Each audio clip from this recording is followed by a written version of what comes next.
everybody! Welcome in! Hello, Squidta, Mika, Sparky, hi. And Eva Master, thank you for the first time chat. How's New Space Planet? I haven't been there yet. I'll find out soon. Hello! We're going to New Space Planet today. I've barely been to the moon, yeah. I've been to the moon a little bit, but not much. I wanted to give it another go, because I went to the moon and it was kind of underwhelming, and then I just didn't go back. And I want to give it another go, because I was in a bad mood when I went to the moon last. Welcome in, everybody. I hope you're all having a good day.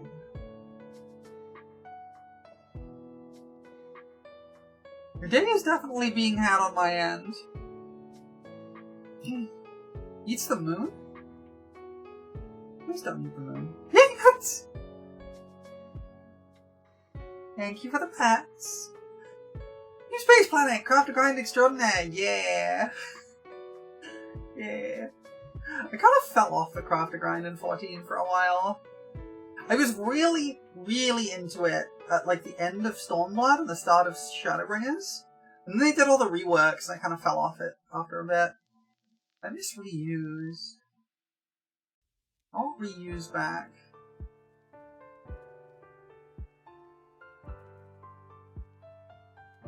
But I still need to level a bunch of my crafters. They kind of made it a little bit homogenized, I guess. It's not really that it's any easier particularly.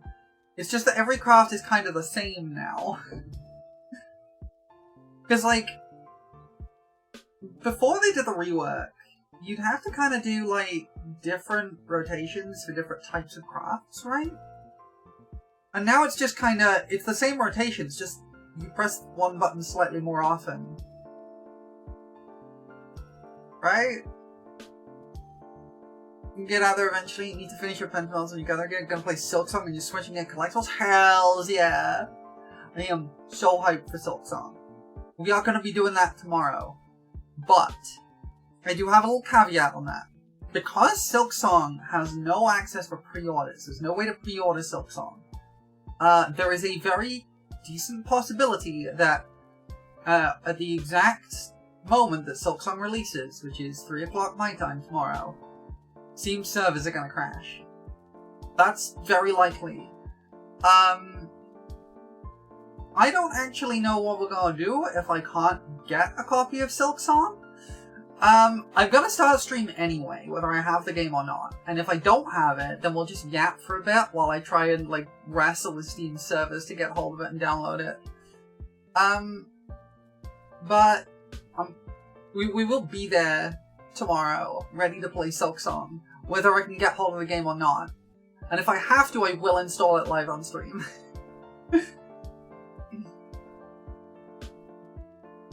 Will Bike Team Cherry consume the souls of the Steam servers? Hells yeah. Now, Team Cherry seem like they have been doing a really nice job with like Silksong and like how they've structured the whole development process. Alright. I'm sorry if you can hear like background noise. I have to have my door open because it's warm. Everyone deserves a good bite from time to time. True, that is fair. I got another thing I want to talk about briefly, actually. So, I've been thinking about a game recently that I really, really, really like, and I want to stream it sometime. And I don't know when exactly, because I've got so much I want to stream. I've got like Liza P I want to do. I want to do Dark Souls 2. There's a lot I want to stream, and I've still got a lot of Xenoblade X left. And we've got Silksong. But there's a game that I played when I was like, I don't know, I must have been like 15 at the time. It was a little JRPG called Eternal Sonata. And I really want to show you all that, because it's one of my favorite games ever, and I am going to really, really struggle to explain why.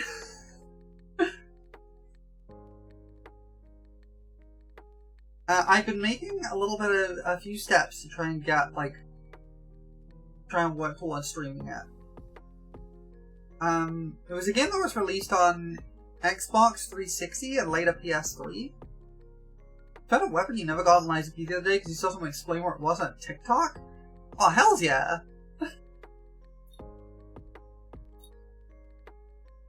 In hindsight, it's embarrassing you miss it. Look, sometimes it's like that, right? Sometimes you just kind of miss stuff. Yeah. I'm wanting to stream Eternal Sonata sometime. In part because the last time I streamed a JRPG from that era, a remaster got announced in the middle of my play of it, which is Tales of Graces. And I'm kind of wanting to manifest an Eternal Sonata remaster, not gonna lie. It's one of my favorite games ever, and the way I have described it to people recently is that it is a game that is both unbearably pretentious and incredibly genuine at the same time.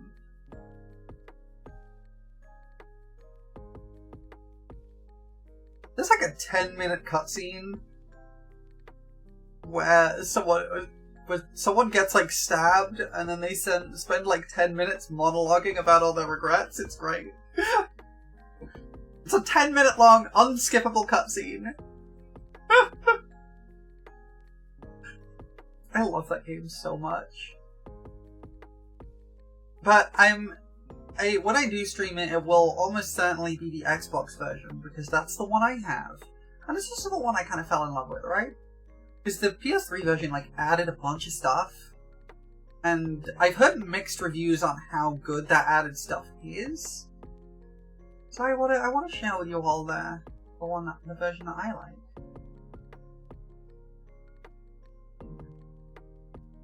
I'm also thinking of getting some, just a little unrelated tangent. I'm thinking of getting some new emotes soon. I don't know what. You're okay with pretentious crap? Just it needs to either be tongue-in-cheek about it or absolutely saccharinely serious. Yeah. It's incredibly sincere about it, and it's great. It's fantastic, and I love it. It's like, okay, let me just explain the conceit of Eternal Sonata to folks. So, Eternal Sonata is a batshit concept. It's set inside the dying fever dream of the composer Frédéric Chopin. And it basically follows like this pretty classic JRPG story. Like the actual like moment-to-moment events happening are not like super special or anything. But it's like it's got this like interesting vibe to it, because like one of the main characters, like from really early on, obviously is Chopin, one of your party members, and he is like thoroughly convinced that everything happening is a dream. And then like over the course of the thing, he's like coming to question whether that's the case or not. And it's kind of interesting, and like the game's like separated into 6 chapters, right? And then like at the end of each chapter, there's like a cutaway where it plays a piece of his music and then just goes like a long monologue about his life, which also like subtly foreshadows the events of the next chapter. It's kind of brilliant, but incredibly pretentious, and I love it. It's a game that kind of seems to forget that it's not a stage play sometimes. Like, specifically a stage play. It's not a game that forgets it's not a movie. No, it forgets it's not a stage play.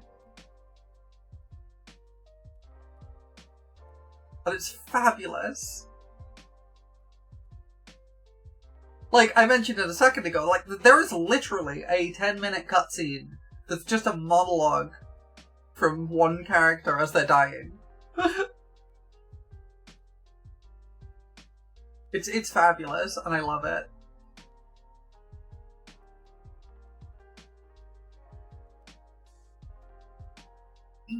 And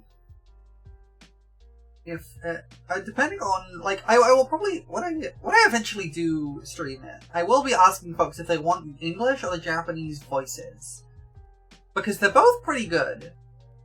The Japanese voice for one of the protagonists is Aya Hirano, who's one of my favorite voice actresses, who's famously the voice of Haruhi Suzumiya. But the English voices are good. I played it through like 5 times in a mix of both English and Japanese, and they're both good voice. They're both like really good like vocal performances. Like there's no problems with either of them. It's purely a matter of preference.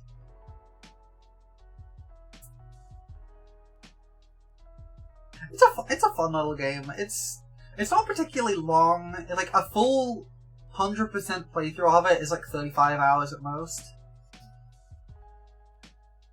It's like a fairly linear storyline with like 1 bonus dungeon. I think the PS3 version added like another bonus dungeon. It's not super long. And like half the game's runtime is cutscene. But it's fun. I enjoy playing it. And I like, as I said, I played through it several times. You kind of have to. You can't fully 100% the game without playing it through at least twice. Which is kind of nonsense. You know, when you think about it? There's like a collectible. The point of the collectible is you find these like... There's like collectible things called score pieces, which are like little snippets of music that you can find. And then there's various NPCs throughout the story who you can... Calm down.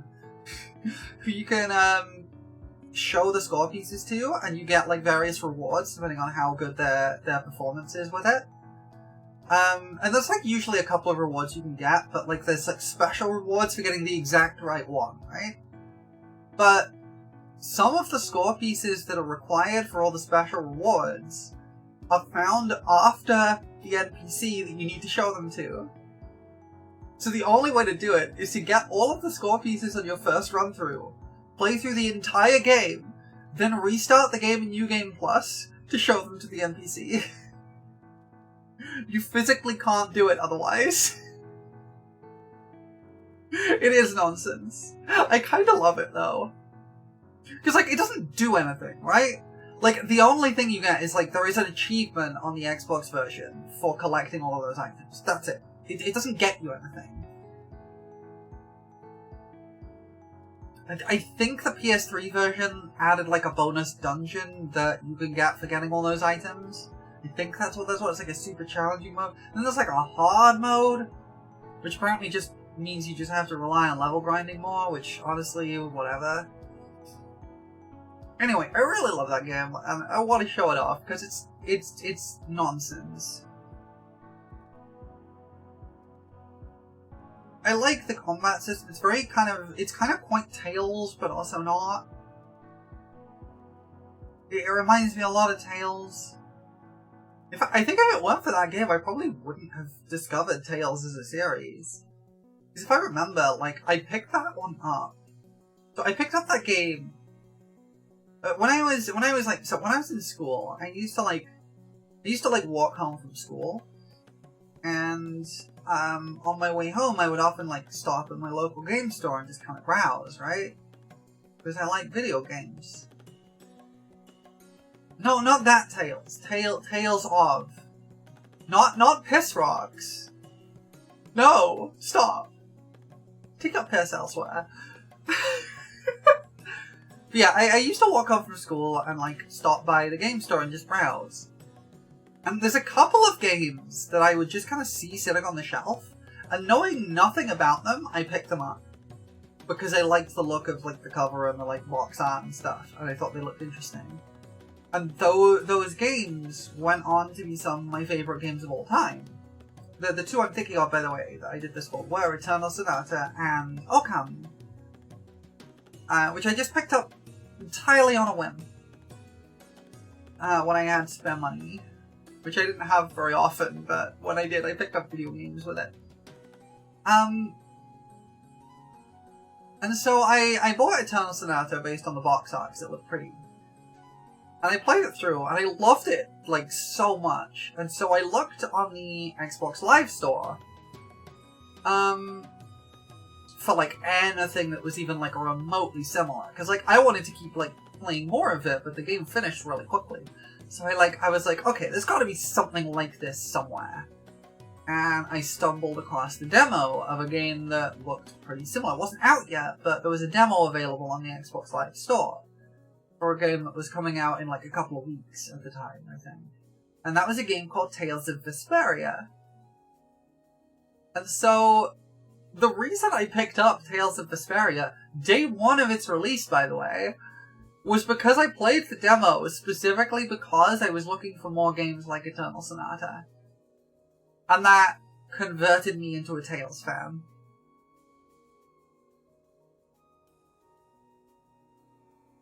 And Tales have some of my favorite games now. I love Tales games. Not all of them. But I like a lot of the ones I've played.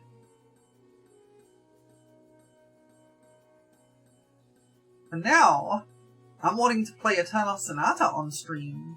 In part, because I played Tales of Graces, and it summoned a remaster, apparently. So, we've come full circle, baby!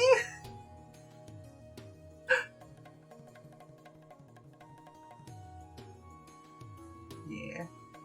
Does someone want a remaster for sure? Well, here's the thing. Just the other day, it was pointed out to me that Bandai Namco has put up the soundtracks for Eternal Sonata and Fragile Dreams, which was made shortly after by the same studio, onto like Spotify and stuff. Like they've been put up onto the thing. This is how I know I'm getting sick. My brain can only think of one thing at a time. This now I don't think of Tales jokes. No.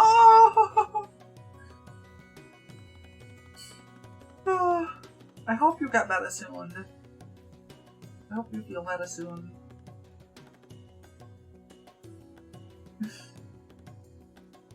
Yeah, there is like a possibility of a remaster, for sure. I'm a little bit worried about the potential of a remaster. Because, like, what if they break it, right? What if they break my floor bow? I don't know. Hi, Reki! Good to see you. Can we get a shout out for Reki? Come shout out Reki. Want to shout out Reki?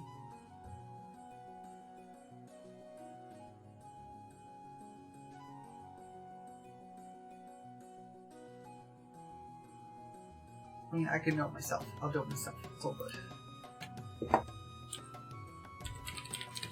Shout out. There we go. There we go. Yeah, it's a mod only thing. I need to get more mods in this channel, honestly. Scream! We were just talking about how I'm planning to stream Eternal Sonata at some point because it's one of my favorite games, and I want to show it to you all. Because there's not many ways you can really play it on like modern hardware because it's stuck on the PS3 and Xbox 360. But it's one of my favorite games. Like, it absolutely was my favorite game of all time for a very long time. I was not talking about my love of piss rocks. Take your piss elsewhere.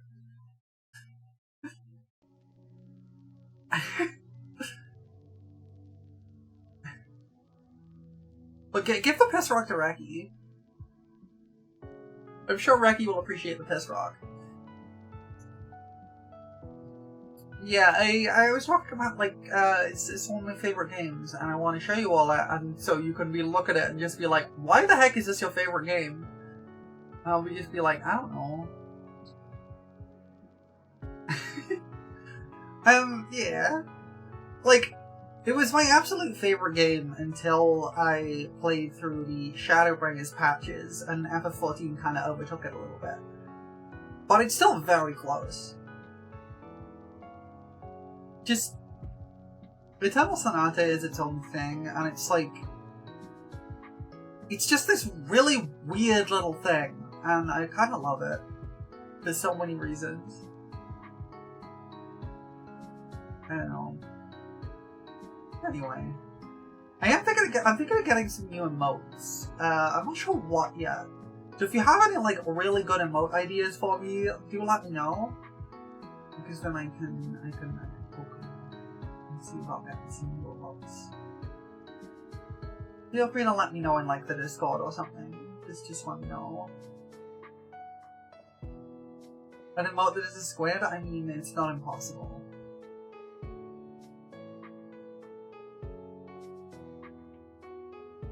Yeah.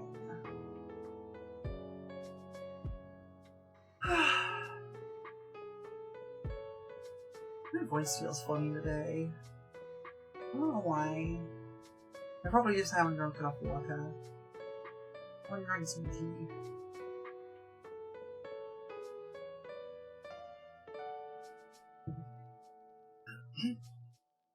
Get going on the game a little bit. I'm enjoying just sitting here yapping a little.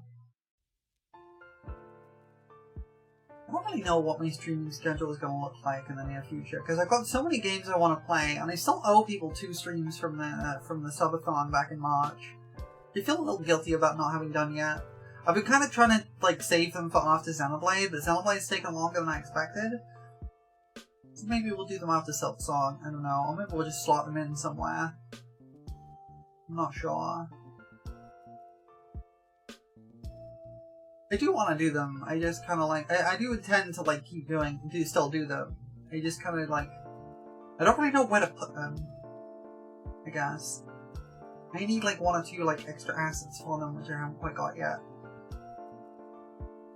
I mean, things have been pretty rough for me lately, so I haven't been able to, like, spend the, like, time and mental energy to, like, actually get the stuff together to actually plan those.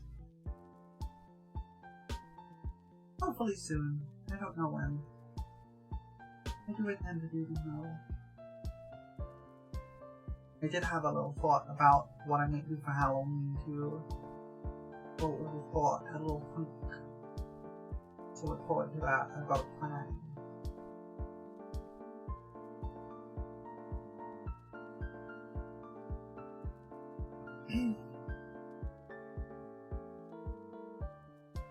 Speaking of having a plan, I had a thought and I was going to say something and then I forgot. I forgot. It's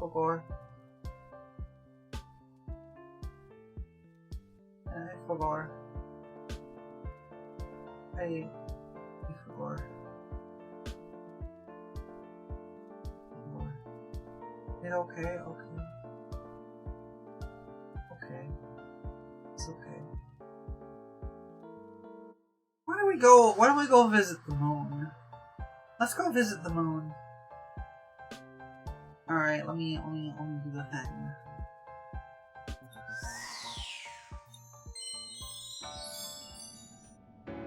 Hello. We're in a fancy little tower. You want to know something cool about this little tower? Hi. Cool thing about this tower. It's on the moon. Tower of Doom? No, Tower of Moon! Different thing. Tower of Moon.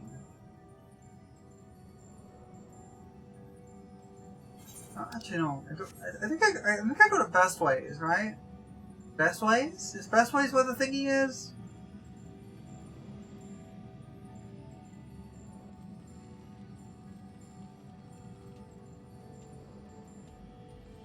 Okay, let me just point something out. I was in a friend's stream last night, and I pointed this out because they were playing some FF14 and doing basically the same thing I'm about to do. There's a thing that I noticed on the moon in this area that has never stopped bugging me. Excuse me. Back off. Yeah, I'm gonna start it. You know what I'm about to say. It is a thing that has bugged me ever since I first noticed it, to the point where I even submitted it as a bug report. Why does the planet have no atmosphere? Why does it have no atmosphere? It's just there. Why does it have no atmosphere? Why is there no atmosphere? Why isn't there an atmosphere, Square? The atmosphere's alive? You know what's even worse? The title screen! Actually, you know what? I'm gonna show you. We gotta go to let me go into best ways first so I don't have to wait 20 seconds. I'm gonna show you the Endwalker title screen.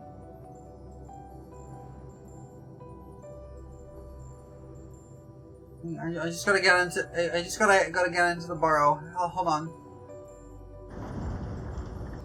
Okay, there we go. Let me show you. It has it on the title screen. The title screen has a very visible atmosphere. So why isn't it in the game? Why isn't it there, Square? What are you not telling us?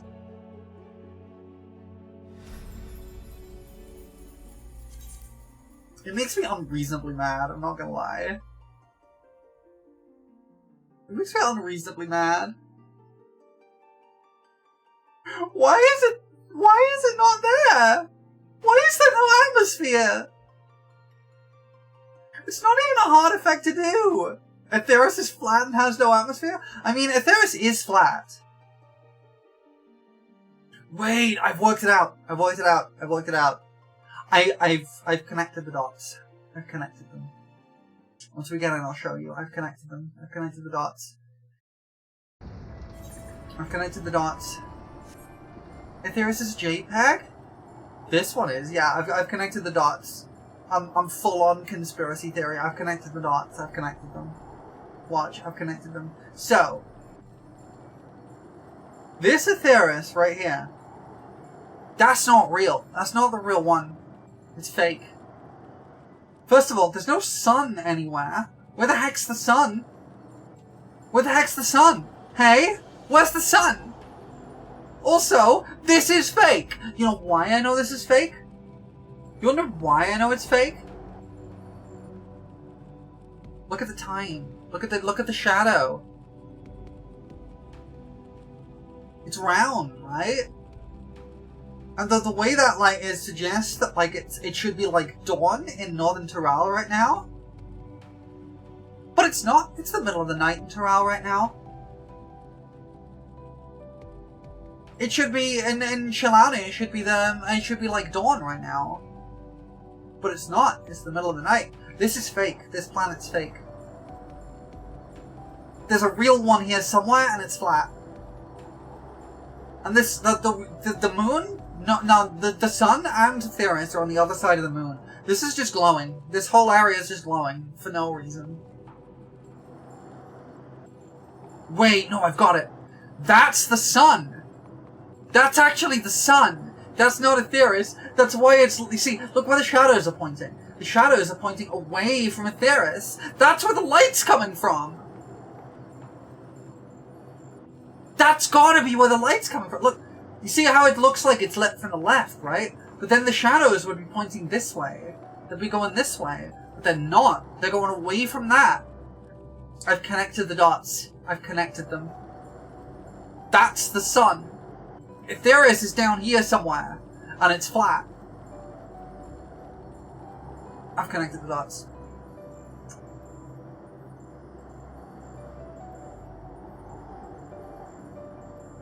We're doing flat Atheris theories to the original god? No! I've connected the dots. This isn't a conspiracy theory, it's real. I've connected the dots. I've worked it out. I've worked out the puzzle.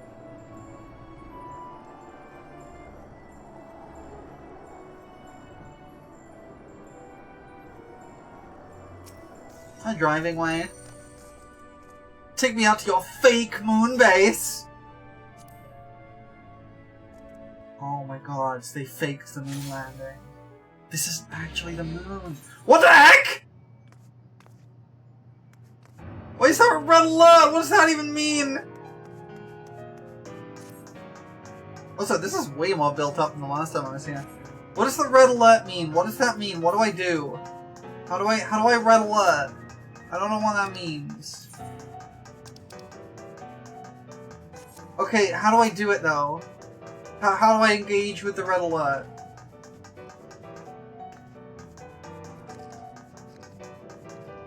I don't remember how to do any of this. How do I engage with the red alert? Oh, these are all the people who are doing cool stuff. Okay. There's a yellow area on the map. Oh! Okay, well, let's do that then. Come, Satis, take me to the yellow area on the map. Will this take me there? Maybe, but I think I'll get there faster just going and walking. Maybe this one will take... No, this one will take me there, I think. Whee!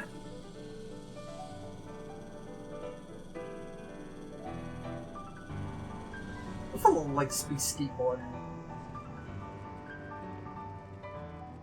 Okay, how does this work, then? Oh, there's a pit there. I'm stuck behind a rock. Alright. How do I do... Collection point? What does that mean? What am I supposed to... How do I do? What am I doing here? I don't... Oh, miner or fisher. Okay. I guess I'll do miner. Wait.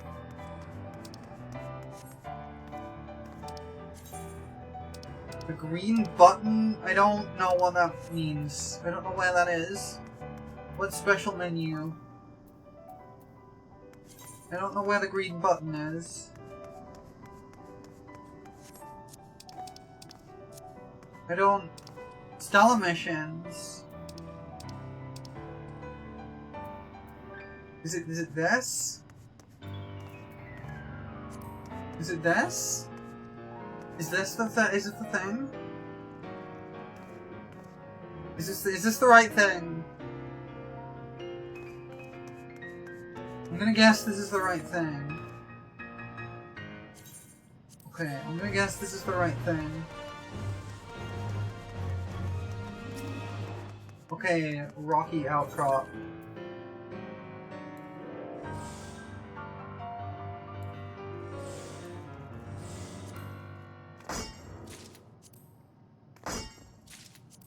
Orchid! Hello! Welcome in!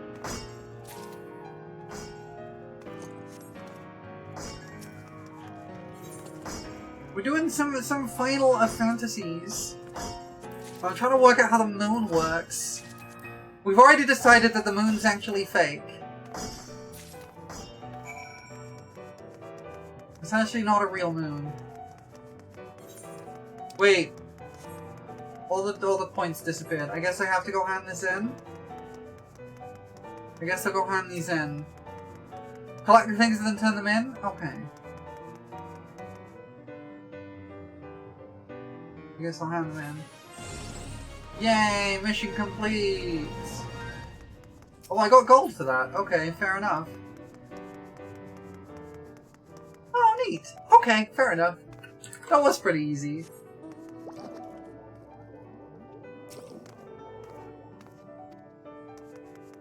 Wait, what do you mean do it again? Oh, oh, I see. I just do it again. Oh, okay. I see. I understand now. Wait, this is actually really easy. I just gotta do this.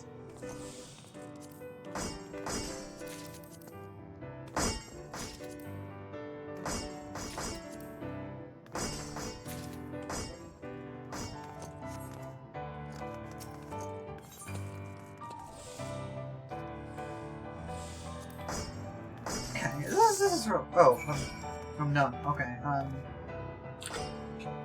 Give me all my little 30 seconds remaining. Ah! I guess I'm only doing this twice then.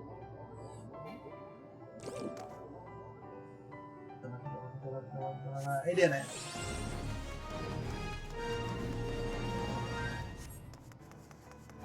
Okay, I'm guessing I'm only doing this. I'm only doing this once. This one twice.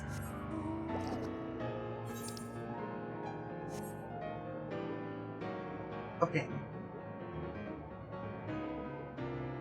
Wait, did I get level 100 fish out? I forgot.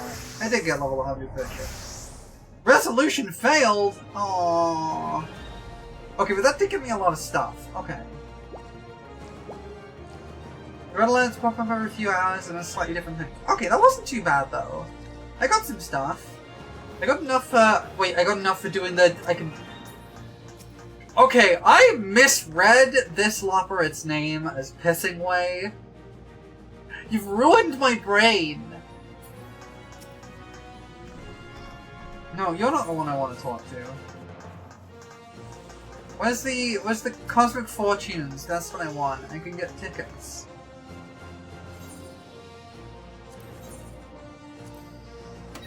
Evil Pointless Lying Space Roulette? Yeah. Okay.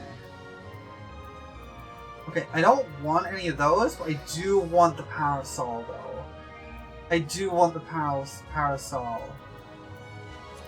We're gonna do this one. Parasol, first time every time. Let's go. First time every time. First time every time. First time every time? I hate you. I hate you, bunny. Oh, I got another 1,000. Okay. What do I want? Vacuum identification key? I guess I can sell that. Sure, we'll go with this one. First time every time. First time every time. First time every time? First time every time?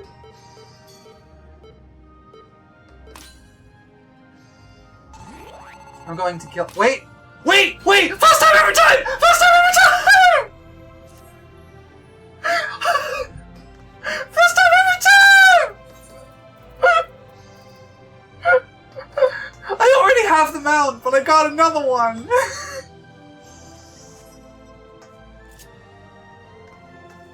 Stream of luck, let's go!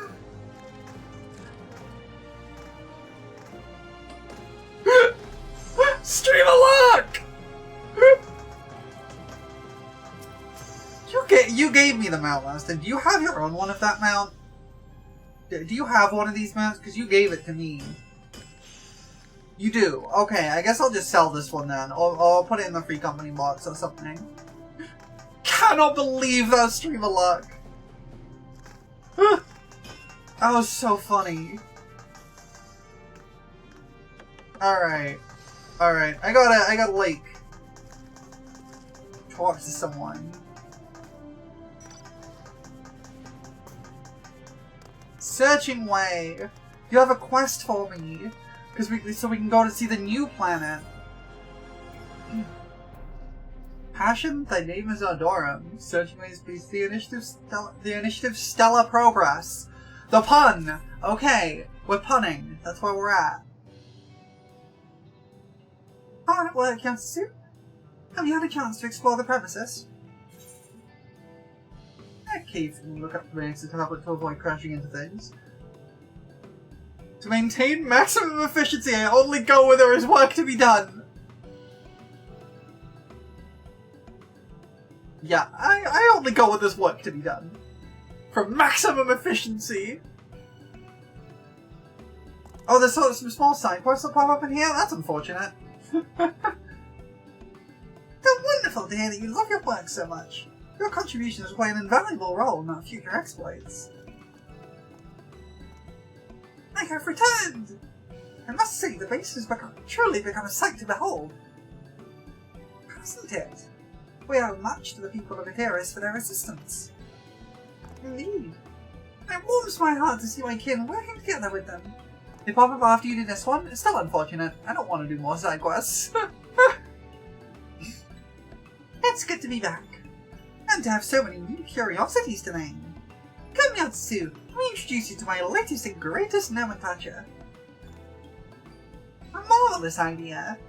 You two hop along by all means. Trust me, Yatsu, naming way never disappoints. Okay.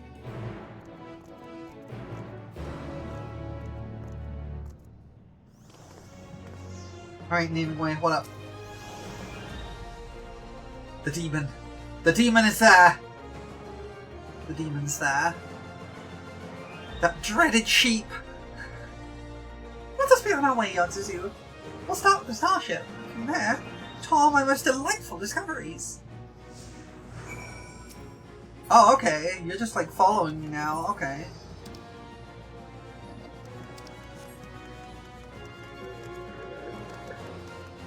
Oh, there is like a whole little mini spaceship up there. It feels so weird to be able to use mounts on the moon, I guess.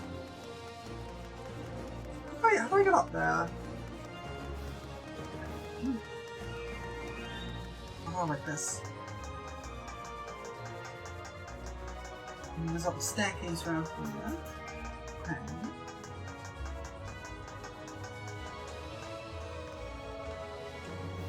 You didn't do your time? You don't know what it was like? Yeah, I avoided doing it because it was awful. It's much to cover. Sounds nice in no time. I love this supposed to just take a panoramic photograph.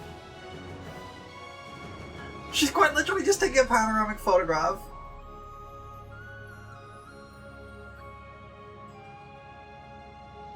That's funny.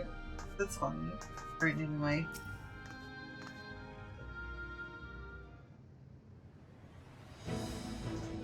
Witness our starship, the very manifestation of our collective aspirations. Though diminutive in size and propulsion capacity compared to the Ragnarok, it's nevertheless heir to its legacy. The data collected during the journey to Ultima Thule was the basis for our craft's ability to ride stellar currents at the speed of light. At the speed of light! At the speed of light! Okay. Let me just go full pedantry here.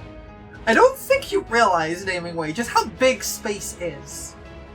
At the speed of light is not fast enough. We're not gonna get anywhere. Do y'all know how far away, like, Earth is from the sun? How long it takes light to get from the sun to Earth? It's 8 minutes. 8 minutes. Even traveling at the speed of light, it could take hours to get, if not days, to get to the end of just our solar system. If you want to get to other galaxies and other solar systems, you're looking at like tens, if not hundreds of years traveling at the speed of light. You're not getting anywhere on a galactic scale at the speed of light. You know why they call it the observable universe? You know what? You probably heard the phrase observable universe, right? Do you know what that means? You know why it's called the observable universe? It doesn't mean that the stuff is just kind of too far away to see. It means the stuff is so far away that light from them hasn't reached Earth yet since the beginning of the universe. It's called the observable universe because that's how far light has traveled since it started.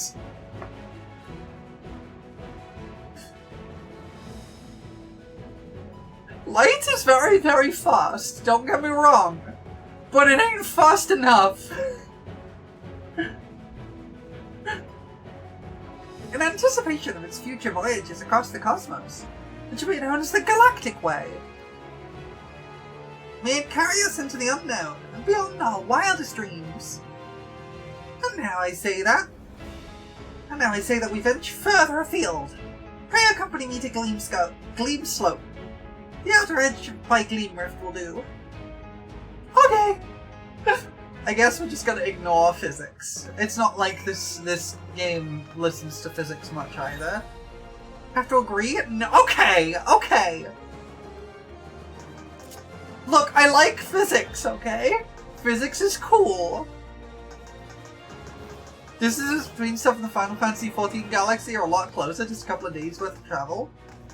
I mean, wasn't it like a point that like, Midgard Soma, like, was flying on this, like, in space for like hundreds of years or something? Wasn't that a thing? Oh, I went through the wrong gate. Well, okay. Aether's faster than light. Okay, I gotta point something out. Do you know why we can't travel faster than the speed of light? Do you know why that's a thing? Is there a talking point here?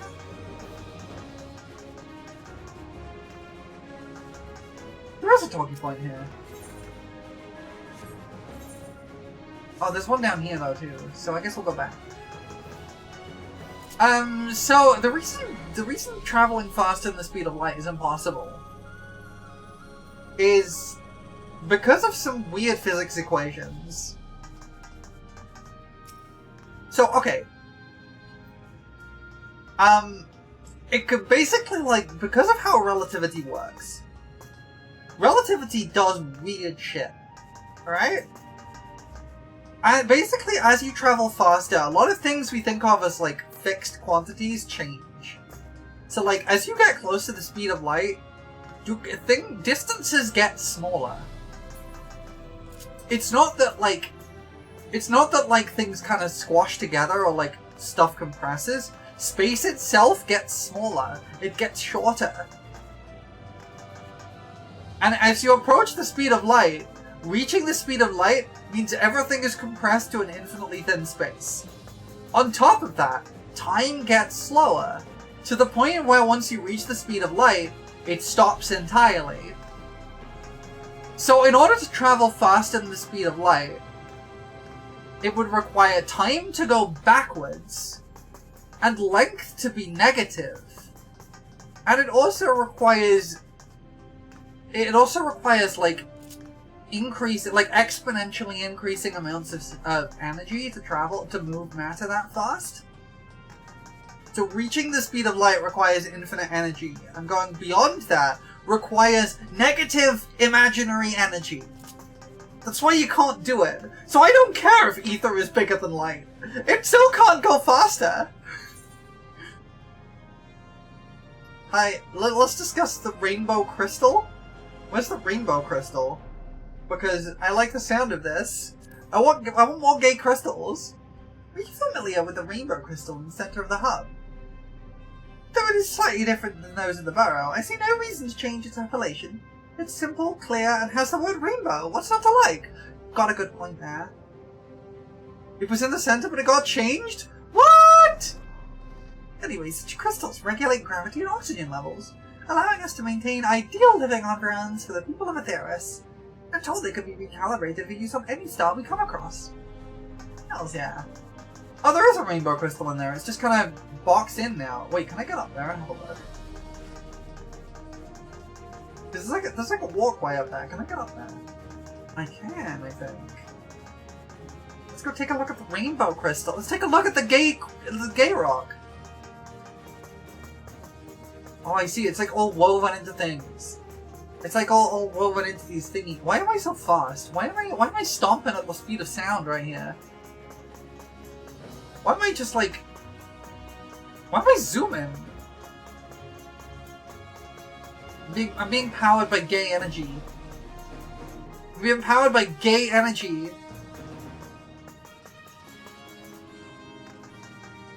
Moon speed! I mean, they did say it was for calibrating things for the living conditions of the people of Aetheris, so presumably that's part of it, and it's the gay energy. Let's see what the description says. Oh, movement speed is increased. Okay. Well, maybe I'm gonna say it's because of the crystals, and thus it's gay speed. It's the speed of gays. I mean, they do say that gay people walk faster, right? That's kind of a thing. So I'm guessing that's what that's about. It's the power of the gay crystals making us move at gay speed. Alright, naming way. Gay moon speed, yeah. Fake-ass planet. Here in Sinus Ardora, magnetism disrupts any attempt to attune to ether currents. Our solution?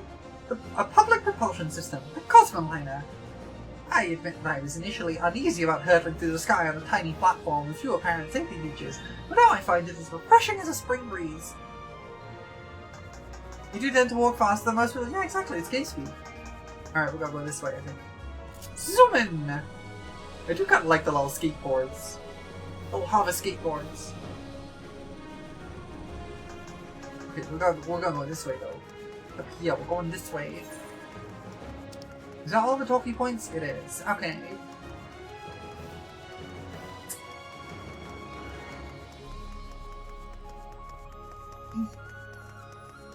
Did you like the look of the moon stuff? It is neat.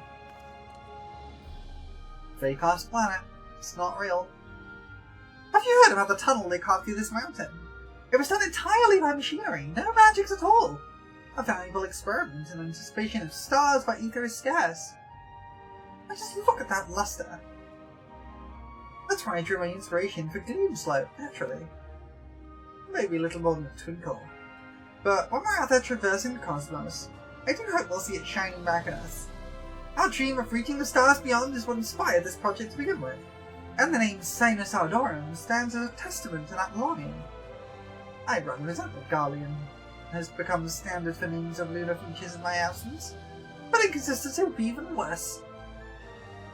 There's so much more I could show you, but I'll settle for one last jaunt. The Wedding Ways Bower.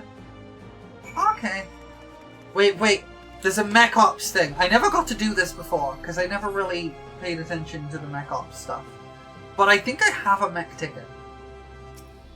Can I, like, register for the mech ticket? Apply as pilot. I do. Okay. I will apply as pilot.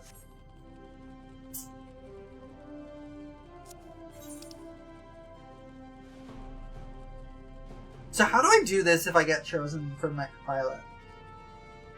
How do I do this if I get chosen? Do I have to like go down here to like pick up my mech, or do I just get given it over there?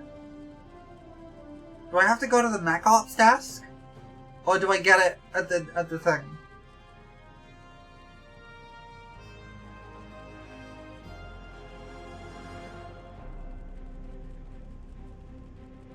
You get a thing and it will put you in the mech? Okay.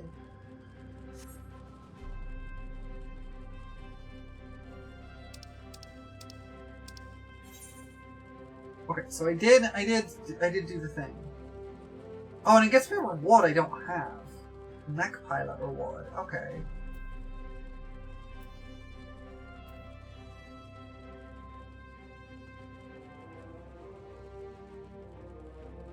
I wanna do a mech pilot. Let's see if I get chosen. Let's see if I get chosen to be in a mech. Okay, how do I board the mech? How do I board the mech? Oh, that's how. Mech time!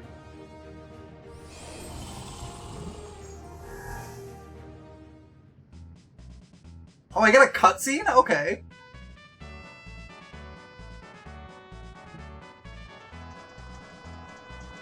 Look at my little face!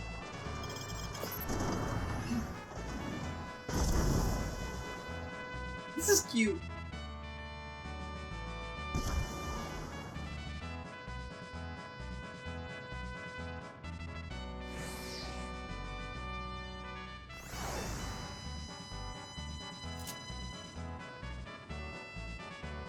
Whoa, I'm like flying over there! Shoot the big crystals, the super laser can hit a bunch in a row if you line up? Yeah!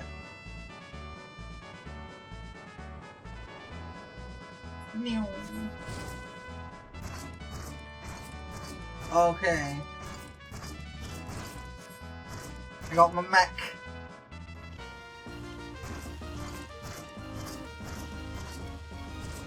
Okay, how do I do the super laser?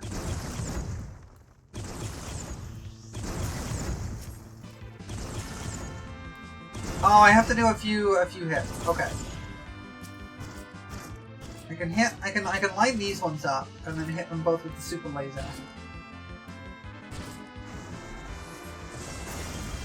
Heck yeah!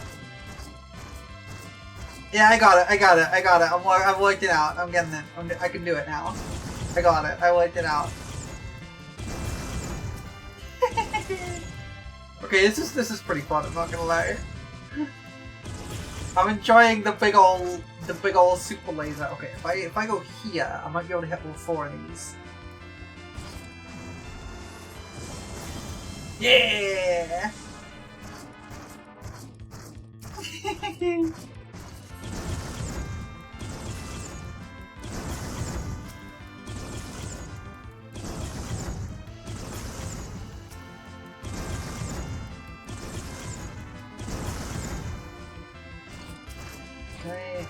If I go over here... No, okay.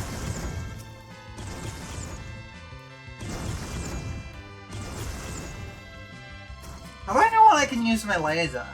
Like, it lights up, but like, is there like a gauge or something I need to fill up, or does it... Oh, there we go. I've got laser power. Okay. So now if I point this way, like this...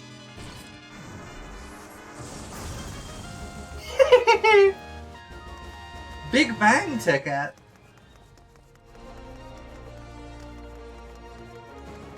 What does Big Bang ticket mean? What does that do? Traded with orbiting wave for the chance to win valuable prizes. Oh, a free roulette run! Okay. Well, I'm gonna do that while the ad break happens. I'm gonna go do a free roulette run and see if I get another mount.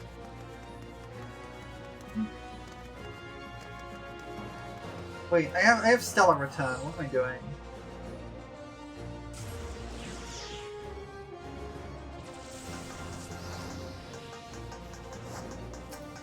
There's Cosmic Research. You, Cosmic Fortunes. Wait, that signature sparkle, could it be? A Big Bang ticket! You should thank your lucky stars, my friend. That elusive ticket entitles you to a Big Bang fortune. The chance of a lifetime! Oh, it's like a special one!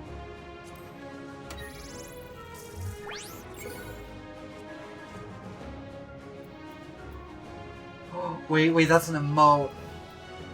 I want the emote. I want the emote. I desperately want the emote. Scatter roulettes, yeah! I want the emote. I want the emote. Come on, stream of luck, let's go! First time every time, first time every time, first time every time.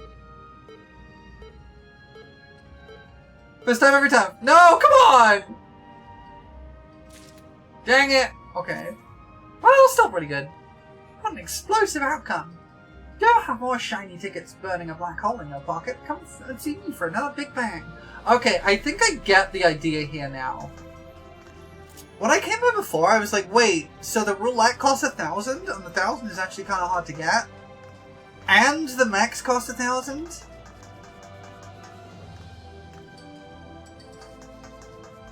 It's so annoying because you can skip the roulette spin, meaning it's all fake and useless. Yeah, it is kind of fake.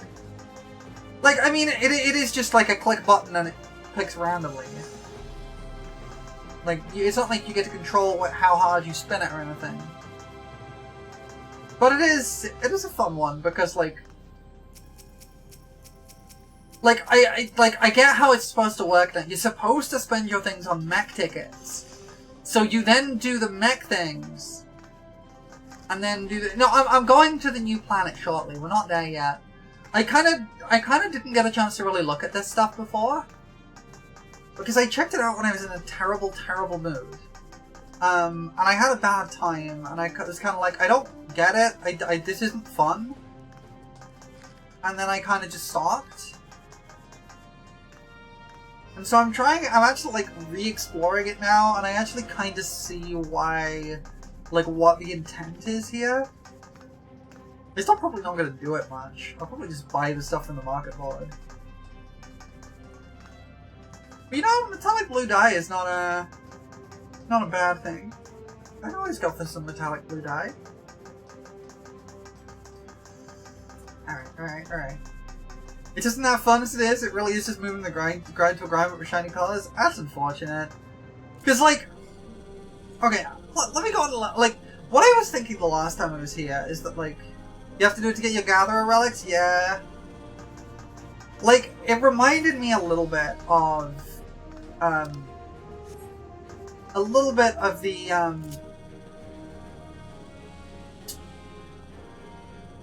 You need to do it to get combat relics too? Oh no. Oh heck. It reminded me a little bit the stuff from Shadowbringers, the Ishgard Restoration.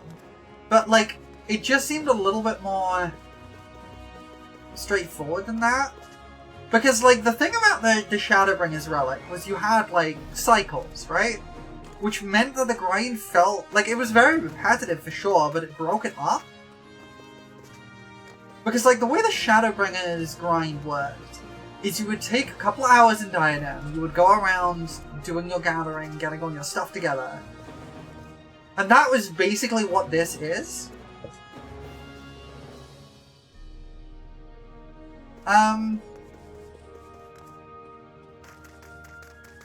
But then, once you had done that, you would hand in your materials and you would craft them, right?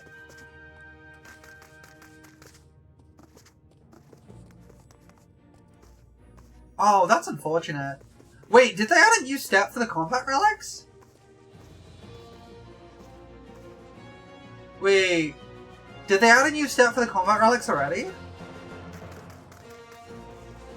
Because if so, I'm gonna have to do those. Your bias is the only person that likes Atmas? Look, let me show you a thing here. I had not done any fates in Dawn Trail. I only did them for the Atma. I completed Living Memories Shared Fate thing just hunting the Atma there.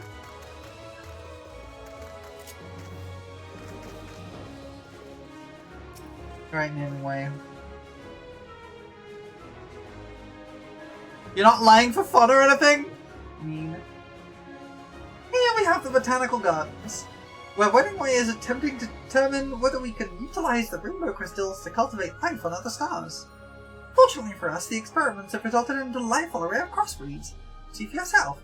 Can't believe you would do that, go on the internet and tell lies.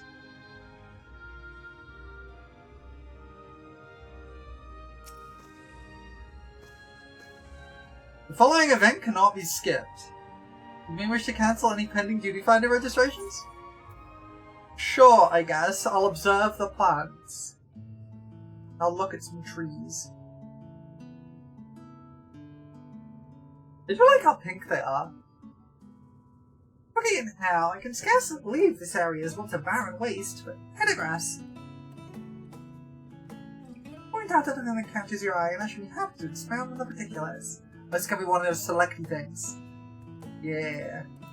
Vaguely familiar cactus, massive mushroom mound, tree with exploding blooms, naming way, bright blue bush, and spongy pink carpet. Let's point to naming way. By all means, take your time. The garden is worth a look. If you have to craft, you just start getting them. I don't think you would. I don't know. I'm gonna look into it. Vaguely familiar cactus. Long and blue with a flower on top. Reminds you of a lunar tender, does it not? Indeed, the resemblance is uncanny. Some say lunar tenders evolved from ethereal sabatenders that were adapted to the moon's environs. Perhaps these, in turn, evolved from lunar tenders. Unlike their alleged cousins, however, these are unmistakably flora, not fauna. I've named them the Sabatended to mourn their lost autonomy. Alright, massive mushroom mound. A sizable specimen on the cliff. Yes, you may recognize it from Loving Way's darlings in Mare Lamentorum. They call it the Loving Puff. Fearsome though it may appear, I assure you it's entirely benign.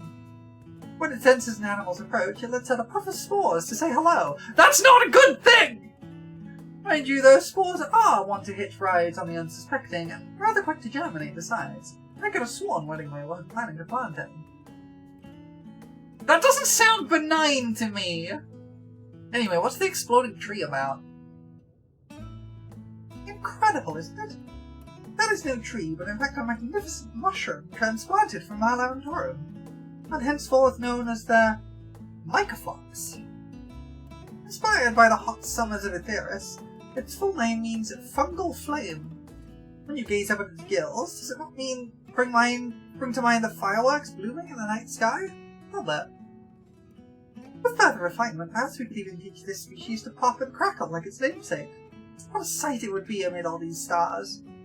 You could just get fireworks, rather than crossbreeding trees, I guess. What about the pink carpet?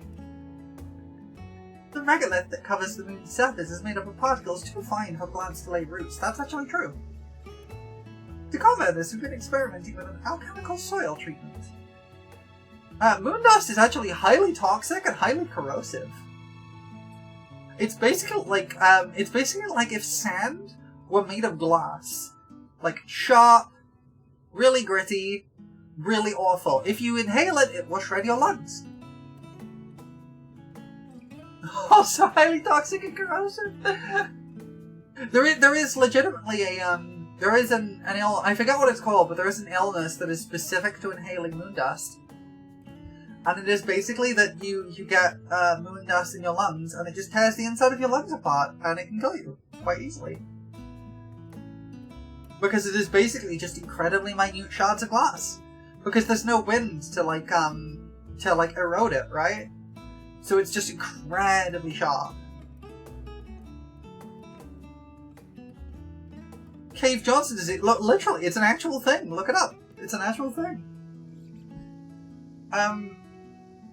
It's why because my past is starting a line of the moon and done. Yeah, I wouldn't suggest it. It's why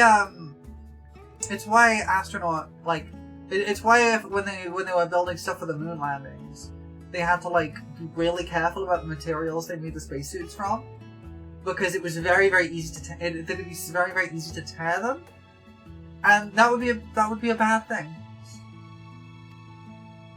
This improved soil is known to be known as remediated regolith. And as you can see, it's already growing a layer of pink moss. For now, Weddingway's Bower is the only place to witness this mechanical miracle. But should we succeed in fostering more types of plant growth, we may be able to grow entire farms under the stars. Well, now I've noticed something that's bugging me. See if you can spot what it is that's really bugging me about this seed. The thing about this visual that's really bugging me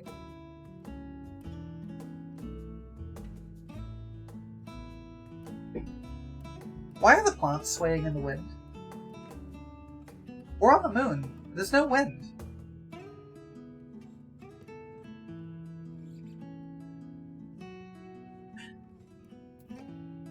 Told you, the moon's fake. It's not real.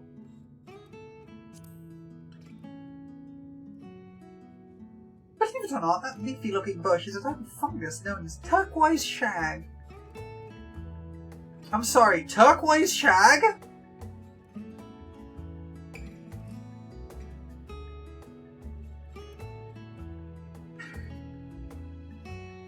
Me when I have a really good night with Ronnie the Witch.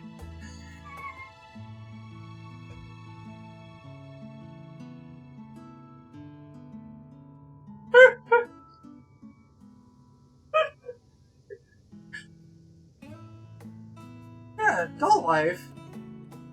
But she's also blue, so we have a nice turquoise shag.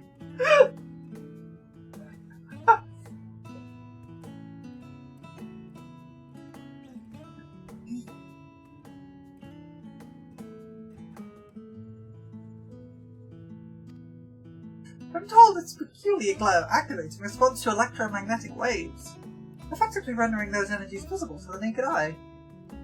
Shelby and researchers have even begun to debate the possibility of an information wavelength that exists beyond our ken. All because of this fungus. Fascinating. Have you had a good look, Kelsey, or would you like more time? I've seen it all. I'm good.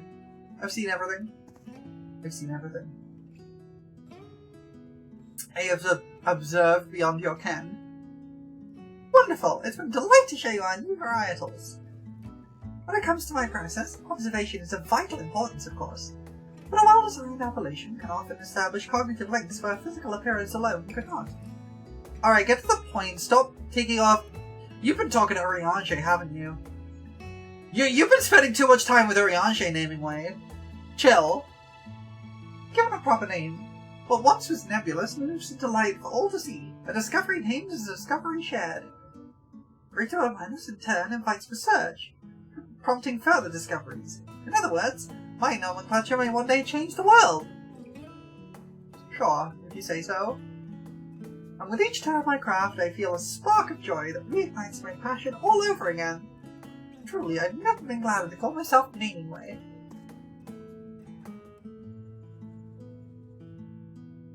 No, when Searching Way first arrived, this region was merely an expanse of unknowns. If you and I turned up, and now look at it. Every last elm identified. Yet this is far from the final frontier. We must continue the initiative, that we might one day put a name to each and every star in the sky. Oh, how invigorating! Searching Way will surely want to share in our enthusiasm. Let's return to the hub. Okay, when do we get to go to the new planet? When do I get to go to the new planet? Oh, there's a new mech ops. I can't afford it though. How do I get like Luna? Oh, there's another reward here. Oh, but that's for, I can't apply it. That's for applying as a pilot and I can't do that. How do I get the things to, oh right, I do these.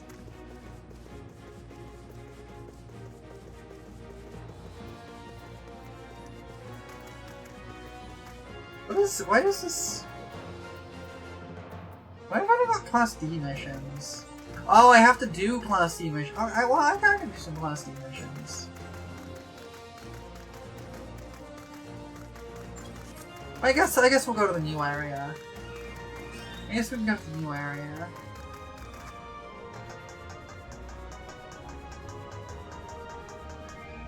The mushroom! Amazing.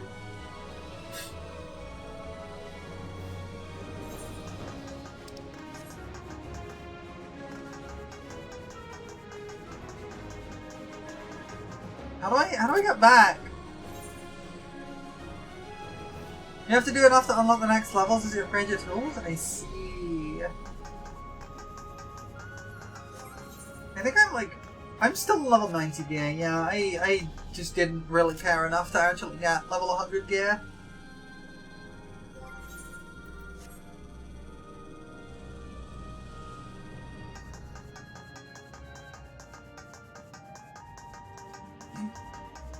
I think I was waiting for the script gear that's like generic, so I didn't have to get like 3 sets of script gear for each of my gatherers.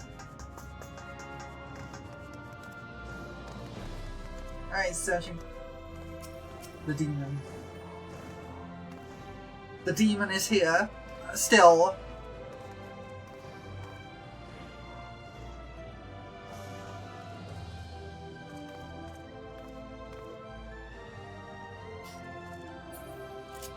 I love it. I love it. I want my own Yan. I really want the Yan mounds. Alright, Searching Way.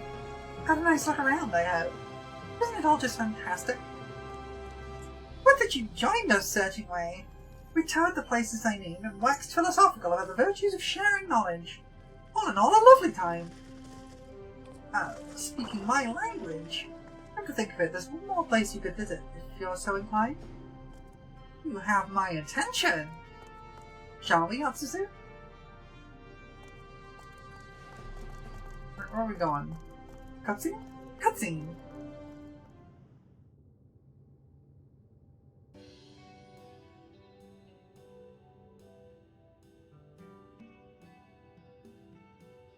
There it is, my favorite vista. Why, we can see the entire hub from here.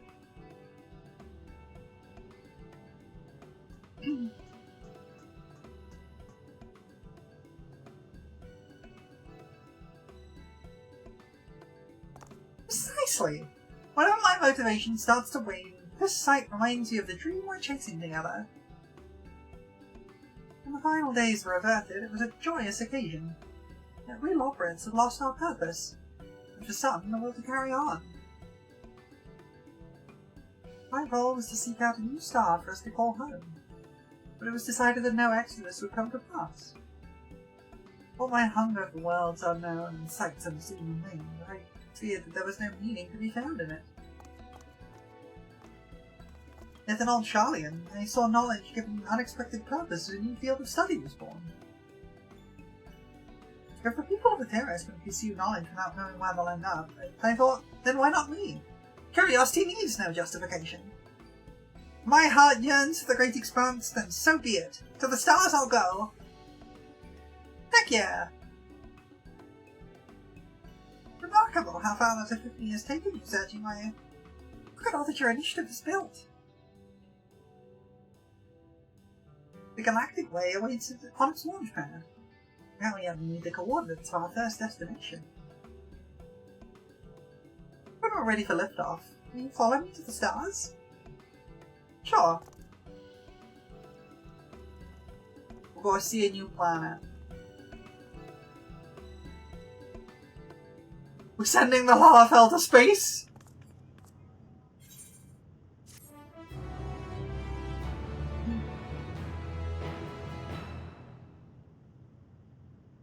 Wait, complete 100 stellar missions to become eligible. Wait, do I gotta complete 100 missions before I can go to the next planet?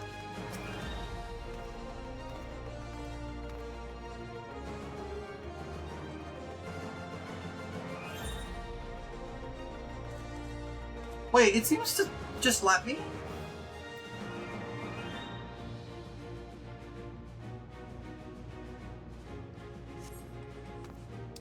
Okay, hold on.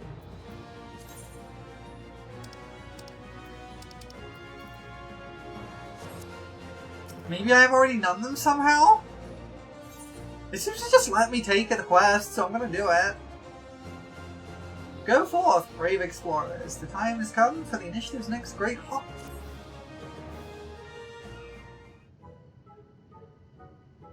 Glad to see you, Yotsuzu. It's time we discuss the next stage of the initiative. Our contributors have seen to it the Moongate Hub has everything it could possibly need, enabling us to focus our efforts on interstellar travel. And indeed, we've made a celestial leap. Not only did the Galactic Way's unmanned test flights prove successful, so has her maiden voyage. At long last, we've set foot on the surface of an unexplored star, UL-96. And our scouting party is already... Oh, okay. UL-9-6? 9-6? What a woefully clinical appellation! Where's the poetry, the creative flair?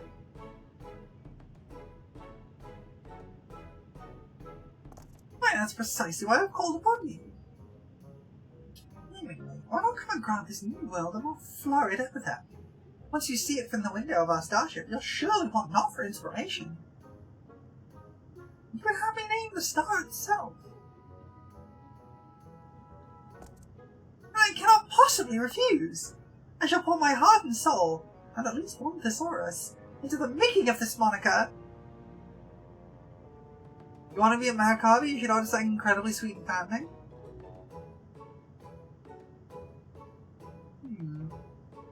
I would make a suggestion, but I don't really eat many sweet foods. It'll be my greatest work to date. Well, my name is Naming Way. As for you, Yotsuzu, I dare say this new camp would benefit greatly from your skills. Well, not just yours, naturally. As I foresee a tremendous need for artisanal assistance on site, the invitation is open to as many contributors as to make the track. Oh, cheesecake's a good shout, actually. I love cheesecake. I'm not someone who ever really craves sugar. I don't have a particular sweet tooth. Like, I like sweet foods, but I don't have a particular sweet tooth. Once you've packed your necessities, meet us at the Cosmoport. Captain Cruisingway is expecting us. You going to kill Cruisingway? Okay. You don't usually have a sweet tooth, you just need it today? Oh, okay. Then I recommend cheesecake. I think that's a good suggestion. I love cheesecake. No, I want cheesecake. I'm kind of looking forward to the leftover curry I have in my fridge. I got myself curry yesterday and I have leftovers. I like spicy food.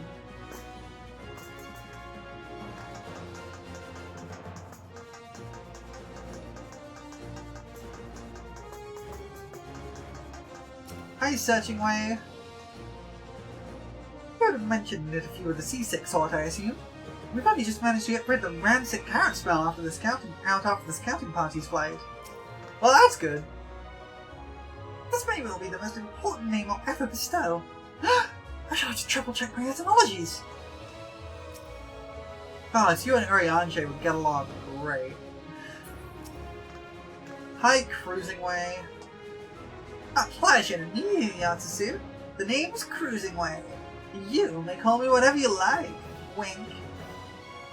Just say the word love and I'll take you to the stars.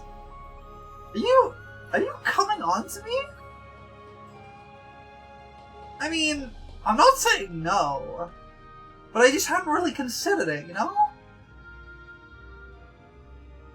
Look, Cruising Way, we'll talk about this on the trip. Then I'll make it so. Hold on tight. We can talk about this on the trip.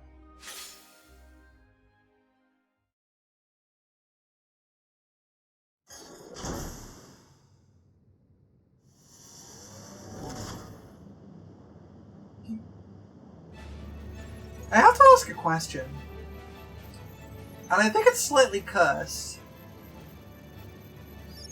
I think it's very cursed. Do the lobsters even have genitals?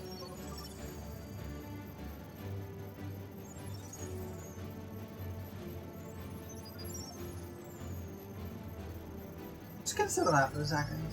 Some of the art I've seen they do. I mean, I've seen the art too, but like,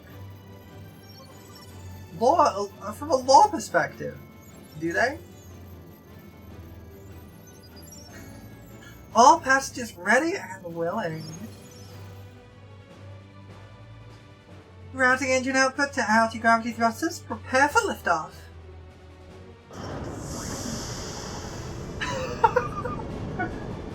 I mean, they're kind of like constructs, right?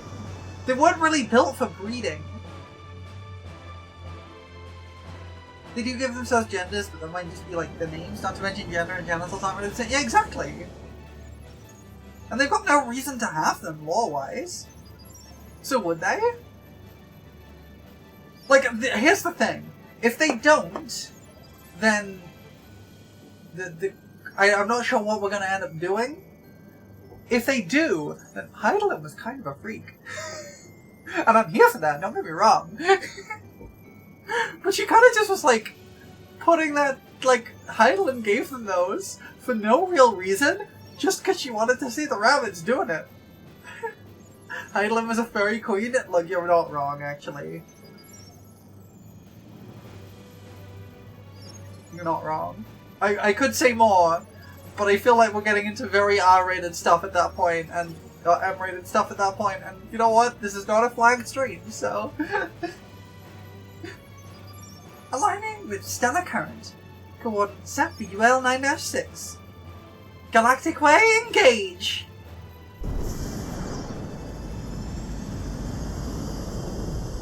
I do kind of love, actually, how much this visual language of Star Wars hyperspace has become, like, ingrained in sci-fi.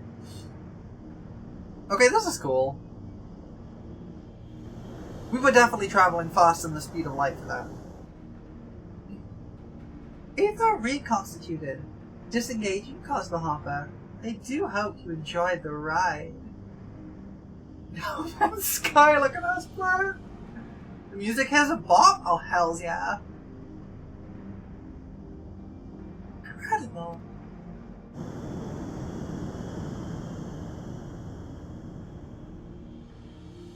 Look, a lot of the music in this game is a bop, so I can believe it.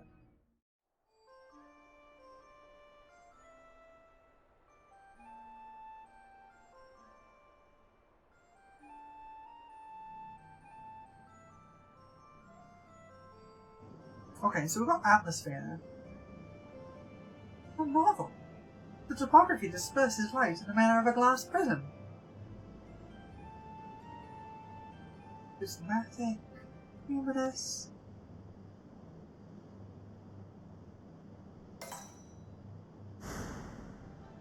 This star shall henceforth be known as... Fena, I think. I think that's how you say that. Fena. Or Fiona. Fiona. No, Fena. Fena. Okay.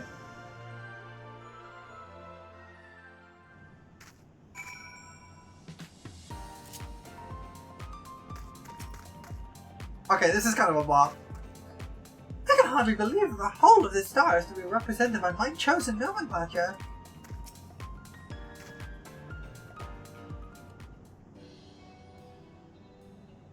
Welcome, friends, to Fena.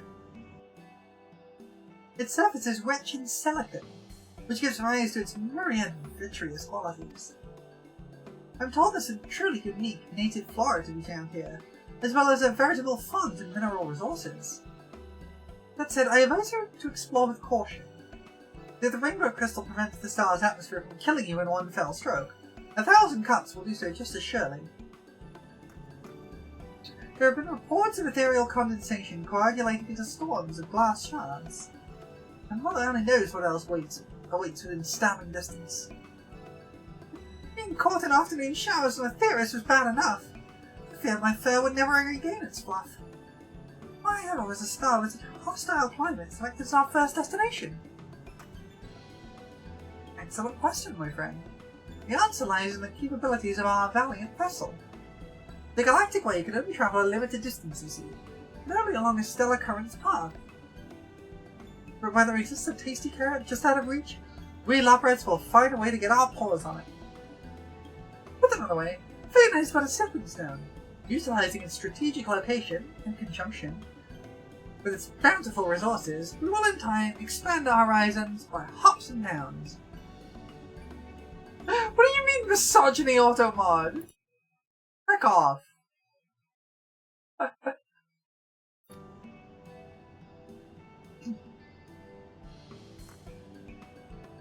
Speaking of bountiful resources, your particular skills have been much in demand here, Yatsusu. Refer to your exo tablet and aid in every capacity you can.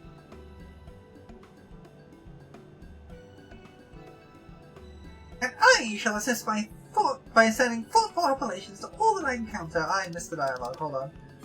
The wordsmith work is never done. You want to lick this planet? I mean, they've given you a lot of reasons why that's probably a bad idea. But sure, go ahead.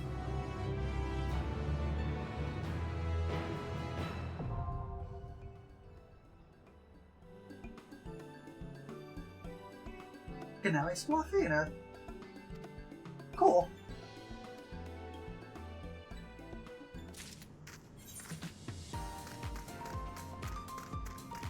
Okay, so they're doing like a build up here too. Oh, and these have like different credits. Okay. There's like different currency here.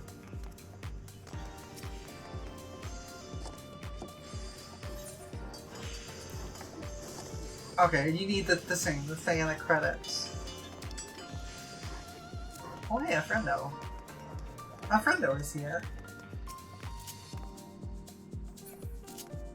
Alright, so what do I do for these star missions?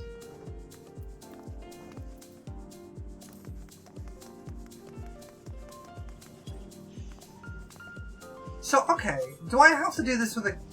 Is this any good? Is this area any good for leveling stuff? That's what I want to know. Is this any good for leveling stuff? Because, like, I'm pretty sure I have, like, armor not level? Yeah, armor is not level. The levels are good? Okay. Okay, and actually a decent number of... Okay, no, that's not too bad. I can manage that, sure. Let's do some armor and stuff.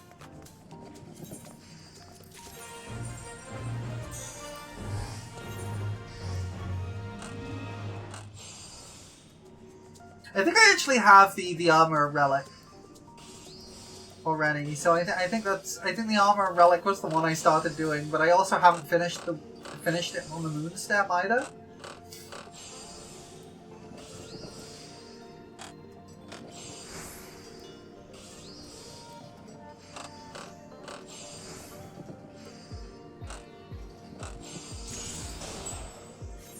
That's fine. I don't really care about the relics. The relics don't matter to me.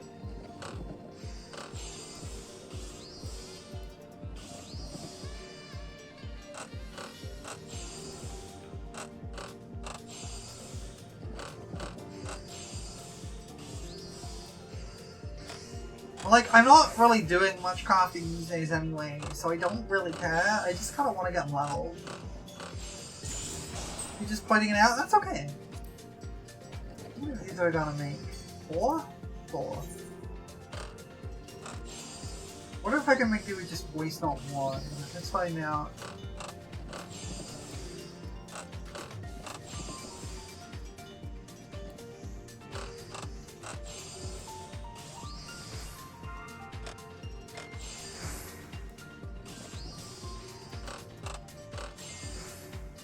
Oh, absolutely I can. Here's our E. There we go. Oh, nice! I got 50 credits. Neat. What are these ones? What are the Cosmo credits for again?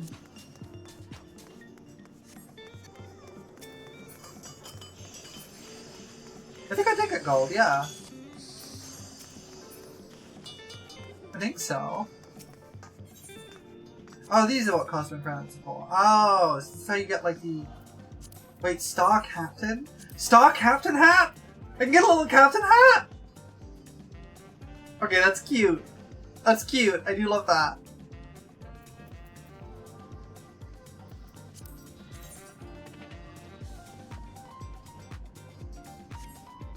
Well, I was doing the level 91s, so that's probably was why.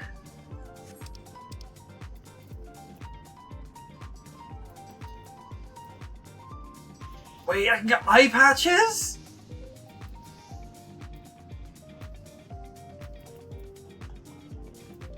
What the heck's an interstellar domo? What the heck?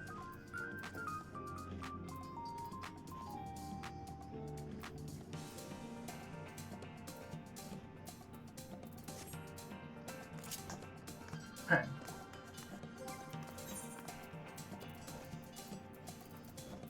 I don't know why my relic is. I think I better tossed it because I just do not care. And it was cluttering up my inventory. I guess we can go do the, like, mech op thing if we can get there in time.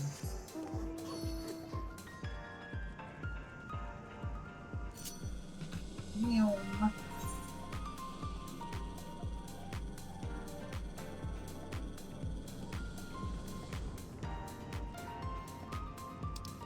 This place is pretty, but the music is kind of a bop.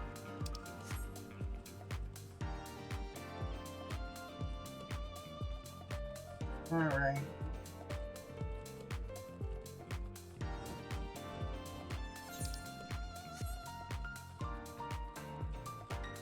Let's see if we can get there in time.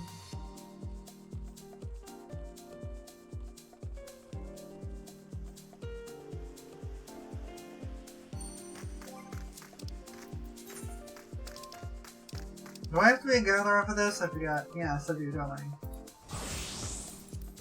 No, how do I do this? How do I join this? Oh, they're not ready yet. I see.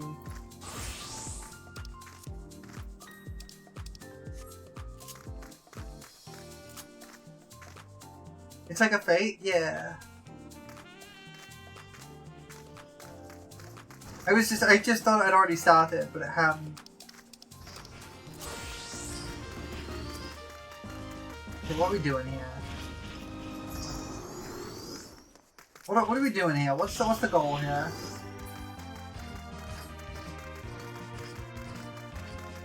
What are we doing here? Like, oh, we gotta like drill in these points? Oh, I see.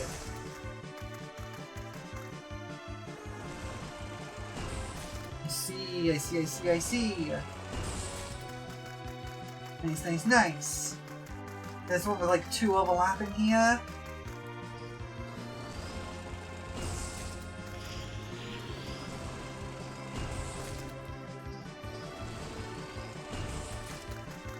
It's like the overlap, but whoa, 3! I get 3 at once! Let's go!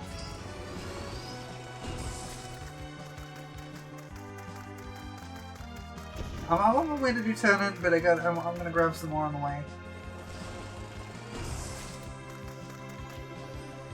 3 at once!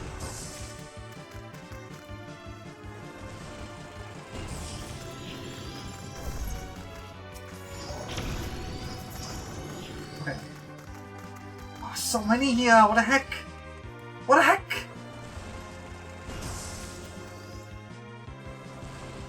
Give me all that good juicy stuff.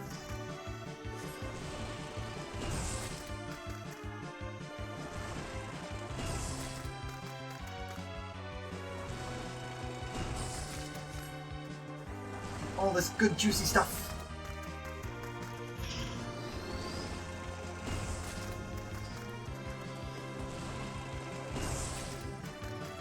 Alright, let me toss this in.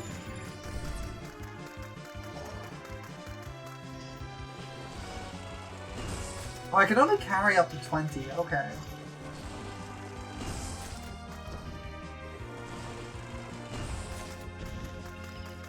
Oh, there's so many over here. What the heck? What the heck? There's like 4 of them in one place! Oh no! Well, I still got gold. It's all good. I got gold.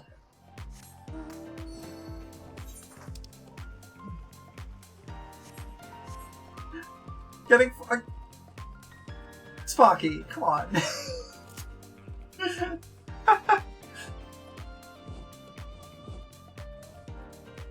gonna have to back you.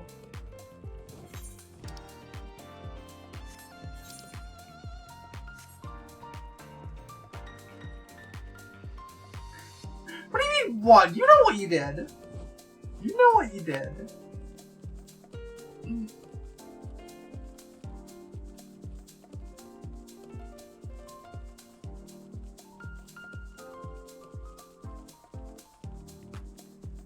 This place is pretty... Can I swim? I can't swim. Shame. I can't swim in the sulfur water or whatever.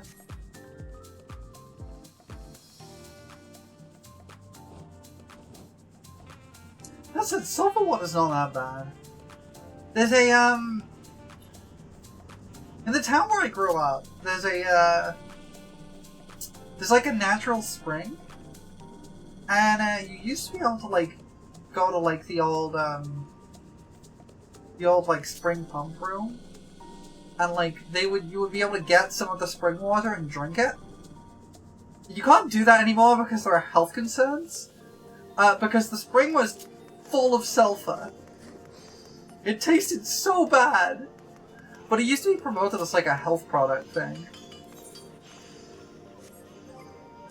It was not good. It's not good. It was so bad.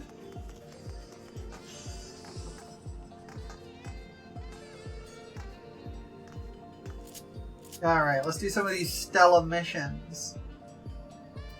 So does that little symbol mean there's like a bonus for it? Does that mean that's the one I've done? Okay, let's do this one. After a fate, you get buffs to the rewards to your next 20 Stella missions. You'll never know these as long as you make up. Oh! I see.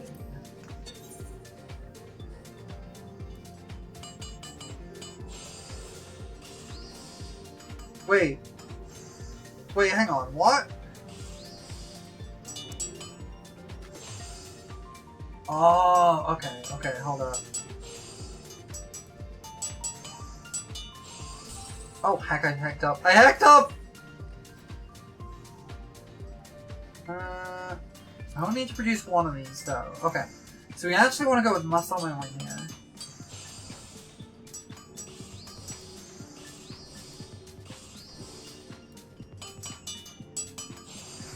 There we go!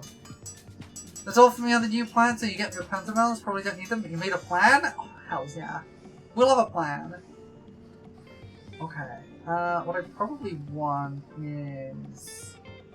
Can't do Prudent Touch, but I can do Basic Touch combos. Yeah, there we go, okay. And then you can hit this. I gotta be careful when it drops to 10. Oh nice, we got it, okay. Plan was not to do anything here till you have pentabelts? I see. Okay, so we muscle memory? I'm actually having to think a little bit about, like, actual rotation here, which is not something I usually have to do. Okay,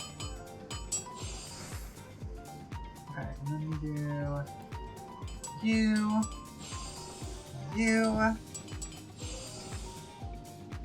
and then pop you. Okay, we're good? Yeah! And then we can do high quality of this to make an enriching, oversized frying pan.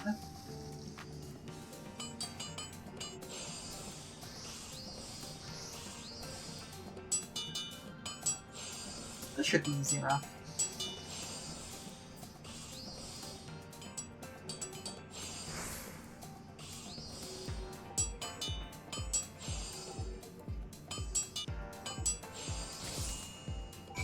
There we go.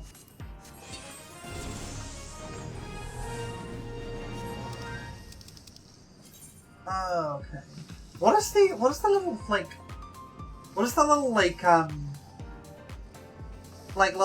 little metal thing next to this mean?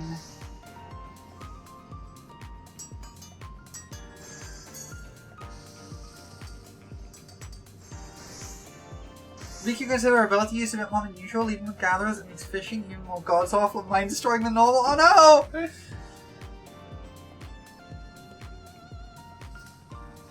You have 3 levels of metal. The higher metal score, the better reward? Wait, so like the fact that there's like this little yellow symbol next to this means I get better rewards from it? Is that right?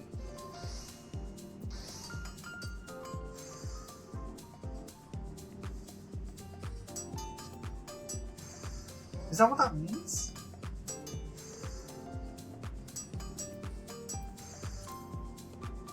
Yeah, what is that little metal? Like the little yellow metal next to the selection?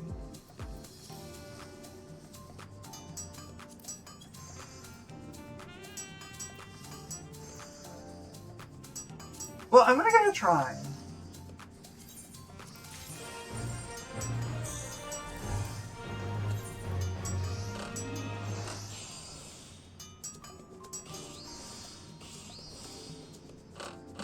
Oh hey, I leveled my armor and I didn't even notice.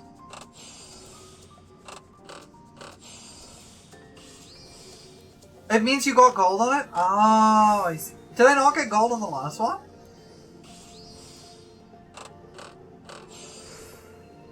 I thought I got gold on the last one. Is it because I failed one craft so I didn't get gold?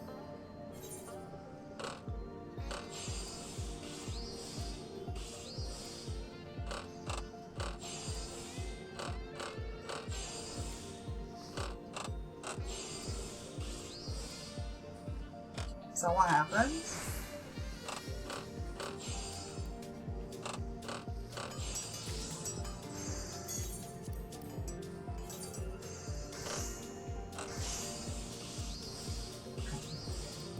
Well, we can do this one pretty easily.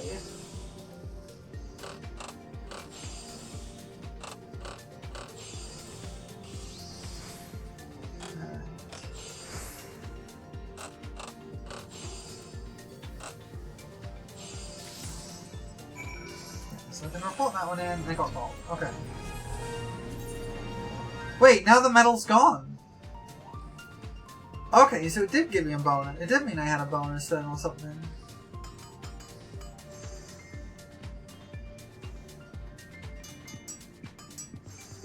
Huh. Weird. Yeah, I think it was saying I would get like 8 of the thingies for doing that last time, and now it's saying 6. Okay, I guess we'll do this one.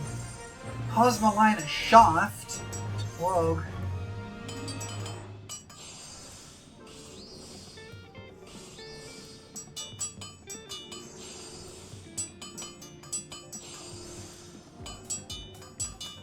Alright, let's see.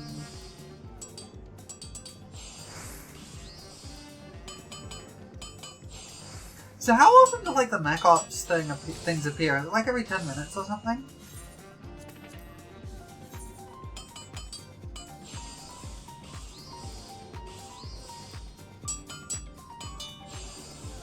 Or is it just random?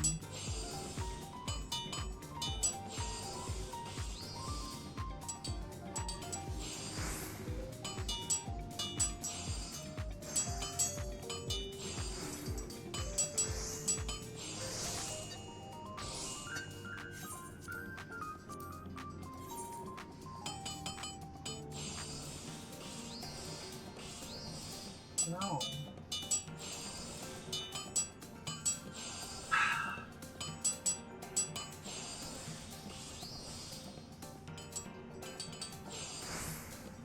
By the way, happy September, everybody.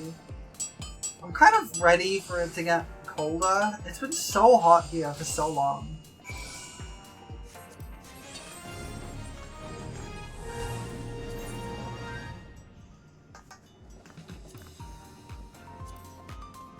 Wait, what did... Wait, I can report to headquarters for debriefing? Okay.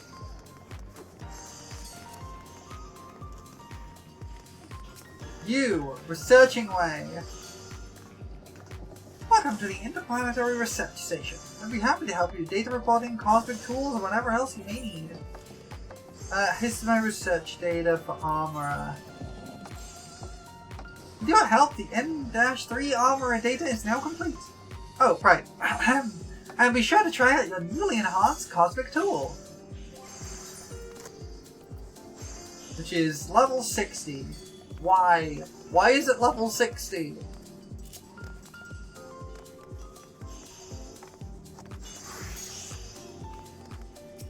This time my original name was Puddingway, and I was surprised why Puddingway was here. At least I wasn't Pissingway this time.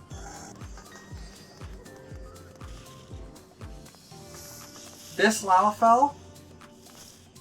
Weirdly hot Lalafell. Why is this Lalafell so hot? I think it's the hair. I think the hair is doing a lot for them. Weirdly hot Lalafell, okay. I really like that hair. It's some good hair. Alright. Now these two have both got a thing on it. So this is 8. I'm confused, honestly. I'm a little confused, honestly. Wait. Oh, do they change? They change around. That's why. They change around.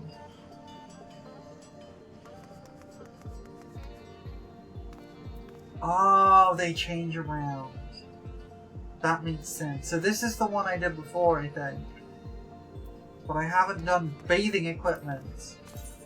So let's do some bathing equipment and craft some bathtubs! I love crafting bathtubs. Enriching bathtub. Let's make us some bathtubs.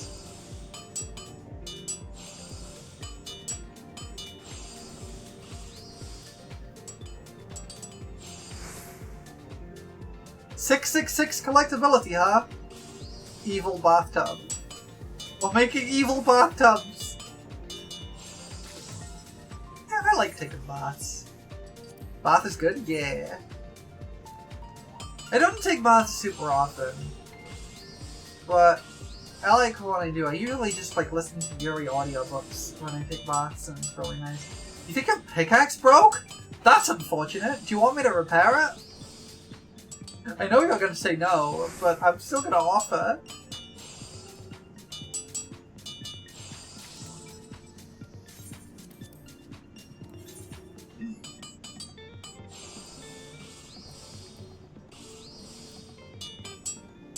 Alright. 3 hits should do that, and then... Yeah, this is kind of what I mean by, like, the fact that, like, a lot of crafting is just the same few buttons. Like, every craft is literally you pop manipulation and waste on and then spam preparatory touch.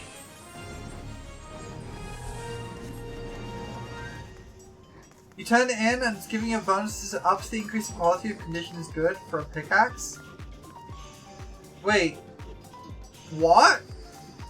Wait, what? Could you show me this? Where are you? I wanna take a look at your pickaxe.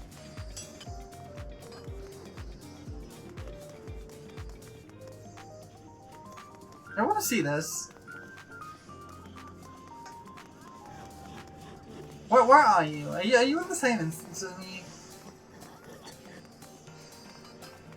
I think I'm in instance 1. I'm pretty sure I'm in instance 1. You! The beast! I think I'm in instance 1.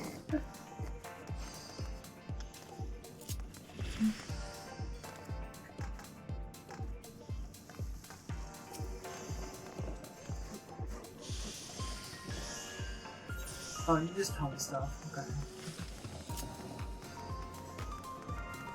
Yeah, make up directive. What's this one?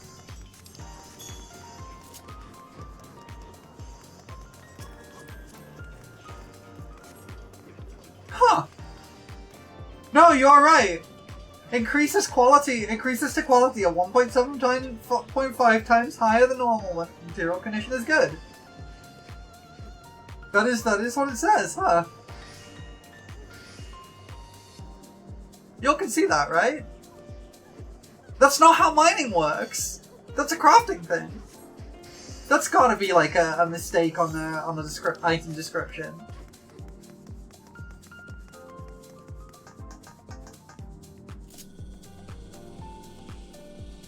Well, this place is cool. Look at these little like tendrils. These are cool. They're cool looking. Oh, I turned my Stellar Sprint off by accident. Alright. We got a shatter glass. Look at these cool looking tendrils. They're like all drippy and goopy.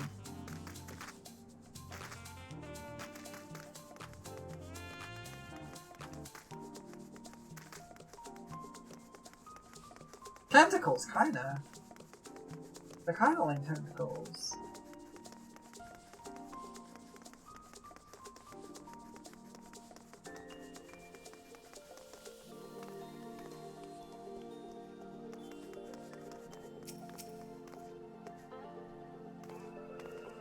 This thing. Okay. We've got 10 seconds. Oh no, we don't. We got like 10 seconds and then like a minute, I think.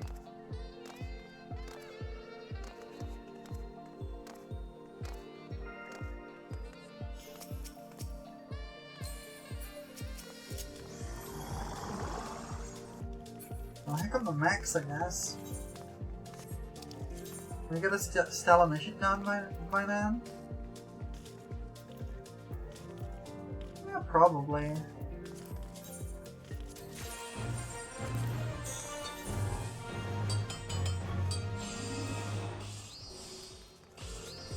We got 44 seconds to craft 2 items.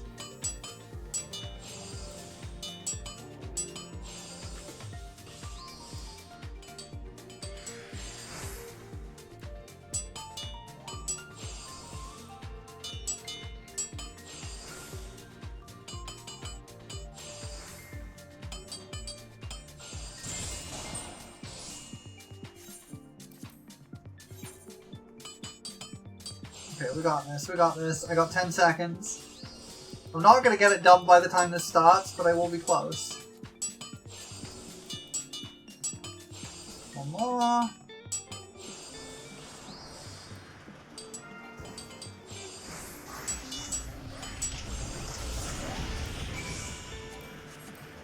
Okay, report them in, and now we can go. What are we doing here? Oh, I see. We're doing okay. What are we doing here? Oh, we gotta do the little ones. I see. We gotta do the little ones. Get all that glass. Oh, I missed that one. What the heck? What the heck? You get bonus rewards for using a relic. Yeah, but my relic's level 60. My relic sucks.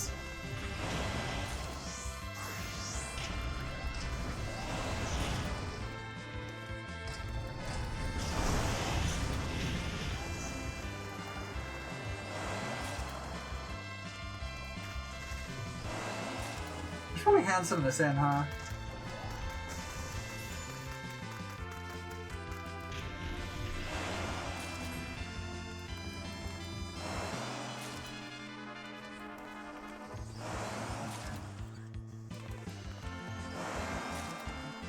Alright, we're almost there.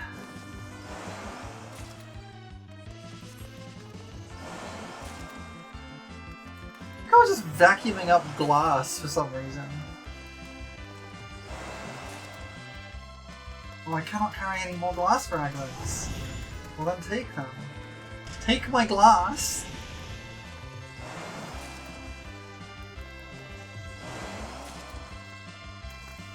Okay, we got an ad starting like right now. I apologize.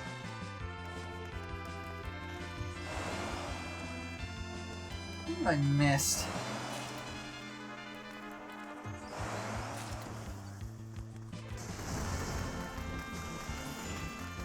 Get some over here. Whoa! Look at this! There's so many!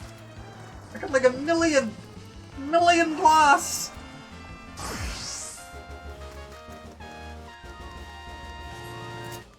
Yeah. Alright. Since we've got an ad just about to start, I'm going to take a short break. And then we will be back for more interplanetary shenanigans. Lalafell's in space. We'll see you all in a few minutes.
everybody, I'm back.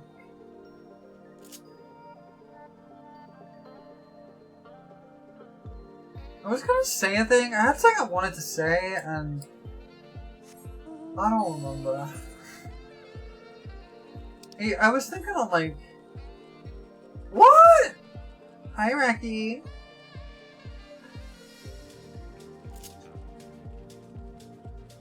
Shirley? What? Now I know you're not telling the truth. I can't believe you just go on the internet and lie like that. I can't believe you just come in here and lie like that. Best is? That's not even a thing. I don't know why you do this. Why are you lying? Why are you lying to me? What am I doing? I need to actually craft some stuff. Do some of these stellar missions. Nothing but truth? I don't believe it. I don't trust you. Standard glass ingot. That does not look like standard. Pretty damn good. I'm feeling a bit sus about this. 11 out of 10? Now I just know you're being silly.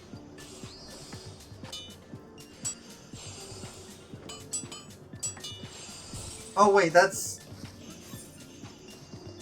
Okay, I messed up. This is one of those that has the, like, no durability. Gotcha. So what we actually want to do is this.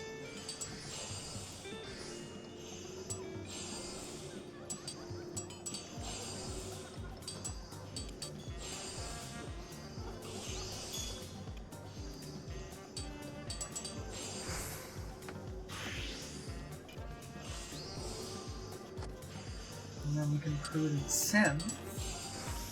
Yeah! Okay, that's how we do it. That's how we do it. That's how we do it. Now we're gaming. Although, it might actually be better, now I think about it, to do it like this. If I do manipulation, and then waste not 2, and then I do basic touch, I can do the combo.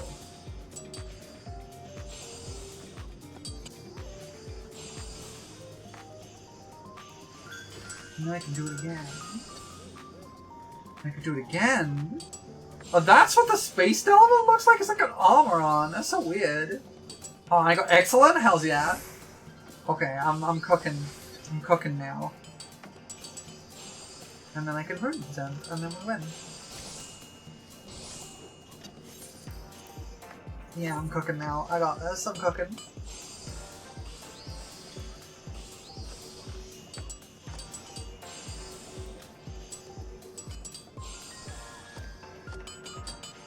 How's your flying touch working on?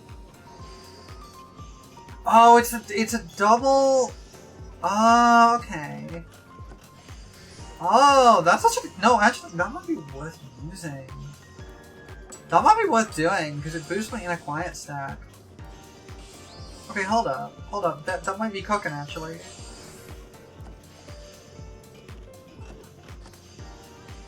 Okay, I guess I use careful synth here.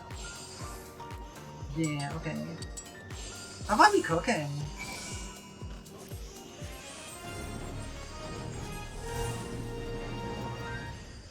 Experimental stormproof components. Okay. Standard Kirano conductor. Okay, and I gotta make one of these, I think? That's fine, I can do this. It's someone that has almost no quality, but a lot of progress. Do this.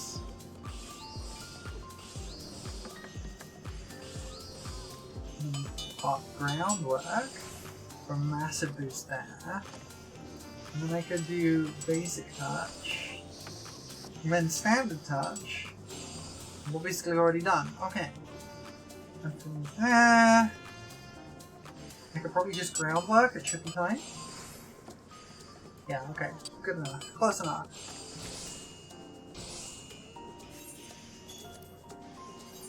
Okay, we want muscle memory for this one.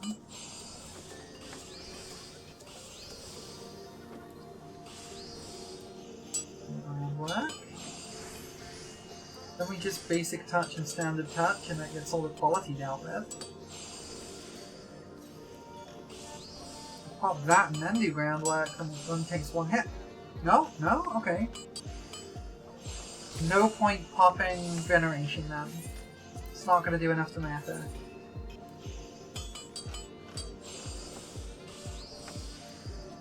Oh wait, I messed up. Well, okay, it's fine.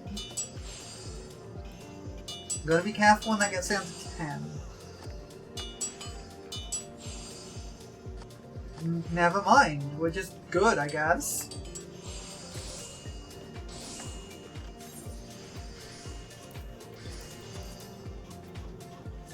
Yeah, I think I only need to do one of these. Oh, we've almost got all of the quality anyway, so we'll just do manipulation here.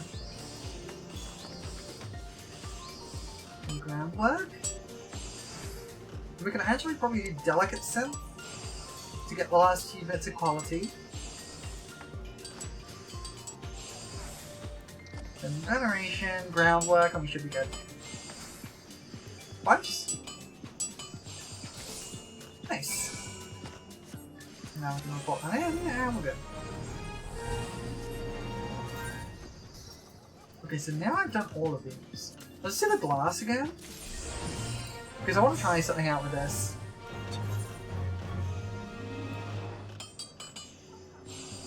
So use this, this. I'm going to actually use Material Miracle here. And we'll do Basic Touch. And then Refined Touch. Which should increase that to 5? Yes, okay. And then I think we can Great Strides Byrogot's Blessing? No, okay, that's not enough. Size Touch? I don't... What does Primed even do? Next status will last 2 additional steps. Huh. I guess what we can do here is Veneration. Oh, this has turned into an Expert Craft. Wait! This has turned into an Expert Craft? That's so weird.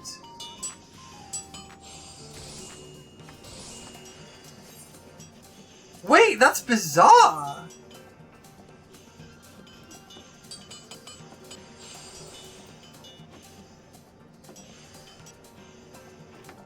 Oh, that's bizarre! That's so weird! I've never been good at the expert crafts. I still can't even do the Shadowbringers ones, even with like end game Endwalker gear. Okay, now I want to do Basic Touch. Refined Touch again. And then Great Strides, Byrogot's Blessing. Yes, okay. And then Groundwork. And that just does it. Okay, cool.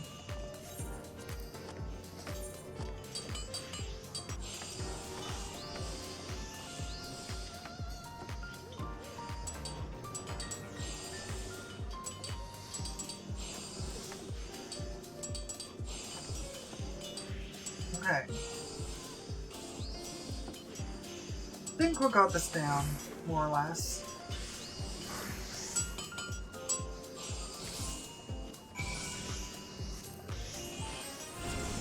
Thanks, I leveled up again. Let's go to the Mech-Op spot then.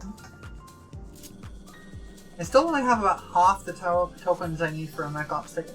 You want to lick the planet? You did say that. And honestly, I kind of get it. Look how blue it is.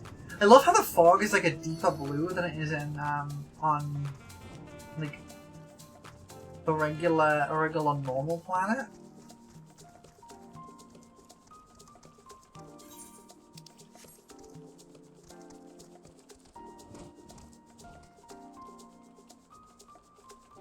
It is kind of weird that this planet clearly has flora, but as far as I can tell, there's no fauna.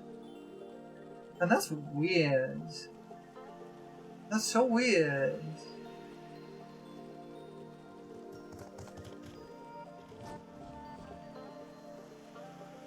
Come on, give me some tea.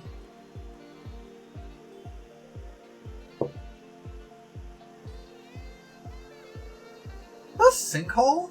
Why is there a sinkhole here? Plant ate them? Oh, that makes sense. doesn't really make sense, but it's okay.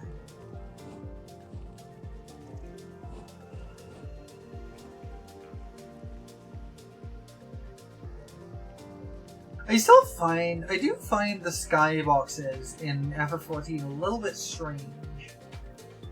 Because, whoa, what a cute slime. There's a cute slime in chat. Hi Mooney, good to see you. It would be impossible to have Flora develop without fauna. Yeah, you're not wrong. It's just weird. There's a weird thing about the skyboxes. You finish your classes for today? Hells yeah! You're tired? Well, you're welcome to hang out and chill. We're just in space, doing some space stuff. There's a weird thing about the skyboxes in FF14 though. The way the stars are positioned implies that the FF14 world is not in a spiral galaxy. Which is really weird.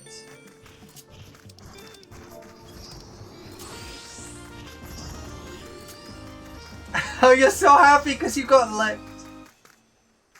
Can I, like, oh, I accidentally got rid of the thing. Finally, someone licked you back.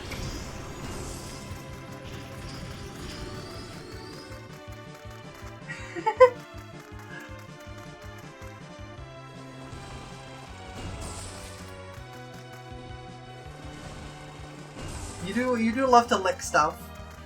And it is always exciting when someone shares your hobbies.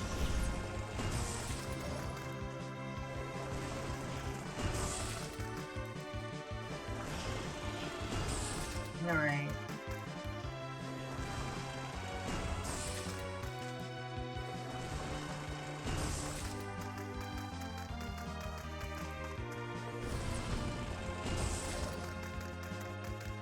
Okay. Oh, there's so many over here. Can I just go here and get all four? Let's see. I can! Heck yeah! Licks my wings? Mooney. Yeah, Mooney. You know I got a lot of nerves in those, right? You know I can feel that.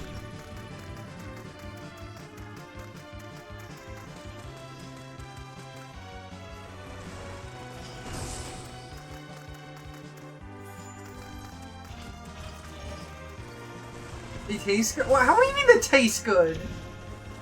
Fairy wings are sweet? I wouldn't know, because I don't go around habitually eating fairy wings. I'm not that kind of fae. Oh, no, I guess. But it makes sense. I know fairy blood tastes like. You didn't say eat, just lick. Chews on the wood. Please don't chew on my wings. I need those to fly. I do know fairy blood tastes like cotton candy. You're not eating fairy wings? Oh, okay. That's okay then.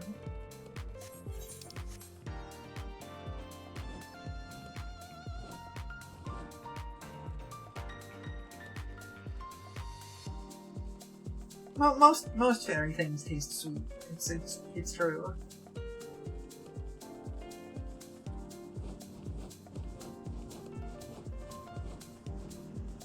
Eating fairies gives you diabetes. True facts. That's why you shouldn't do it.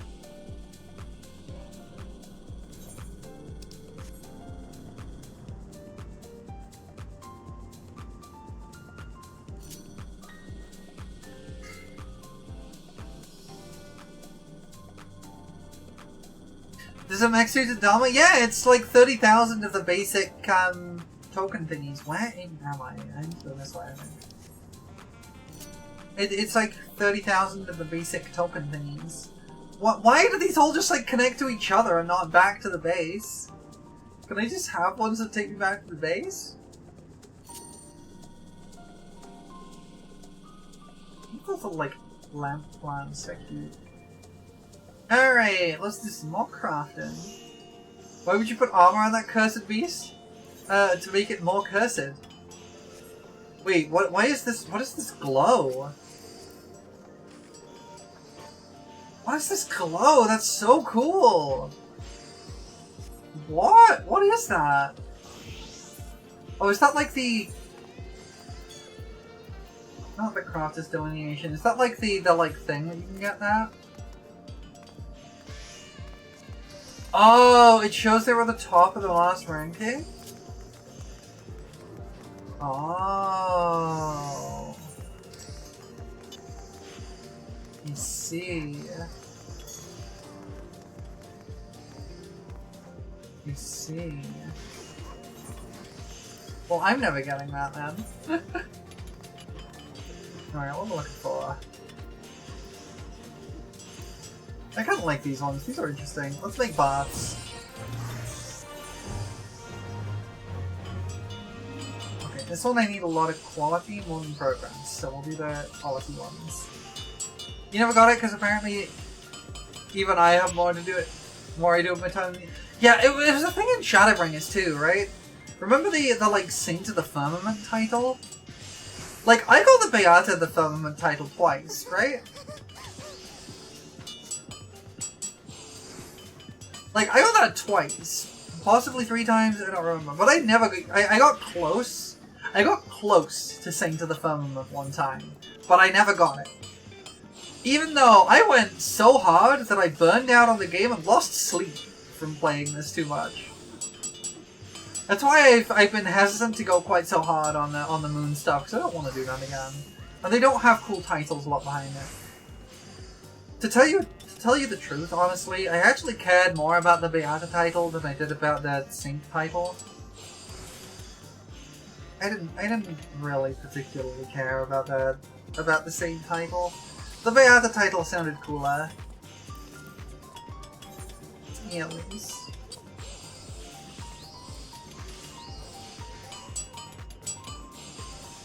But I got like 2 or 3 of the delineation things you had to redeem for it. Sadly, it wouldn't let me pick them both up. I picked one up, and it wouldn't let me pick up the other one, even after I used it.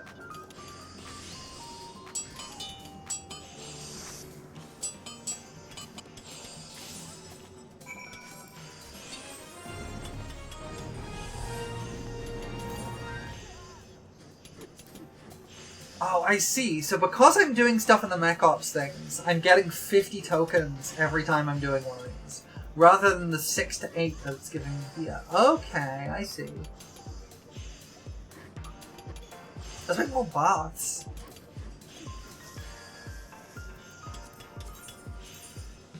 Okay. What do you mean my item level is below the suggested requirement? I just did this one!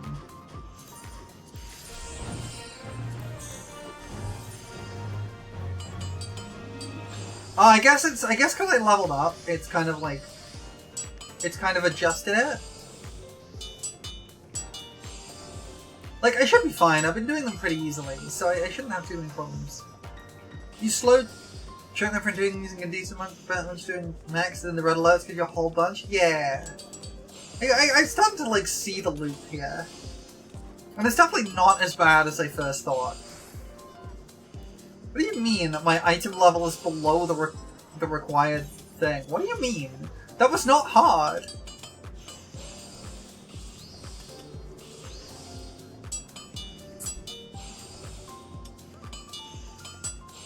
It's not terrible, just tedious? Yeah. That's why I kind of miss the way it worked in Shadowbringers, where you would have, like, the loop where you would have to do, like, a bunch of gathering, and then a bunch of crafting, and then a bunch of gathering, and then a bunch of crafting. See, you weren't always just doing the same thing over and over. Which, now I think about it, is probably how the people got the same title. Because they only did one of those, and then either sold the materials, or just bought the materials to do the crafting with, rather than gathering their own materials and then crafting those. I'm guessing that's how people got the same title, by just hard focusing on one over the other.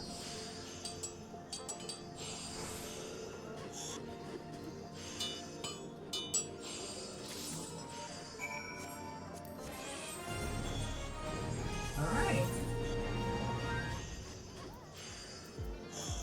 Let's see the glass again.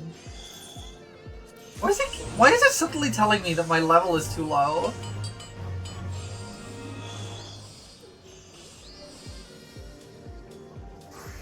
Okay, what I want to do is this.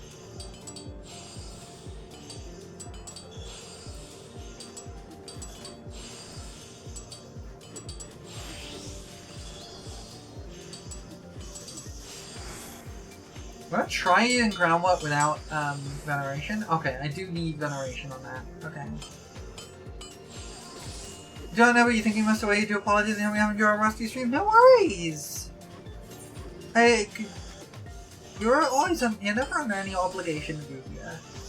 And if you gotta go for whatever reason, for naps, snacks, whatever you gotta do, go do it. And I hope you always have, like, you're always welcome to hang out, but you're never obligated to, is kind of what I'm saying. So go do what you need to do. And I hope you have a good rest of your day.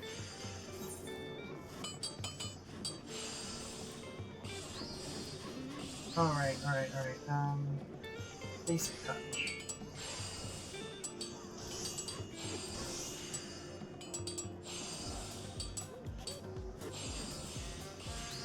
Okay. Oh nice, we got good on here. That's not necessary, but it's fine.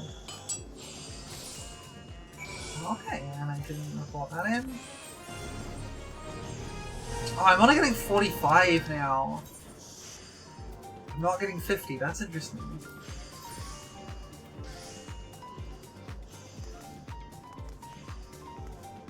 You still being around, but you got an AFK for a bit? Again, no worries. Oh, so hang on, there's a time restricted mission?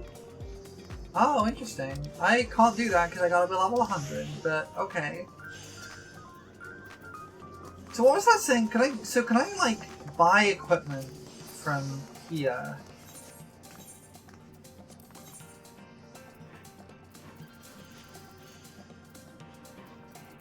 Okay, e-drive tickets, all that. Can I like buy gear?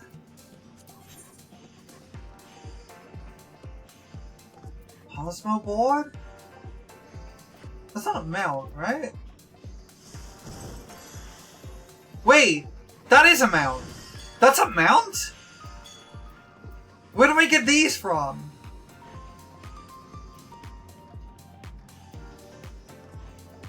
Okay, where do I get Fenia exploration tokens?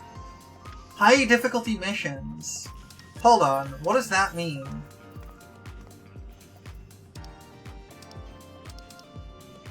What does that mean? There's a mount from that!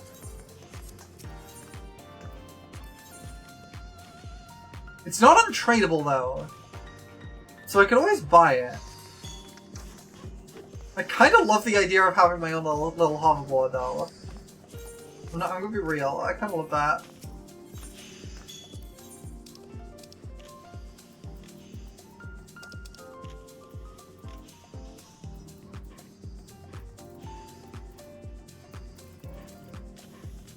Yeah, it's a 29k is the Interstellar Downward Whistle. Can I get, like, armor and, like, equipment from you?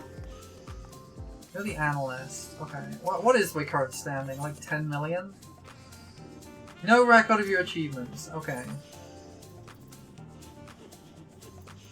Okay. Is that, like, gear? Is that, like, legendary gear or something that I can get? Because I'm stuck at level 90 gear here, and it's rapidly breaking, actually.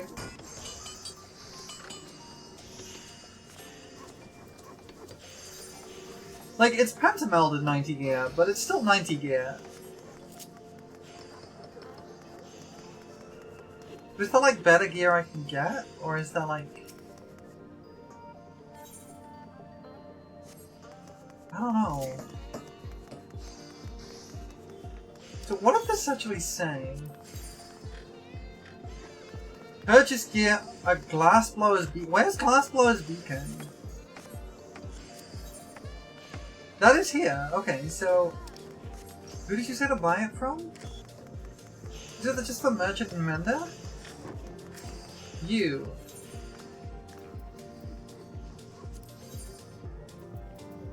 So tree crop gear. Oh, so you're just saying just buy the like level 100 basic gear. Okay. That's what you're suggesting. No thank you. You're here cleaning keyboard? No worries. Keyboard gotta be clean. I need to clean my keyboard, honestly. I don't do it enough. Alright, stelloscope lenses, I guess.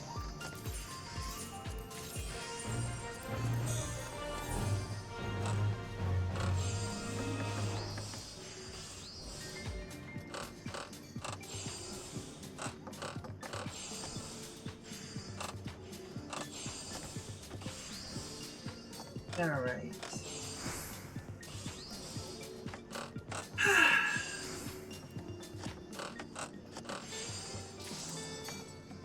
Now I'm doing this when I'm not in a horrible mood. It's actually pretty chill. Like, there's not much stress involved with this, because there's no real, like, major time limits. It's actually less stressful than the Shadowbringers ones. Just because, like, the big event thing... I don't really care as much as, like, the big event things that happen for, like, the upgrade things. And they seem to be happening way, way less often with the moon stuff than they did. Because it was, like, every 2 days there was, like, a big upgrade event for Shadowbringers, for the Ishgard restoration. And you had to be there. And people were, like, spawn camping them, and, like, filling up the instances. It was awful. This feels a lot chiller.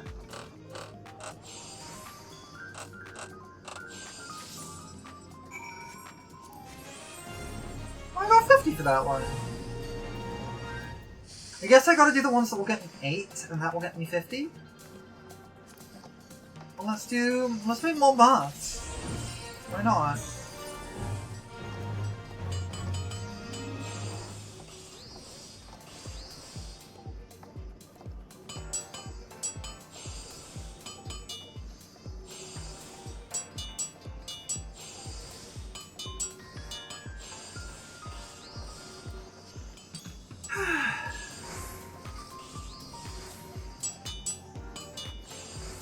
So, I've got a bit of a, like, long-term history with game development, right? I've done a lot of game development stuff. And I took a break with it recently. Oh, mech op. I'll finish up the boss and then we'll go for that. I've been taking a break from game development for a bit, because I got finished with a really long project and it kind of really burned me out on it. Because it was a project that took me like 10 years to make. And so I got kind of burned out on it, on game development as a whole. I just kind of need a break from it. That was at the start of 2024. And I've done a little bits and pieces. Like, I've done a bit of work for Ship of Harkinian 2, Ship 2 Harkinian as it's called. Just the Majora's Mask PC port. I did a bit for that. I made a mod for Baldur's Gate 3, that kind of thing. I just kind of did a bit of tinkering here and there. But I've been wondering if I should get back into like doing actual game development. I have a game that I started making in Godot. And it was kind of like a, it was kind of like, you know, like, Metroidvania type thing, right? So, I'm thinking that, since I've been in kind of like Hollow Knight, Silksong, that kind of mood lately, because, well, Silksong, I'm wondering if I should go back into that and actually start working on that again. Like, it was just for me, just because I wanted to make it, and I had some cool ideas for it. But I've been looking about going back into that. Maybe if I do, I'll maybe stream some development streams sometime. It could be fun. I don't know if you'd all be interested in seeing that, like, game development streams where I'm just kind of programming, building environments, that kind of thing. They're probably pretty boring, especially early on, but maybe later when there's actually like a basic game to build and I can actually start like making levels and building new enemies and things. That could be cool. Maybe. Maybe. I don't know. What y'all think? Would that be something you'd be interested in watching? I don't know.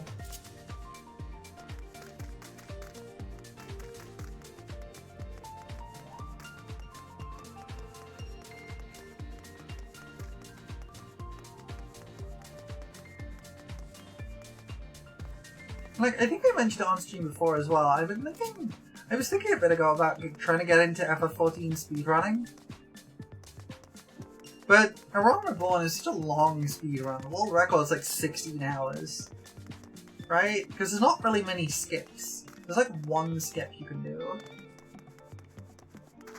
And it's not a big one, it only says a few seconds. So you just have to like, go through the story as quickly as possible.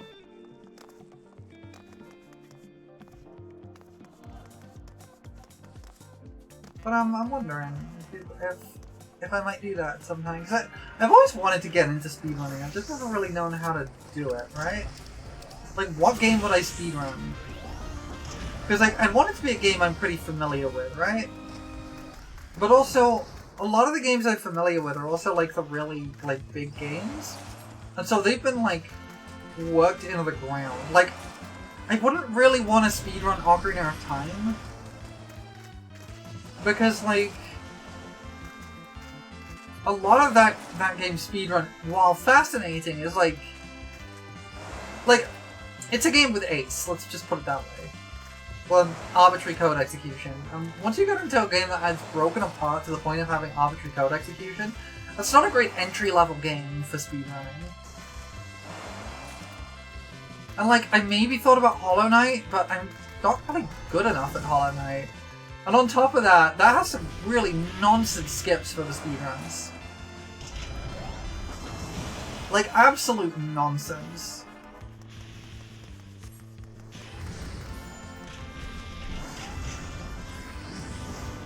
Like, the one that really does stick to mind, though, is I might be able to speedrun Eternal Sonata. I don't know what the speedrun for that looks like. It's like, casual play of that is about 30 hours, and 100% is about 35. Assuming you're not going for, like, all the easy items, which are, like, the one that requires 2 completions of the game through. So, I bet there are some interesting speedrun tech for that. I'd have to look. It's just also not the, like, it's probably not terribly long. Yeah, but it's also not the most, like, mechanically deep game. So I'm not sure how much... Like, that's the thing, a lot of the cutscenes you can't skip. At least on the Xbox version. So, like, the PS3 version is, like, the better version for speedrunning because you can skip some of the cutscenes. But also, like, I don't think there's much, like... As far as I'm aware, I can't think of any space how much space there would be for, like, skips. Because there's not a lot of, like, tech to it, right? Like, the game's mechanically quite shallow. Like, it's fun, don't get me wrong, but there's not a lot of, like, real mechanical depth to it. There's not a lot of mastery.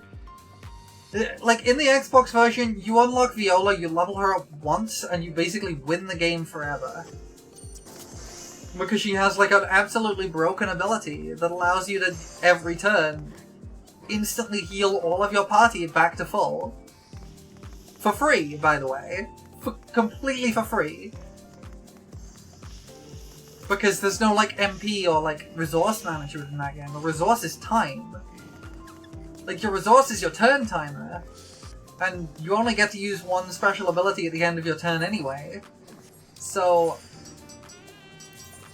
it ends up just being Heal Arrow, which just heals all of your party to full every single turn. I think a lot of it will be getting used to clearing fights fast. Yeah, but, like, a lot of that's what you end up doing anyway, because, like, there's no real optimization other than that, right? But, like, faster? Yeah, I think the one major tech that might be the thing would only really come into... The only real major tech for Eternal Sonata comes in really late in the game, and that's the counter mech. Which is mainly luck-based anyway. So, like, let me explain how the counter mech in Eternal Sonata works. Because it's, like, it's weird. So, Eternal Sonata's combat is turn-based, right? But it's also, like, real-time in a way. Where, like, everyone gets a turn to act, but it's, like, you have real-time actions you take in that turn. And you have a set amount of time to do those actions in. So that's how the turns work. So on enemy's turn, though, you're not, like, just waiting for them to do their turn. Tales games, just because simultaneous speedrun, a lot of it is, like, just knowing the pathing and then having the fastest way to kill enemies or bosses. That's really just the bulk of it. Yeah, I think that's basically the same. But, like, it seems very similar beats to it. Yeah, I think so. I think the big time save is going to be with the counter mech, though. So, like, the counter mech works. So, like, as you... The way the counter mech works is, like, when it's your enemy's turn, it's not just, like, waiting for them to finish, right? Let's see, what's this? This is a policy one. Like, if an enemy attacks you, and they're attacking you from the front, so, like, you're facing towards the enemy. Speedrun Nancy Drew PC game? I never played a Nancy Drew PC game, so I don't know it well.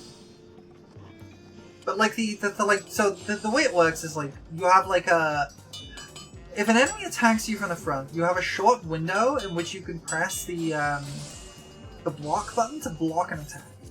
And that reduces the damage taken from the attack to almost nothing. Which is great. It reduces it by like 10, you only take like 10% damage or something like that. It's a really good ability to do. And you can do that for basically every attack that enemies do. But the window gets smaller and smaller as you go through the game, right? So the timing's tighter and tighter. And by the end of the game you have like 2 frames to do it in. But you also unlock the counter mechanic. And the way the counter mechanic works is at random, the block button could sometimes show counter. And if you press the attack button instead of the block button, when the counter icon shows up, you basically temporarily stun the enemy, instantly ending their turn, and getting yourself a small free turn. Like, it's like a half-length free turn against them. You get like 2 seconds to attack back. And then the enemy's turn ends immediately. It's busted. The problem is if you press A, the attack button, when it's not a counter icon, but just a block icon, you don't get the block.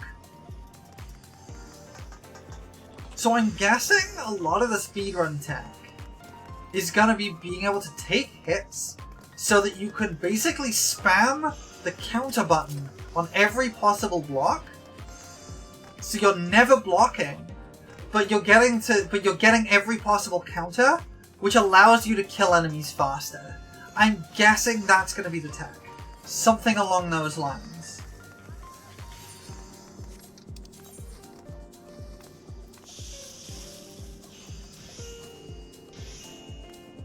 That would be my guess. Ah! Audience. Maple Reed! Yeah, I should watch a speedrun of it to see how it goes. Welcome in, Raiders! If you don't know me, my name is Prolo. I am a moon fairy, and I've not committed any crimes lately. How was your stream?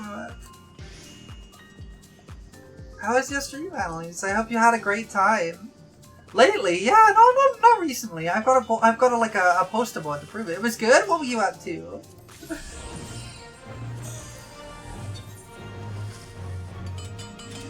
We have to do more crimes? Let me let you in on a little secret. I've been planning a new redeem for the channel. Where I will keep track of the crimes I do. And it will tell me... Wait, that's not what I wanted to do. Oh well. And it will tell me how many days it's been since I last committed a crime. I'm planning on it. I think I know how to do it. I just gotta actually build it. But welcome in. If you want to go raid and run, get yourself snacks, sleep, whatever else you need, please do so, because self-care is very important. Otherwise, you are more than welcome to hang out. Hello! Yay, pets! Thank you for the pets. We're just doing some FF14. We've gone to space, and we're just doing some crafting in space. Your spine wants to explode? Well, don't let it do that. You need that. You need your spine. The spine's important. You need rest? Go get some rest! Go get some rest, friends. Thanks for sending people over. I really do appreciate it a lot. Fantasy in space? Hells yeah, we're in space. We're on a super cool, like, rainbow planet.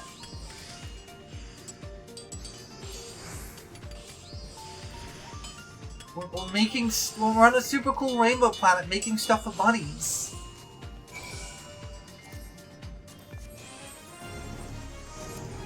See, there's one of the bunnies now. We're on a rainbow planet making stuff for bunnies. Late Maple Raid! Hello! Welcome in! Welcome in! I almost have enough for a mech ticket, actually. But no way! Yeah, I love the bunnies. They're super cute. Hi! Alright. I don't know why it keeps giving me that message, so I'm not exactly having the problem with this. Oh, I got me dying now. Oh, this is one of the ones that has no quality requirements, so I gotta start with this one.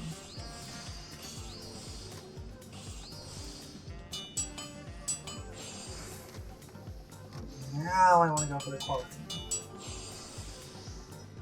I didn't need that. What am I doing? I don't need that. I don't need the big hits. I'm messing it up. I think we're good though. Yeah, we're good.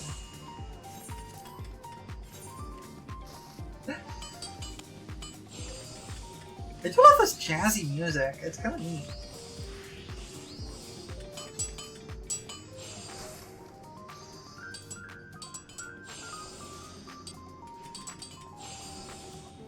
It's kind of a bop, I'm not gonna lie.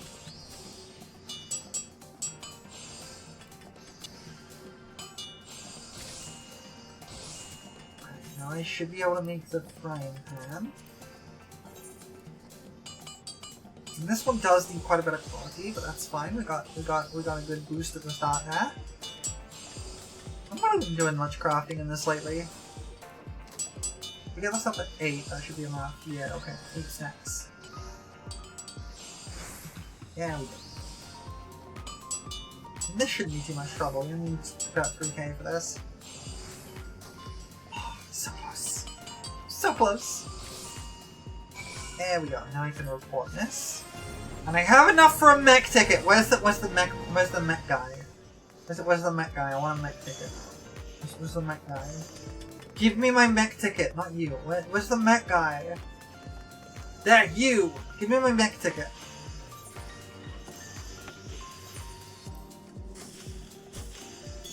I got my mech ticket. I got a mech ticket. I get to ride a mech next time that shows up. Some glass.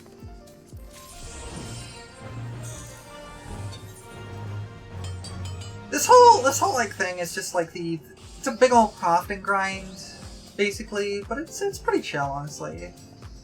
I think what I want from this is this. So this was it, because I can't use my standard preparatory touch or it breaks everything.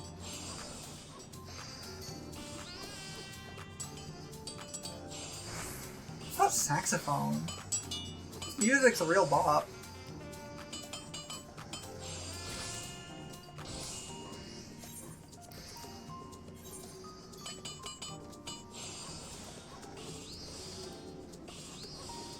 Wait. Is the music... Is it just me, or is that the Heavenswood motif? That sounded like the Heavenswood motif. It's probably just me, but it really sounded like the Heavenswood motif. I don't think I actually need Veneration here. I just found groundwork. Yeah. I don't know what about this rainbow-ass glass is standard, though. So since when does glass come in ingots? Since when does glass come in ingots? Wait. Why are we getting glass ingots? What is this?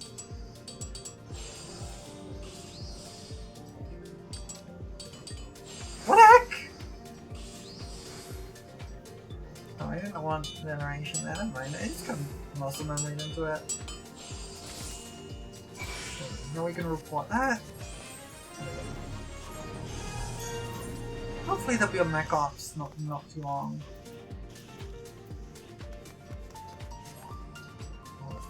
This one gives me slightly more XP, so I guess I'll do that one. Cosmoliner shafts. This one is a quality build.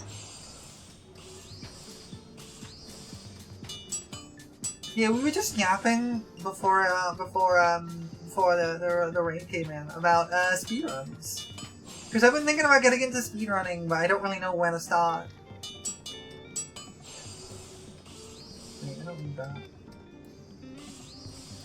And I've considered doing Final Fantasy XIV speedruns, but they're so long. Because there's not really many good skips. So I was thinking about trying to have a look at one of my my favorite JRPGs, which I am planning to stream at some point, which is Eternal Sonata. I love that game, but I can't really explain why. It just really hit me in all the right ways. I'm planning to stream it sometime. Speedrunning anything from an MMO sounds like an immaculate pain. Yeah, I mean, the world record for A Realm Reborn, I think, is like 13.5 hours. Like, no breaks.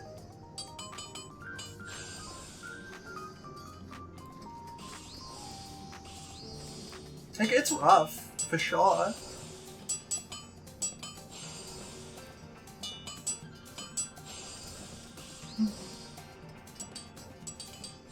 And like, I got to the level 90 crafts, I know they hurt your brain. Oh no! If you want some help with some level 90 crafts, I can do that, because like, I can do level 90 crafting, it's the level 100 stuff I can't do. Yeah, MMO speedrunning is a whole thing. Because like, the thing about it is like, you can't have like big major skips, right? Because like, you can't risk your account being deleted. You're just about working your way through it? Well, okay, so let me walk through one of the. Oh, hang on, we just got mech ops. I gotta sign up for this. So let me just go through a quick one with this glass, right? Let me go through this glass one. So here, the first thing to do is I'm gonna start this craft, and the first thing I do is I look at whether progress or quality is needed most of. So this one needs the most with quality rather than progress. So I start with Reflect, regardless of anything, because that gives me a nice boost, gives me 2 stacks of Inner Quiet. The basic goal is to build up my Inner Quiet stacks so that Byrogod's Blessing fills up the quality bar.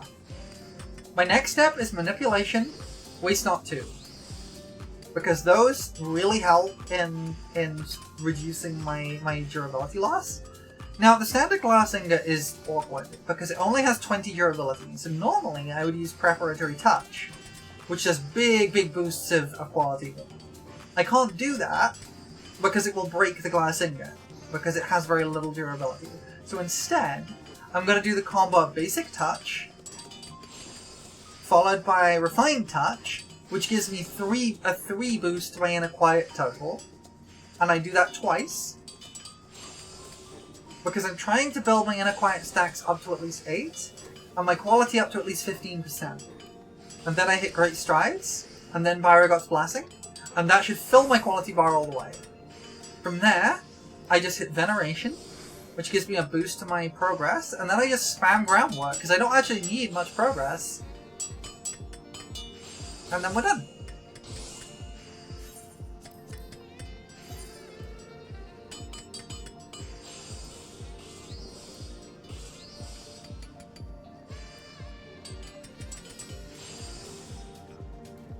And like, you can use the like Material Miracle to make some interesting stuff happen, but Oh heck! Pilot application accepted. Heck. I got 44 seconds to hit this. I gotta finish this craft.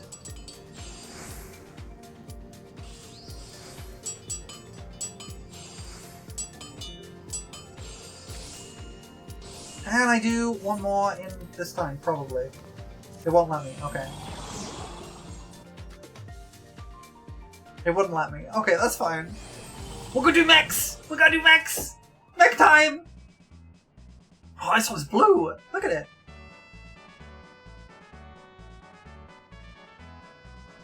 This is cute. This is kind of cute! I love how big the seat is!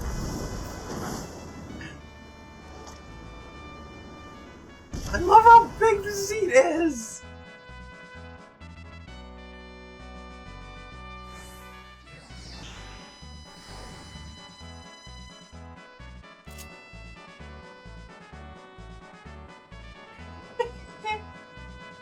I love that we get to do little construction mechs! I love that we get little construction mechs! It's so cute! I kinda love it! Oh, we gotta dig the quicksand! Is that right?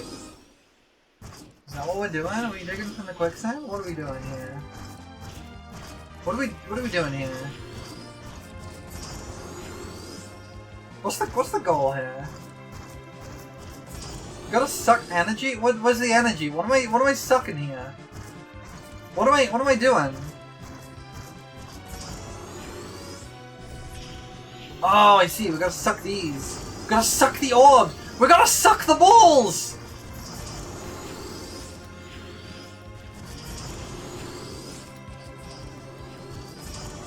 What am I sucking here? Well.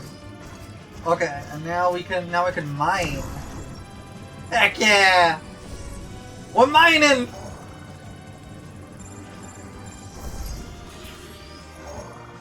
Nice.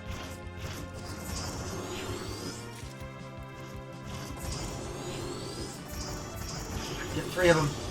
I can get 3! 4 even! Okay. Let's do some of these balls. We gotta suck these balls!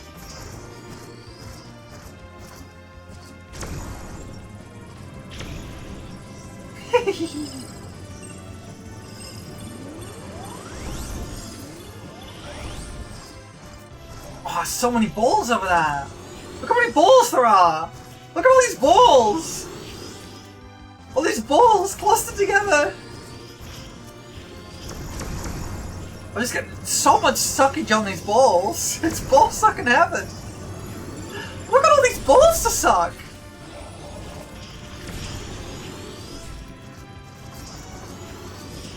I can suck so many balls with this thing!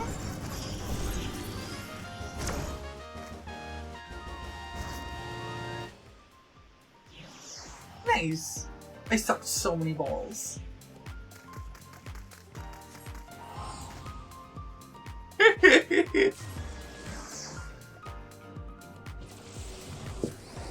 The ball sucker Mark 6, hells yeah! Gotta suck those balls. Alright, gonna extract some materia. I forgot that all my gear got materia doodly bop. Anyway, we could do like a big roulette pull now. We got an ad break though, so we're gonna just yap for a bit while we have the ad break before we do that. We'll do the poll after we do the ad break. I can't believe how many balls we sucked right there.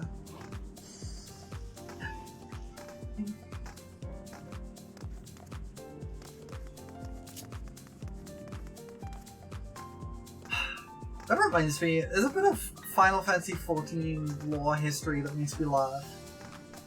Apparently the reason that Lalafell is the name of one of the gods is specifically because they wanted to have the specifically because they wanted the expletive Thal's balls to be a thing in this game. That's apparently why. Suck those balls like you knew what you were doing. Hells yeah! I know what I'm doing. Oh, it's the weirdly hot Lalafell. But that hair does things for me, okay?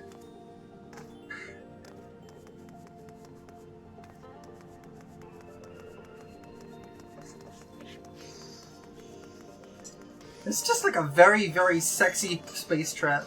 We had a rabbit coming onto us earlier. There's balls that we gotta suck in. It's just a really weirdly sexy space trip. You know what? I think I'm here for it. There's even tentacles around.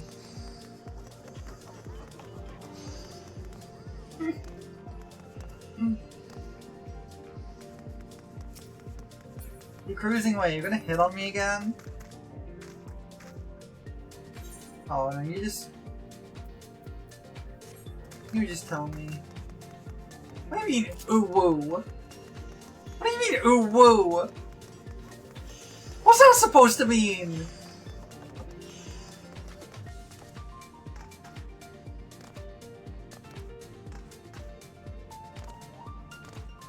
What's that supposed to mean?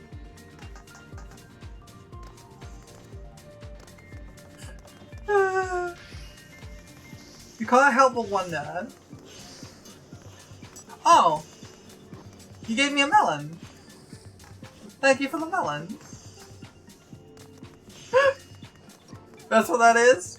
So, okay, let me explain the history behind Melon Gang. One of the things that, the Tales of games does, I promise this is relevant, is, it was either giving you a melon or giving me melons. I'm bapping you on the head. So the Tales of games have especially the later ones have a system called attachments, where you can find and unlock like little like objects and clothing items and things that you can like pin to the character models. And like the later ones, like you got really like in depth with it. Like you can scale and position them like any way you want and stuff like that. And you could like really customize your characters that way. Like, you can make them wear funny hats, that kind of thing. But Tales of Graces, which I did a playthrough a little bit ago, it was actually the last playthrough I think I did before I got my Live 2D model. Tales of Graces has a simpler version of that system because it's an older of the games, where you can find attachment items and you could just attach them and they will sit on their pre-designated attachment point. You can sort of like combine whatever ones you want together, right? And one of the first item I got that allowed me to attach it to the player models was a melon. It was just a watermelon I found on the ground. And for almost all of the characters, attaching a watermelon to them would just stick it on their head. And so, by the end of the playthrough, I was treating this watermelon as like a badge of honor, right? So like, if the characters did something that I really liked, I would give them a melon. If they did something that I really hated, like they were being weirdly misogynistic, I would take the melon away. And so, we started referring to it as joining the Melon Gang. Because they either had the melon or they didn't. If they had the melon, they were in the Melon Gang. If they didn't have the melon, they weren't in the Melon Gang. And joining the Melon Gang was a privilege, not a right.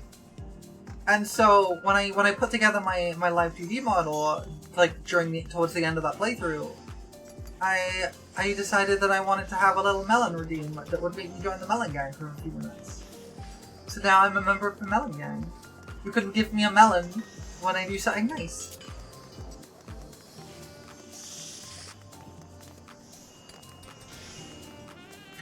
And that's the story behind the Melon Gang. The melon is strong? Yeah. That's actually even better than giving you melons? Heck yeah! Oh, then my melon's gone now. It lasted for just long enough for me to explain the history of melon. Thank you for the glasses. That one's just because I thought I looked cute. It's actually also why there's a melon in the in my chatting screen. There's a big old melon in my chatting screen because of that too.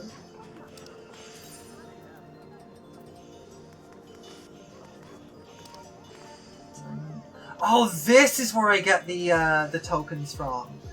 Wow, and you get a lot of them too. How many do I need? I get 22 there. How many do I need? It's not new. Glasses are best? I like glasses. I don't actually wear glasses in real life. I've never needed them. I'm the only member of my oh, you only need 100, and that oh, 100 gets you 1. Oh, you need 600. Okay. Okay. Okay. Okay, I need 600 of those. That's a lot. I'm the only one of my immediate family who doesn't need glasses. But I think I look cute with them, so I need some for my model anyway.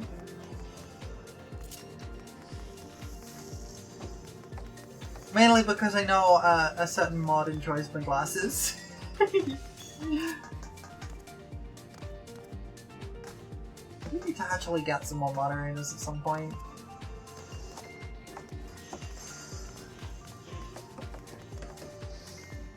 I'll think about that. In the meantime, I got stuffs to craft. Those bathtubs aren't gonna make themselves.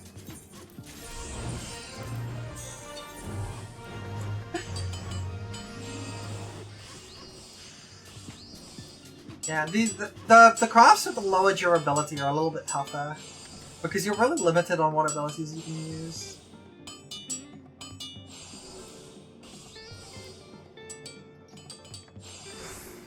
Oh, I messed that one up. Oh well. I got really into the crafting back at the end of Stormblood, and I'm really regretting that I never got into whistle crafting. Because whistle crafting was fascinating. But I never really tried it because it looked intimidating. And then they got rid of it, so I never got the opportunity to.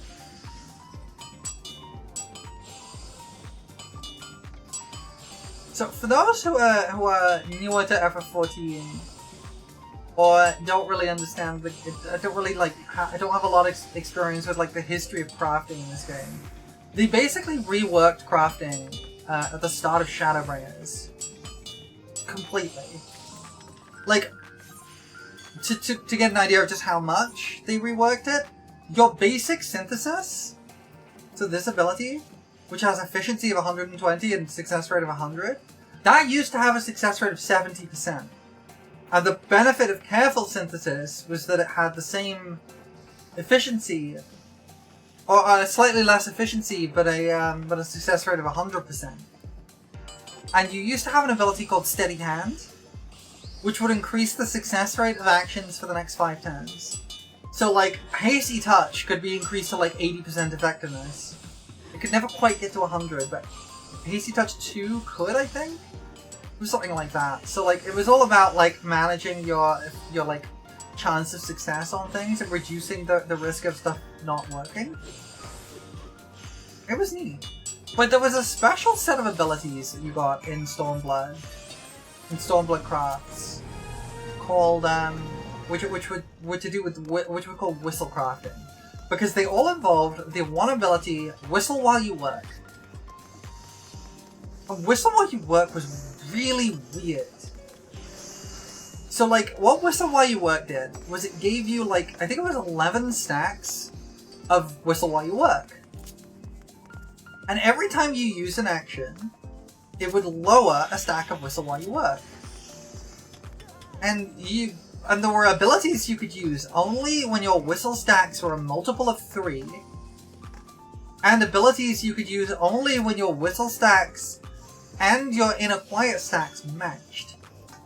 And then they would either up or lower, like increase your whistle stacks and lower your inner quiet stacks and stuff like that. And the idea was that you could keep cycling over, like, and keep like your whistle stacks up and your inner quiet stacks down, and keep constantly cycling those out. And you had to use like crafting delineations to do this. Like, this was before they reworked crafting to be a lot simpler, but it was so fascinating, and I never really tried it. One ability I do miss is Comfort Zone. There was an ability in Stormblood called Comfort Zone, which was basically a staple for most long crafts, because it was like, it cost a lot of CP, but every turn it would restore 8 CP, and overall you would get a total of 30 CP overall. So the idea was that you would keep that up at all times, but if your craft was short, it wasn't worth using. And you have to last for at least 6 turns to be worth using. But it was neat. Like, there was a lot of weird abilities like that, and then they reworked it so you didn't need Steady Hand anymore. And they added an ability called Reuse, which was a really cool ability, actually. And I'm disappointed they got rid of it. So the idea behind Reuse, for those who didn't craft at the start of Shadowbringers, Reuse cost a bunch of CP and did nothing for the craft. But it gave you the ability Reuse. And what that meant was, if you successfully completed the craft while you had Reuse up, then it would return, it would like 50% of, it had like a 50% chance to not use up one of the materials for the craft, and it would always be the rarest material. Which was great for stuff like crafting Orchestrion rolls. Because like, I have a faded copy of an Orchestrion roll here, right? Hiccups. So if I crafted using this, and I managed to get Reuse up, and it procced, I would guaranteed get the faded Orchestrion roll back, so I could make a second one. And then you could just do it again.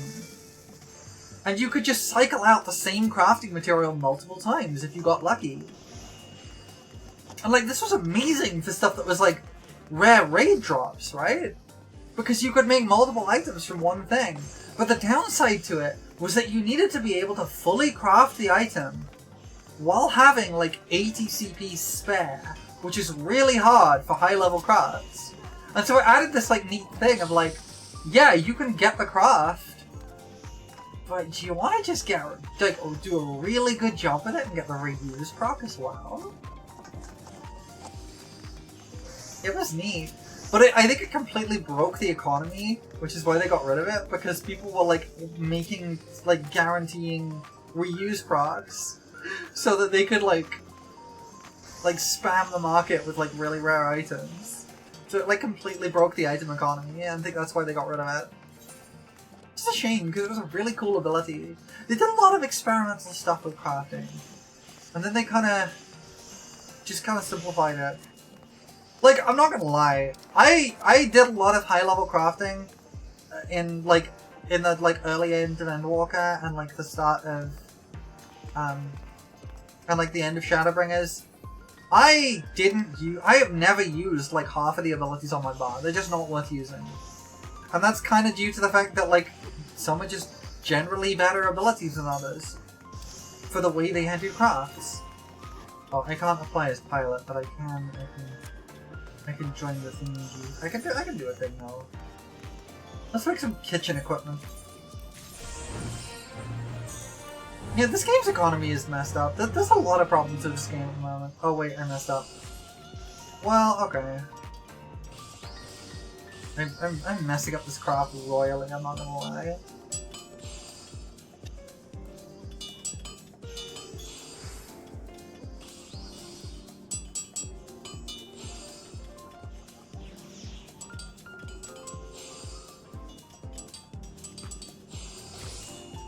There's a lot about this game that's kind of a thing. Like, I did it again. Oh well.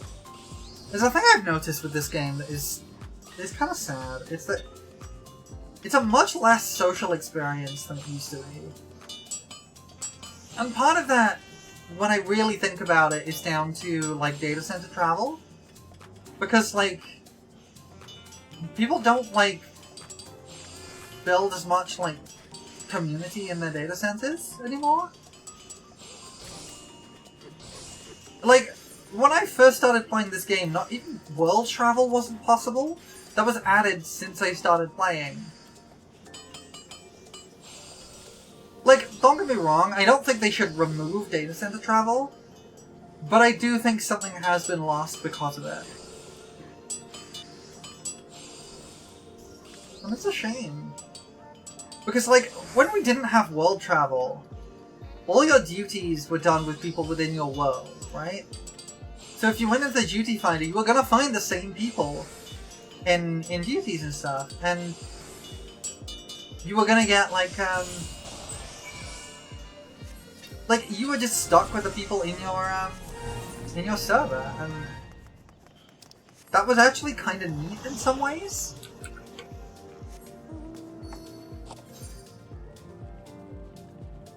You really had to talk to people a lot? Yeah, like, I got to know so many people just because I had to play the game with them. That's why you were kind of popular. That's because you were cool. But yeah, I ended up kind of popular because people got to know me as the bard that played music in Limsa a lot. And it's just, there was a sense of community that's kind of just not there anymore. There's a bit of it, like, it's not like it's gone entirely. Like, I still recognize people here and there. And like, I've definitely still made friends since Data Travel was added.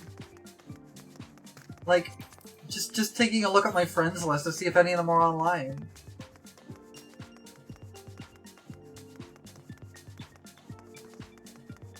Yeah, like, there are a couple people here that I've, like, got to know.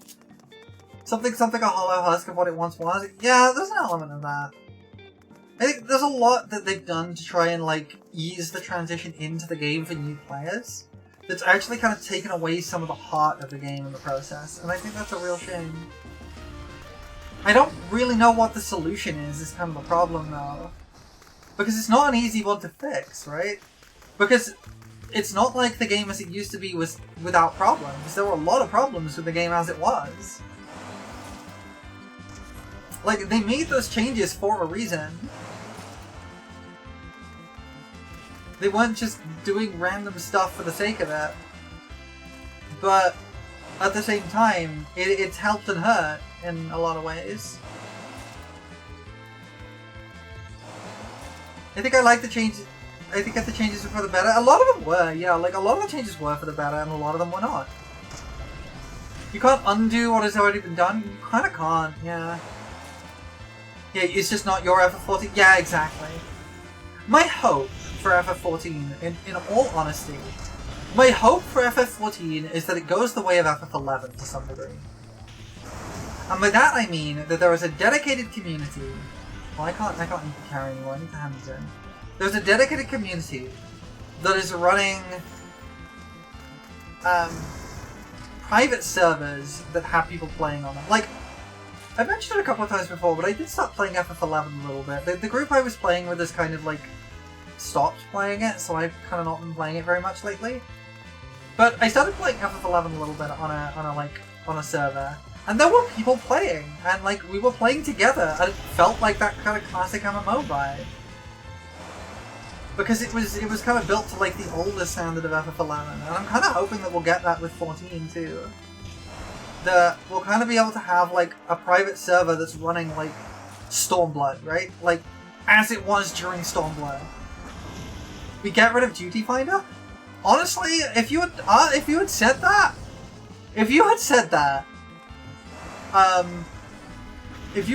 when I first started playing this game, and I was like, back when I was in Shadowbringers, I would have said no, that was a nonsense idea. Now, I'm not actually so sure. I think there is a benefit to getting rid of Duty Finder. There are bonuses to that. It used to be that you had to queue up to duties at the side of the duty, you had to talk to people to get a party for it. Yeah, I can see the benefit to that. At the same time, I can see the downsides to that. Now, here's the thing. I could see the benefit to that. Like, here's how I would do it if I were doing this. I would make that the norm for normal raids. Normal and Savage raids, I would make that the norm for. You cannot Duty Finder into those. You have to go to the location and you have to queue up to people. But for basic, like, story progression content, no. That is something that you have to queue in for. And as you go through the thing, the older content gets added into the Duty Finder, but the current content, no, you gotta find a party for that yourself. That's the way I would do it. Because that keeps kind of best of both worlds, right? You can still find the parties for the older content, because in the roulettes, it's in the Duty Finder, people are still playing it, right? But for the current content, you gotta talk to people. And like, I get the argument of like, that is harder for people with social anxiety. That is true. And let me make it very clear. I have quite severe social anxiety. I struggle to talk to people. I find it easier online, but it's still not easy. It's still a difficult thing to do. I have really bad social anxiety. Look, I have been invited to parties where I have stood in the corner and talked to nobody for 6 hours straight because I did not know what to do. I cannot approach people, I cannot talk to people, I can't hold a conversation. I have very severe social anxiety. Most of the time, if I'm invited out somewhere, I will just not go. Pets. Thank you for the pets. I am really, really bad at social interaction. And yet, I would actually prefer to be forced to do it in this situation. And I think the benefit of doing it for just endgame content means that it gives people the time to get familiar with the game first, right? Because if you had told me I had to do that for everything, the little wing flutters, yeah, the wing flutters. I love my wings. If you had told me I had to do that for every piece of content, I would just have not played the game. I would have given up. The wing flutters are adorable? Well, you're adorable. Ha, gotcha. What? What did I do? Why am I chibi? Why have I been made chibi? I should change the description of chibi mode to say punish me for my transgressions. Because that's what Squid Zap always says. Pro little, yeah, I'm little now. I'm small. Cause cute? Oh, okay, I'll take it. I'll take it. Yeah, if you had told me that, like, to go through, like, all of the base game, I would have to find a party, I just would have stopped playing. Because I wasn't invested enough in the game to put myself through that, and put myself out there. But if I could have gone through, like, the base game, and the older content, using the duty finder, got familiar and invested in the game and, like, the story, by the time I got to, like, current content in Stormblood, because that's when I got up to current content, I would have been perfectly happy going like, okay, I gotta actually use the party finder at the very least and actually like find people and talk to them. And like actually like get to know the party that we're working with here. Rather than just queuing in, saying hi, or at worst just like typing /, and then never speaking to them again. Like actually getting to know people for current content, I think that would be awesome. I think that would be a best of both worlds situation. Especially for a game as old as FF14, where there's, like, to get to current content, you gotta do, like, 500 hours of stuff. And even then, only for side content? I think that would be totally fine.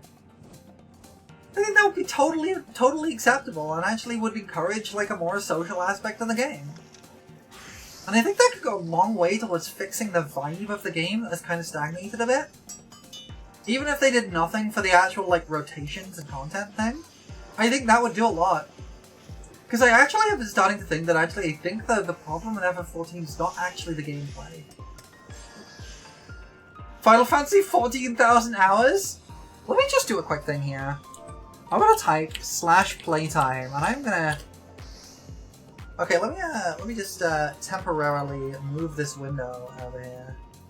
Let me just move this for a second. You'll see my playtime here. 298 days, 0 hours and 36 minutes.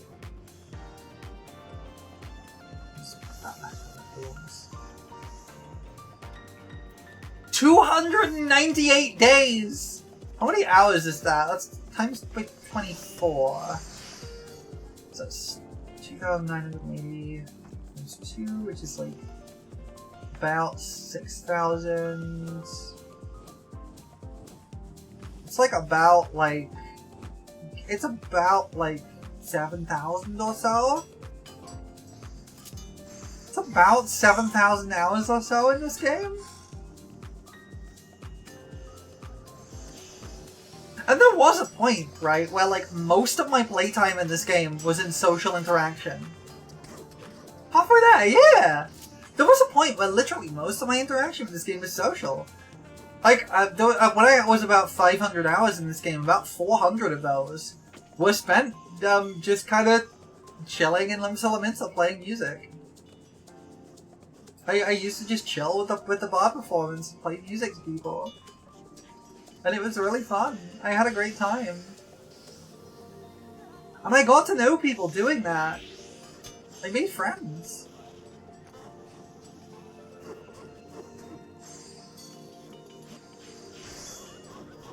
And it's a thing.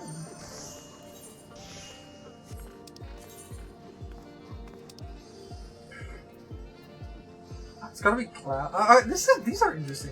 That is how we met. Actually, let me tell the story of how I met. My lovely moderator here, because we met in a through our free company, right? We're both in the same free company. And how I got into my free company was actually a complete accident, and it's kind of funny. When I first started the game, it was actually in Gridania I first started hanging out and doing the bar performance.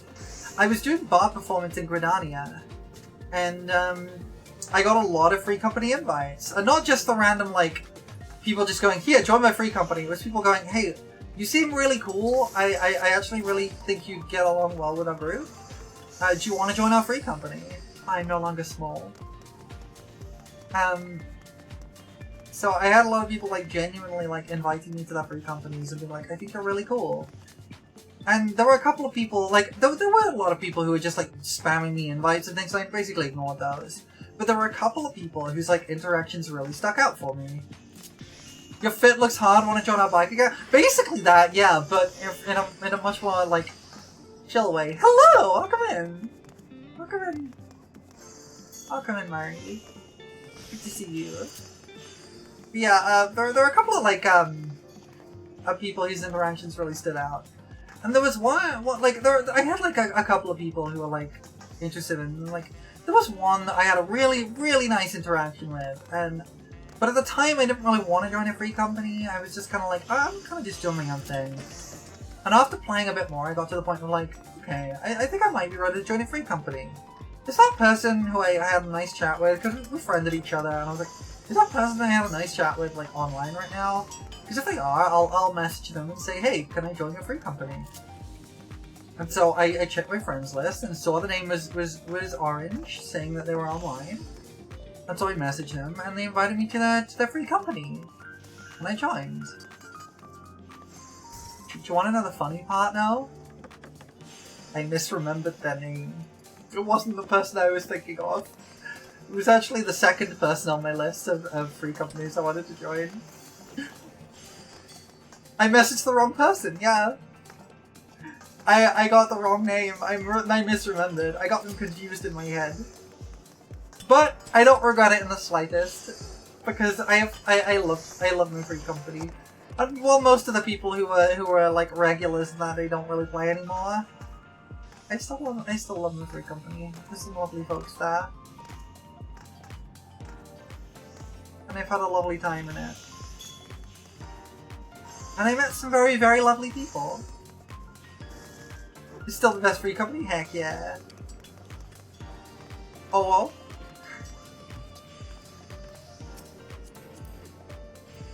My Sanctum Circus free company.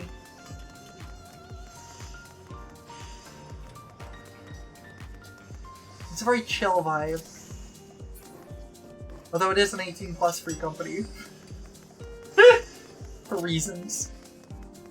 But it's a very chill one. I'm gonna do some missions while we yap.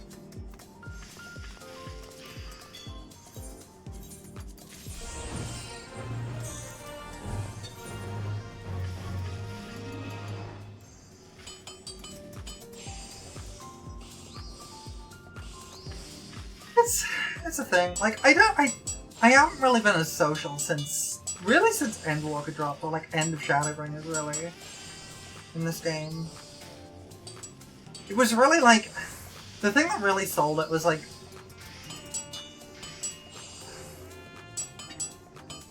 I met you and you've been cursed for existence ever since. Look,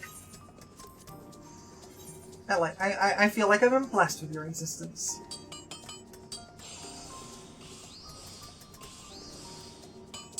I kind of miss the more social vibe this game used to have. It was sort of dying down towards the end of Shadowbringers, but what really killed it was like, it was really just Old Charlian being a better hub than Limsiliminsa. Because it was more open, it was very convenient, and just... it was chill. But it meant that it like split the player base a lot. Wait, no, I don't want to do that. What am I doing? You don't know when you got here, but hello, little fake creature. Hello, hello. Welcome in. Thank you for the first time chat. You're more than welcome to stick around.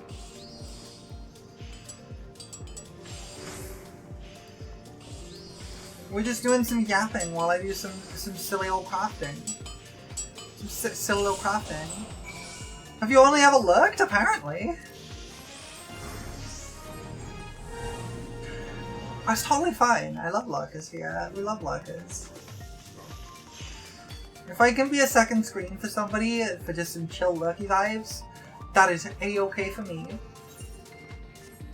It's not that button, it's not the button. I need to go.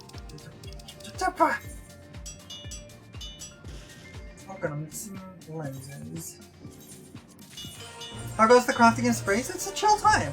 Oh, I gotta unshrimp. I got unshrimp and hydratorate.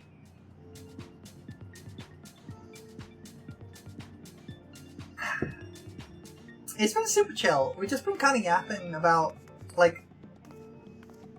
I've been yapping about, like, my feels on FF14, and, like, I was talking about speedrunning earlier. It's been a good time. I've been having a lot of fun.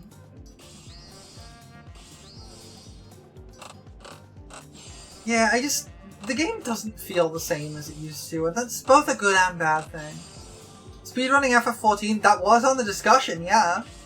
I've been thinking about getting into speedrunning, and I was thinking about what game I could play for it, and one of the ones that came up was FF14. I watched my lovely friend Wrath Games do a speedrun of A Realm Reborn a while ago. Because he does a speedrun as like a birthday thing. And yeah, it's a 17-hour long speedrun for A Realm Reborn. Like, if you're not on world record pace is like 13 hours. It's a long speedrun. Because, like, there's not many good skips, right? Like, getting through dialogue is fine, because you could just skip cutscenes, right? It's just there's so much back and forth for quests and things, it's all about routing. There is one skip, as far as I'm aware, in the A Realm Reborn speedrun, and it's really funny. You still haven't finished the actual story because it's so much and a lot of filler? Like, the thing about FF14 story is that a lot of it is not actually filler, it's stuff that's like important world building that's come back to later. But it is a slog to get through the earlier stuff. It's like the payoff is so worth it. For like, Endwalker is one of the best pieces of game storytelling I have ever seen. Like, Shadowbringers and Endwalker taken together is basically the best piece of game writing in existence. The world building feels like it's filler, but don't get me wrong, I like it and I like filler. Yeah, that's exactly it. Like, it feels like it's filler, but you gotta pay attention to it because it's so important. Little details do come back. And like, the payoff is incredible. And it is like, it's really interesting world building too. I love it a lot, but gods, it's like, it is hard to tell people, please trust me, it gets good. Right? You just gotta get through A Realm Reborn. I personally don't tend to tell people that. I tend to tell people, like, look, try and get invested in A Realm Reborn. Because actually the story is still good. It's a little bit weirdly paced and it's a little bit of a slog at times, but it is actually a good story.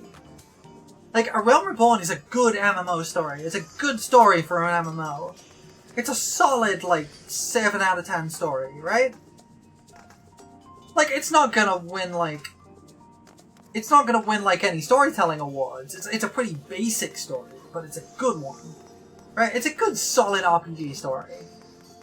It's a slog, but a good story. Yeah, like, it's a little bit weirdly paced, and it's got some annoyances there, here and there. But it's a pretty basic and pretty strong story. And if you're willing to spend the time and, like, go, actually open yourself up and go, okay, I'm gonna try and get invested in this story and characters. You could have a great time. Like, I went into this with an open mind to it. I went into this without knowing much about it because I hit before the Shadowbringers push, right? Because a lot of people joined the game after Shadowbringers release because of how amazing Shadowbringers was. And when they did, a lot of people got told, just get through A Realm Reborn, it starts getting good at Heavensward. And I fully disagree, because I had gone into this game with no expectations, right? Because I'd gone in before that whole story push on how amazing the story is. Like, I had no, like, I've gone into this because I wanted to try a new MMO, right? And my main concern for it was that I could play it with a controller. You said it before, like, Blue Sky saying your money's really pretty and I love it. Thank you! I'm really happy with my model, it's so lovely. The model artist, by the way, is in the little doodly description thingamajiggy underneath the stream, if you want to check them out. They do really nice work. I rigged it myself, but they did draw the art. I rigged and designed the model myself, but the art was done by Yufa on VGen. I mean, they do really good work. But yeah, like, I went into this, like, I was looking for a new MMO to play, because I'd kind of been out of the MMO game for a while, and I tried a few, but, so, let me tell you a little, let me just sit here while I yap a little, because I can't multitask like this. Very pretty model, yeah, thank you. Let me just sit on this little crate of stuff. So, I have a problem with a lot of games, that my enjoyment of games is very sensitive to the control schemes. Like, there's a lot that I really struggle with just because of the control scheme. And it's nothing to do with, like, the games having bad controls, necessarily. It's just that if my brain doesn't vibe with the controls, then I struggle to play them. And a big problem with MMOs. Hard to find them where I like FFXIV is one of them. Ooh, hang on, we got a red alert! I'm gonna do that while I yap. Where's the red alert? Oh, it's coming up in 4 minutes. Okay.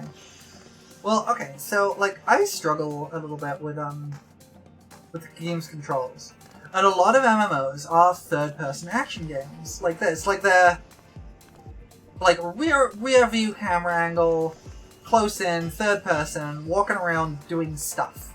Right? Interacting with the world, like, this kind of style, right?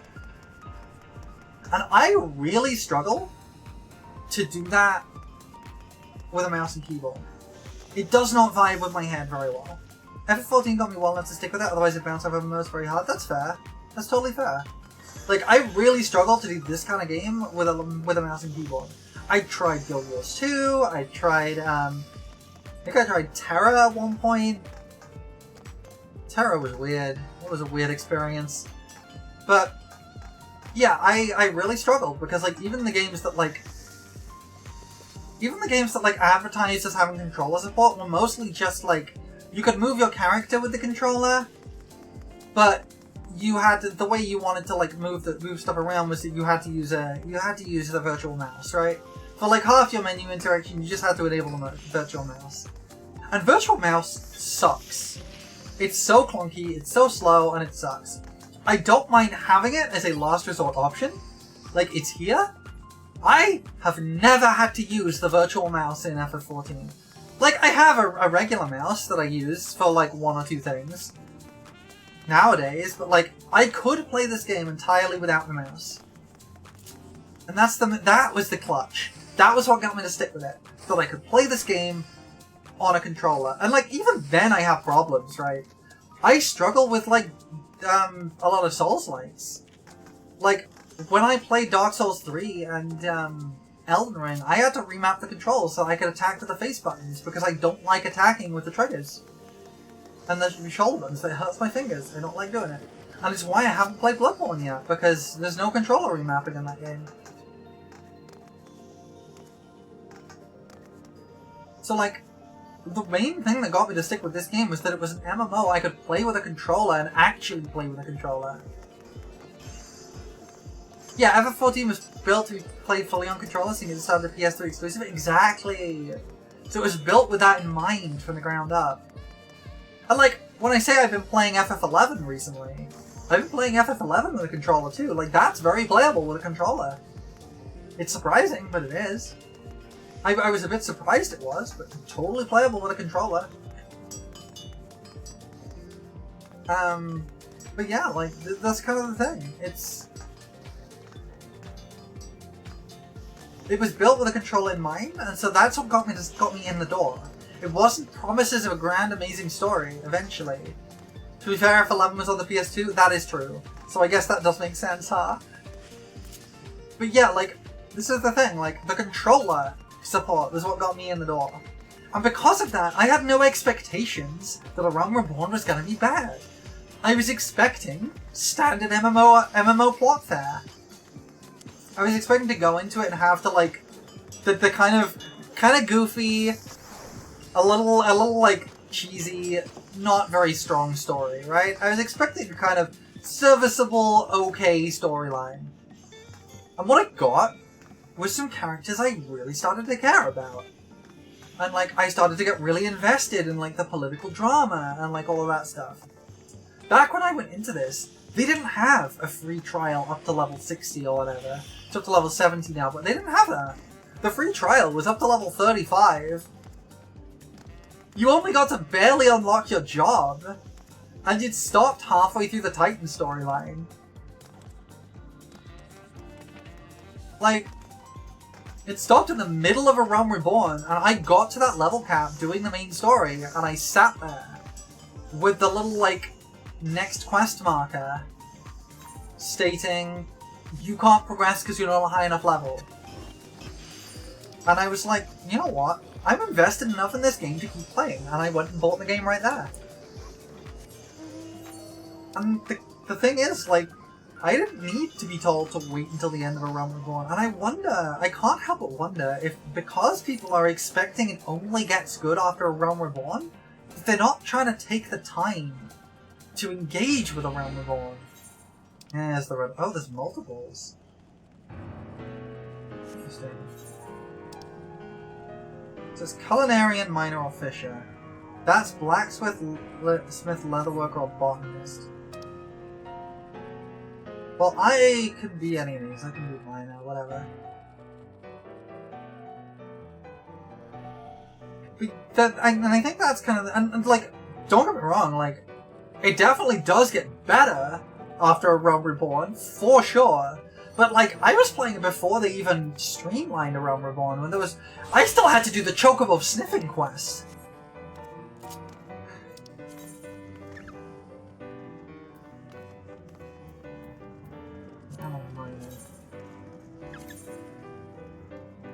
This is Miner, remember, right? Yeah.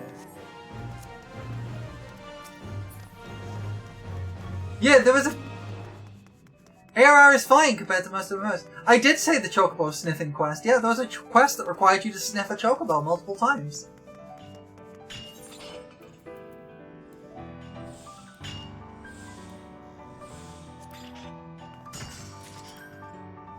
And they didn't remove it later, but like, they had some silly filler quests in A Realm Reborn.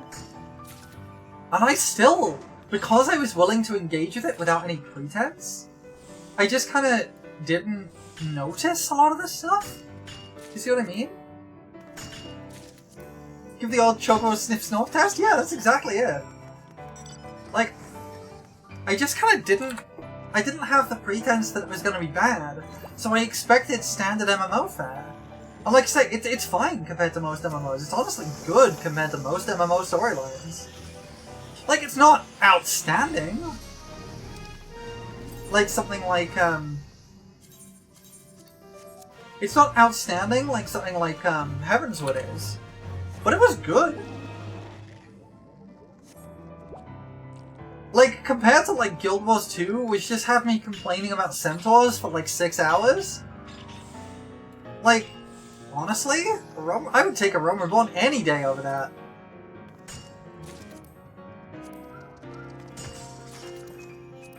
And it's just, like, I guess I wasn't expecting much, so I was pleasantly surprised. But, like, I also was willing to engage it on its own terms. I wasn't just clicking through to try and get to the endgame content, because I didn't feel the need to. In part... Oh wait, I gotta grab stuff. In part because my my primary focus of the game was social. I was having most of my fun from just being social in the game. And not like the raid content or anything. I wasn't trying to get to the raid content. I was checking which backer I needed for the next card. What was that about you and Centaurs for hours? Chakal. I know what you're getting at, and you're right. But at the same time... Bad. Thought. I was talking about Guild Wars 2.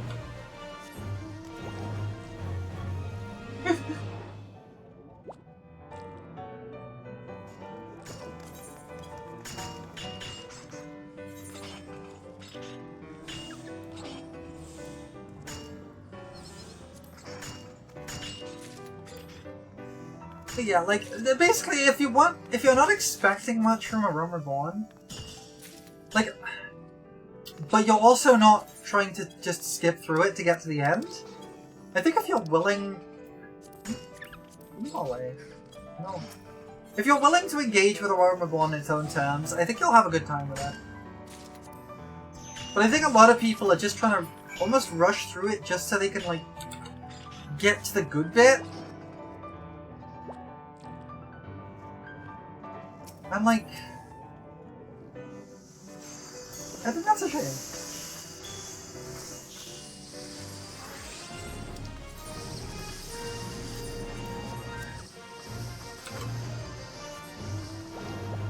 I think there's a lot to like about A Realm Reborn.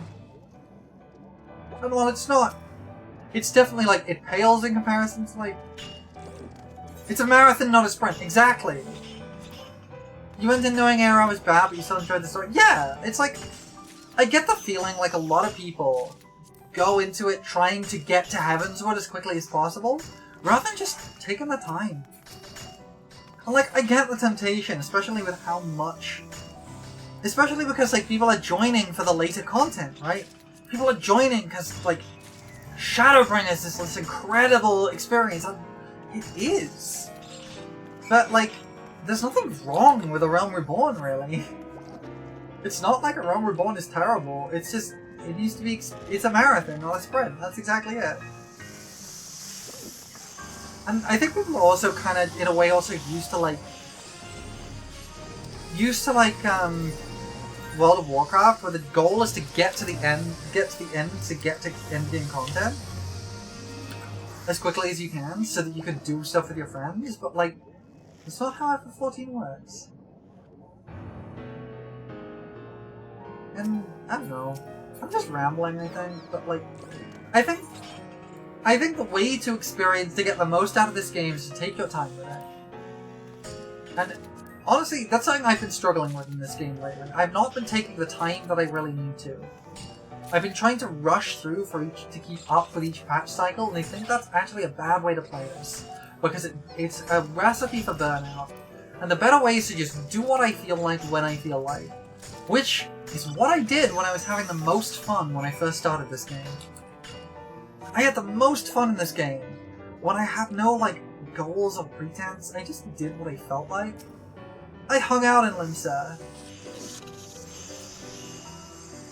I did story when I felt like it. I didn't rush to the end. I did stuff as and when it seemed like a good idea. I didn't level an alt class for like until I started Shadowbringers almost. Also used to how in WoW, unless you really cared and were really paying attention, things didn't really connect, everything was isolated. FF14, everything keeps tying together and calling back. Like, yeah, like, I would say that you cannot... Ditto big tip, you never MMO before, do your yellow quest, particular cities. Yeah, like, they don't add a lot, but they do add a bit. And I think it's like... I think I will go as far as to say, like, you cannot fully appreciate what Endwalker does without fully appreciating and understanding A Realm Reborn. Because it calls back to so much of A Realm Reborn in Endwalker. Because it's ending that story arc, right? It's not just teaching you how to play either. It's like, there's a lot of the lore and story that A Realm Reborn sets up that only really becomes super relevant in Endwalker. And you could argue that's a problem. But it feels so good when you recognize it, right?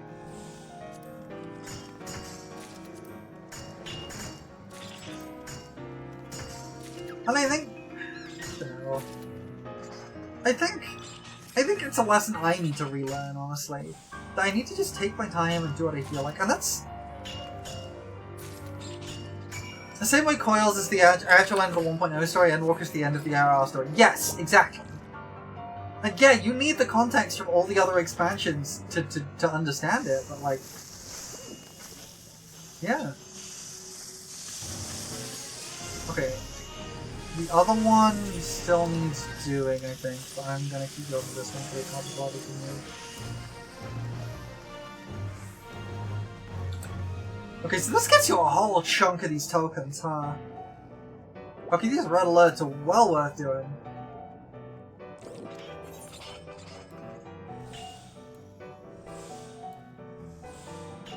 But yeah, it's like, it's something I've been trying to do with the streams more, because like, I don't really play this game much outside of like my weekly raid nights and streaming it. And when I'm streaming it, I'm not really feeling the like desire to like keep up with stuff necessarily. Like sometimes I do, but like most of the time I'm just wanting to like do whatever I feel like. Because that's how what I know will make the most interesting stream, right? If I'm trying to force myself through something, that's not fun. It's not fun for anyone, and that's kind of what went wrong the first time I tried to do Moon stuff. I didn't really want to do it, so I kind of made myself do it for the sake of the stream, to keep up with the content, and it just made me upset, honestly. I wasn't having fun, and that was coming through on the stream. So it's been a good lesson for me to like really just chill out, I guess. I'm not. I like to, like, okay, this is a little meta here, but, like, I like my streams being a chill place. And, like, yeah, we get a little chaotic and silly from time to time. But I like my streams to be a chill place that people can vibe out in. Right? I like it to be a place that people can just hang out and just kind of vibe. Kind of just, we can just, it's like a little, like, chill conversation. There's no pressure, there's no stress. We're just all hanging out, right? That's the vibe I like my streams to have.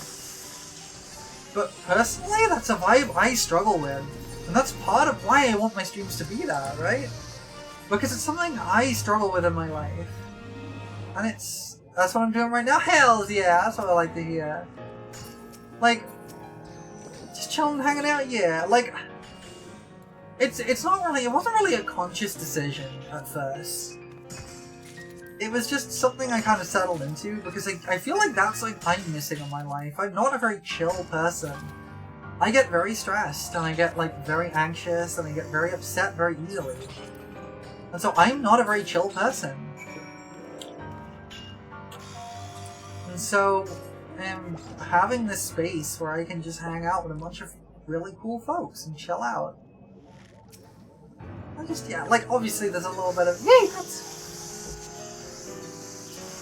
obviously, there's a little bit of, like, performance and puppetry involved in, like, the VTuber model and, like, hosting this space, right? Like, there's an element of, like, the performance to that. Mooney, I swear to gods, I will do it when I've done this little quest here.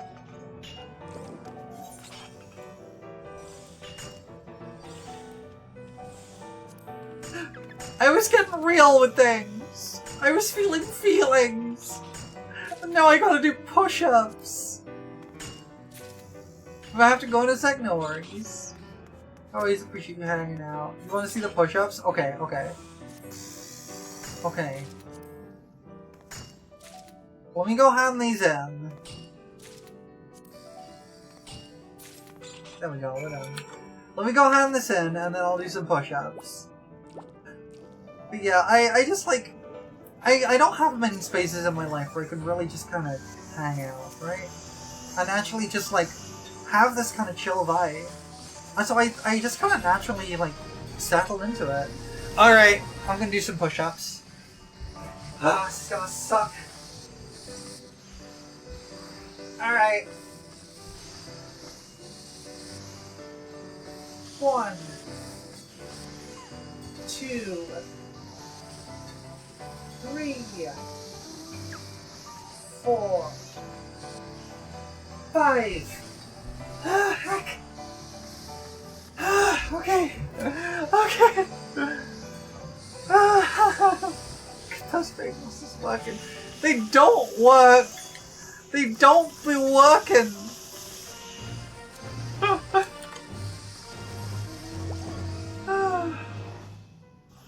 Already more push-ups than I'm doing. Honestly, more push-ups than I usually do. Oh heck. Yeah, I like the vibe that these streams have, and I like doing it. Should I have the wall in game doing push-ups with you? Oh, I should. You're right. I apologize for the ad that's going to come up in a couple minutes. For the record, I cannot turn those off. Because if I do, it means I get pre-rolls. And pre-rolls kill a channel. Easily. Because nobody likes to like go into a channel and the very first thing they find is being met with ads, right? So instead, we run a few ads every hour.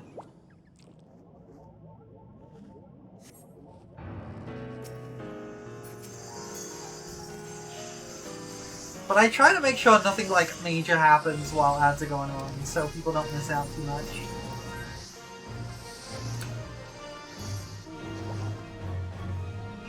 Demon Sheep is here. Alright, your go? That's alright. I appreciate you sticking around. I always like seeing you around. It's always good to have you here.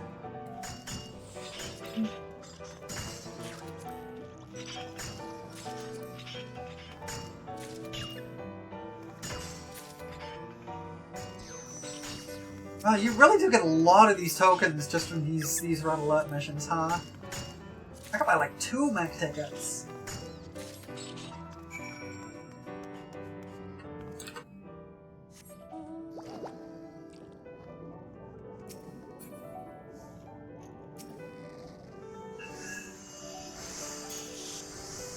I'm having a good time today. I'm enjoying the hangout today. It's a really nice little hangout.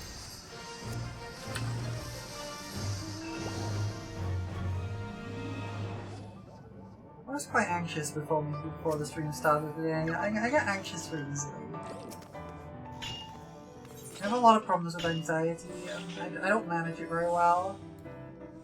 But it's been really nice. It's been a lot of lovely people here today.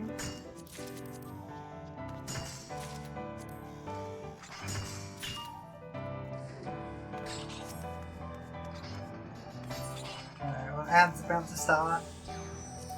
I'm just gonna keep doing these little gathering quests for the next 4 minutes. So the ad will be over before they're done, so that's good.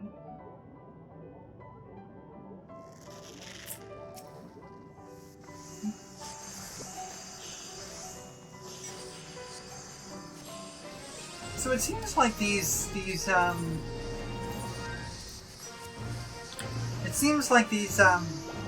red alert things are every like 3 hours or so.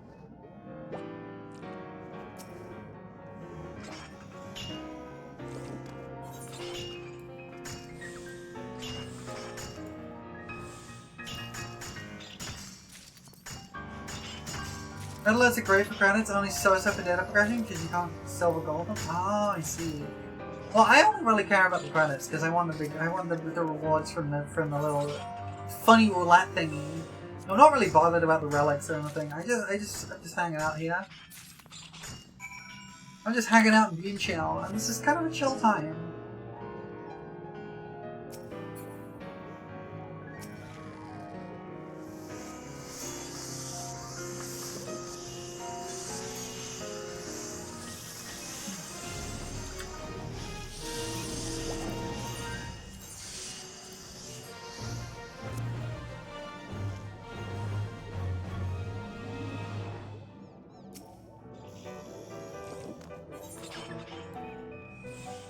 Yeah, like, it's taken me like this entire time since the last one to get like 2,000 credits, and I've almost got 3,000 just from this. This is kind of nonsense. They really want you to be doing these red alerts.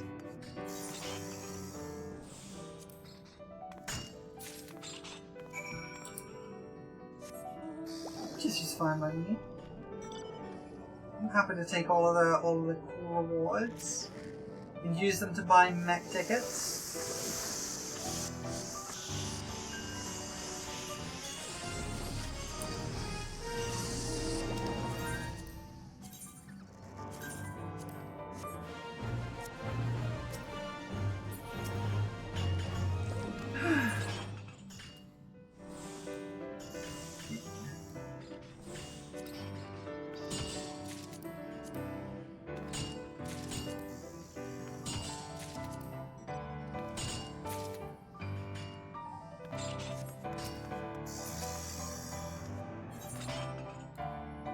I'm glad today has been like a really nice little chill day. Because tomorrow is gonna be a thing. Y'all know what's tomorrow, right?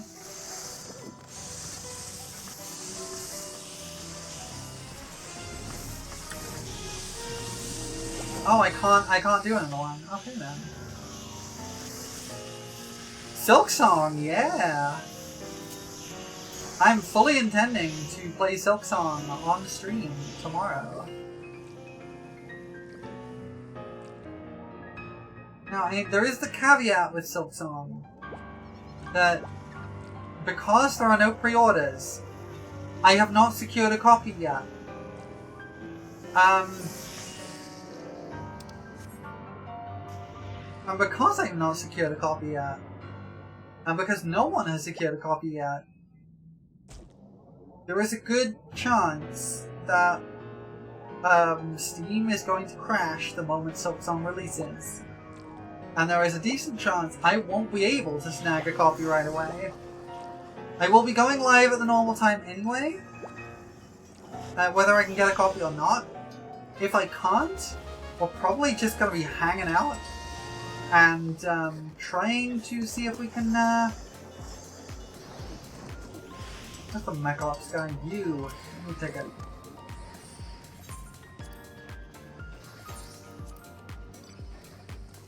Let's see, take it. Basically trying to see if we can get a copy and install it live on stream if we can't.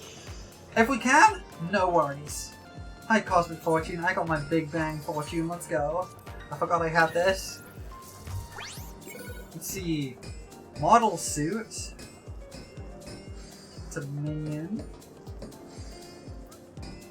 And an orchestrating roll.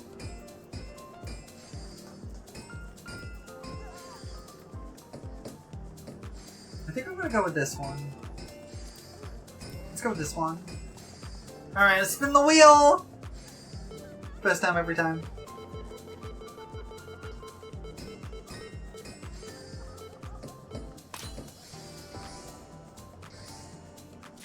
That doesn't count. That doesn't count. I'm gonna just do another spin.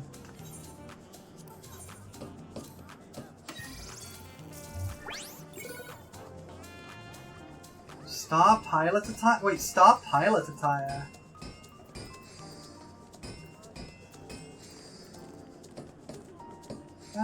Sure. What does the stellar opportunity do? I guess we'll potentially find out.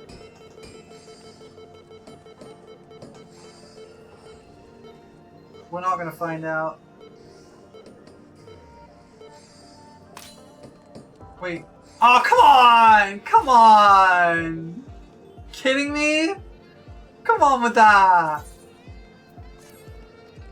That was mean. That was mean!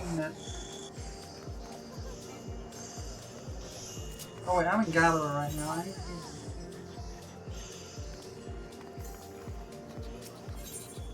He's trying to trade me a thing? I don't necessarily want this, but okay.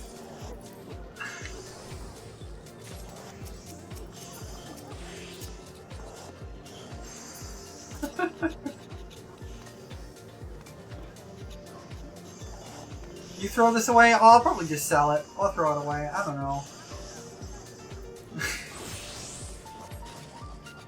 Are you trying to clog up my inventory? Is that what's going on here?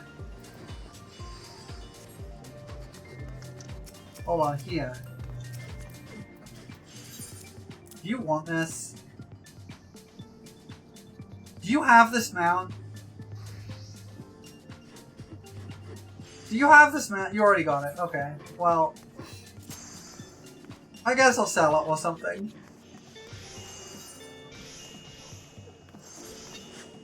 I drew like one lot before I went over here and I won it pretty much immediately. Right, yeah, this is what we're looking at. Level am I? 96? Okay.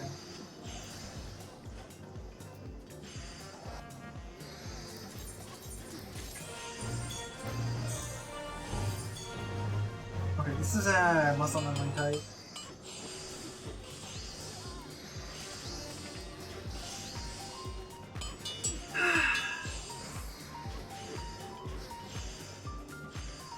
I think the only register I still have to get is one of the old cards. I still need one of them, the emote. I still need one of the, like, parasol. This one I still need.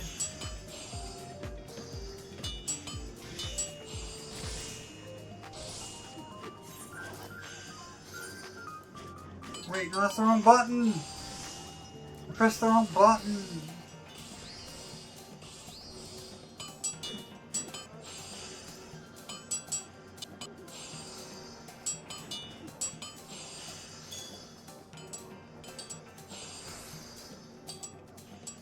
It's fine, I got this.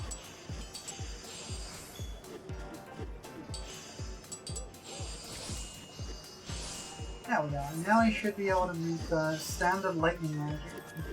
Standard lightning magnet.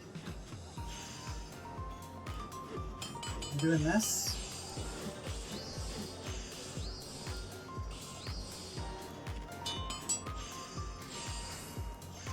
I'm gonna hit delicate sense.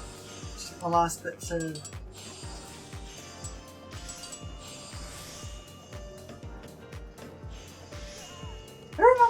I just suddenly remember there used to be an ability called Inner Quiet, and you wouldn't generate Inner Quiet stacks unless you activated that first. I forgot about that. It wasn't like an automatic thing initially. It was a thing you had to opt into. Crafting used to be so much more complicated and in a fun way. And what's really funny to me is that the stated reason they gave for simplifying crafting like this was to remove the ability for people to just macro every craft. They made that easier! I don't understand the logic.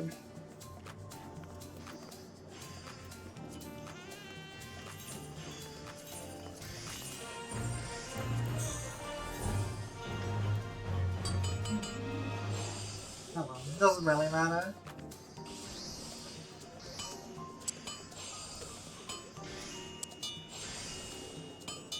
I'm just gonna hammer a box. Don't take that out of context.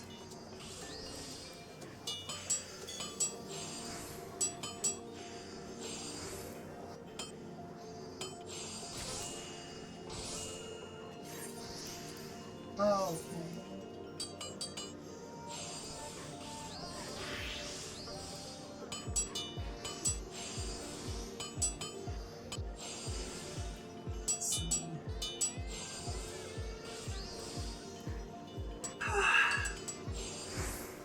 I'm thinking I do want to get into speedrunning sometime, but I really just don't know what. I might give an ARR a try, because it does look like fun. Like, it's a lot, but it looks like fun. And because there's only like one skip in the entire game, it's not like you have to learn like a whole set of like tricks and glitches to learn it. Speedrun Final Fantasy 1? No thank you, I have never played Final Fantasy 1.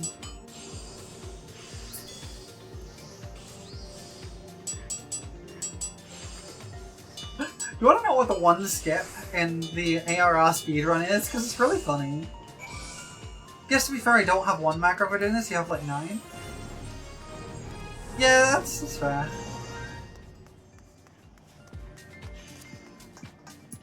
The one skip in the ARR speedrun is called Moogle Skip. And you don't have to do all of ARR in one sitting. That is true. You can take breaks. I mean, I've seen it done in one sitting and it's terrifying, but yes, you can break it up to some degree. There's limits on it, but you can do it. But yeah, I looked up the speedrun for ARR and like what the rule set is and things like that. I've also seen Wrath do in one sitting. Yep.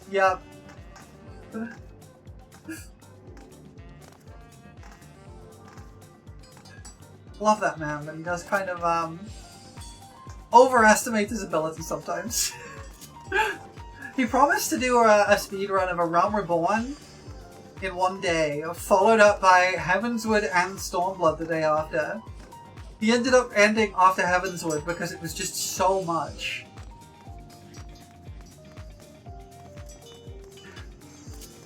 And I don't blame him for stopping after Heavensward because, like, yeah, that's so much.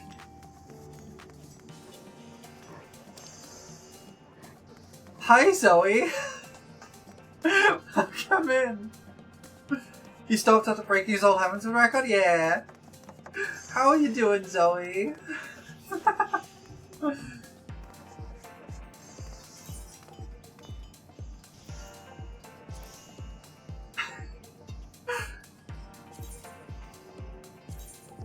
I hope you're having a good day.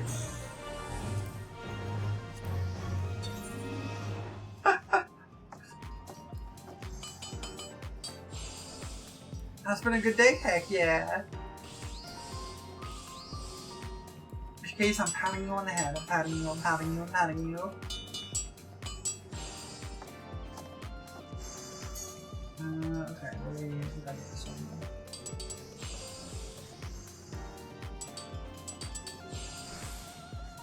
Is this a running thing? Is what a running thing? I'm not sure I really understand what you mean.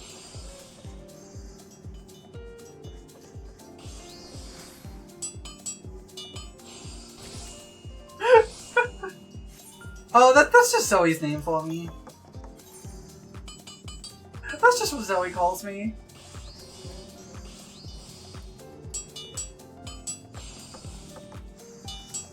Wait, what am I doing? We need details on how this came about.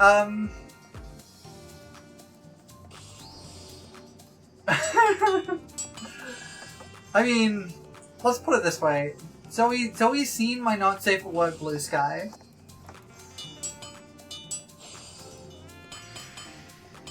There's not much of a story to it.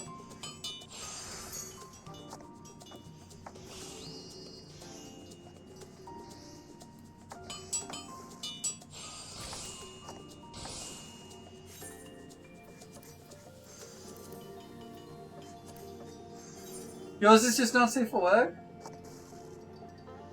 I can't for the tea, someone gives me nicknames like that. I should, but I do. Fair. Totally fair.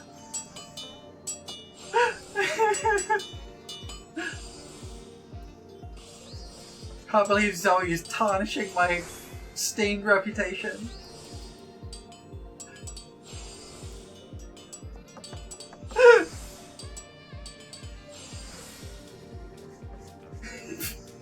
Been given a few nicknames I really like for use fairy. I'm not sure what that says about you, honestly.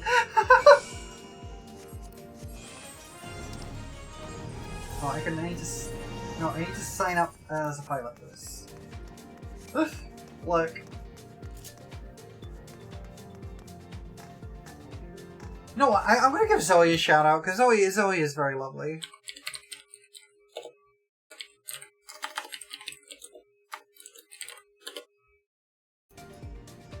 One of the most unhinged people I know.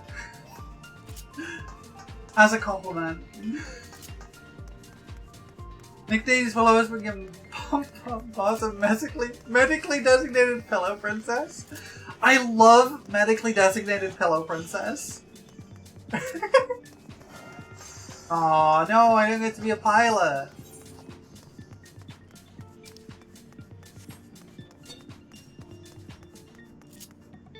I think I keep my mech ticket. I think I keep my mech ticket.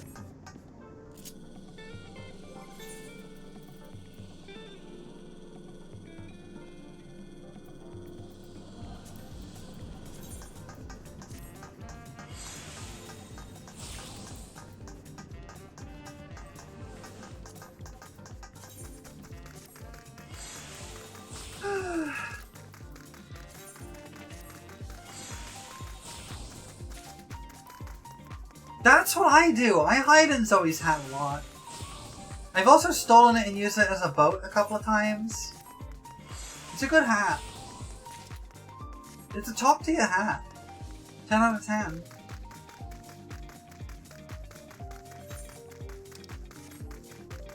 Look at that. I need to... I'm trying to use my... I'm trying to write them out. There we go. It would make a good boat for people that size? Yeah, exactly! What better boat than a pirate hat, right?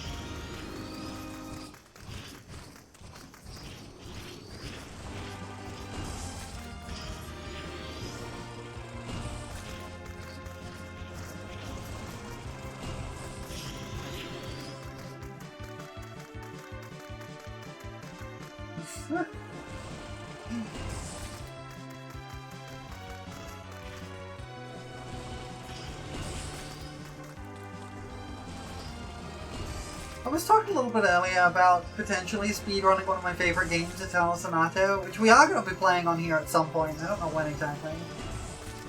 But I am going to play it on here. I've been making arrangements. I've been thinking about maybe speedrunning it, but I'm not sure. I don't know if it's a particularly good speedrun game. Especially not the Xbox version, which is the one I have.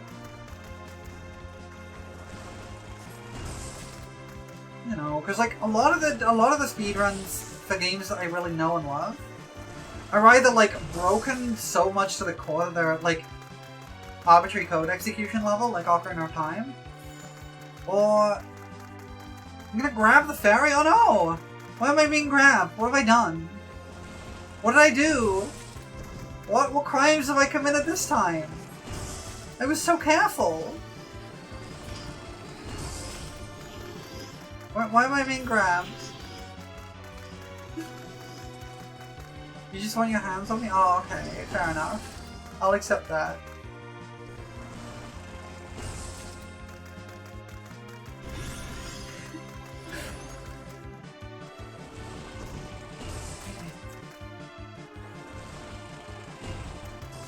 Oh, there's another cool one here. Oh, yeah, I got it already. That's okay.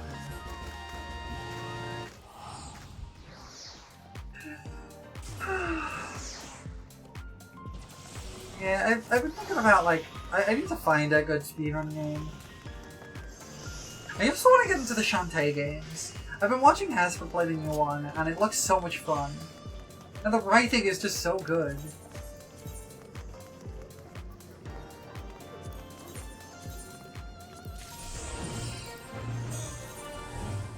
I've been told that if I want to get into Shantae, I should start with Half Genie Hero. And I am down for that at some point.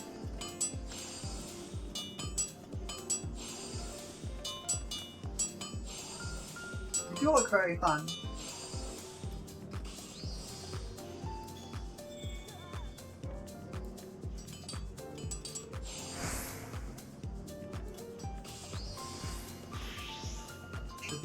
Should be fine, hopefully. Yeah, hopefully.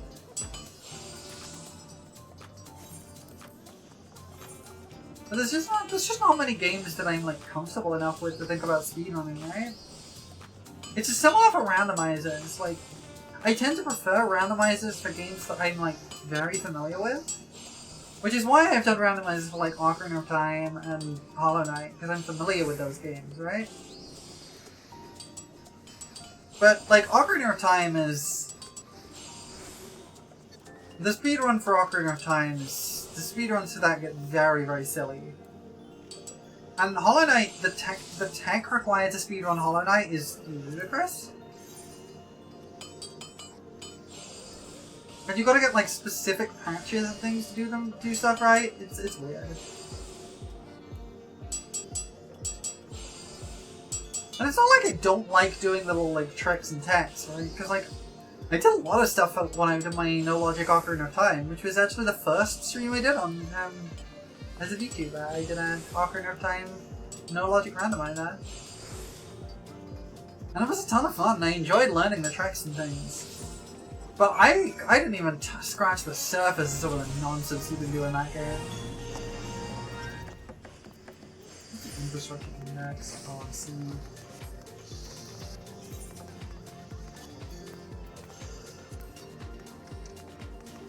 Oh hey, I leveled up. Neat. I think I've got like 5. I've gained like 5 levels just today doing this stuff. But it's been nice. I've been able to yap with folks, and that's always my favorite thing. My favorite bit in the streams is when I get to yap with people.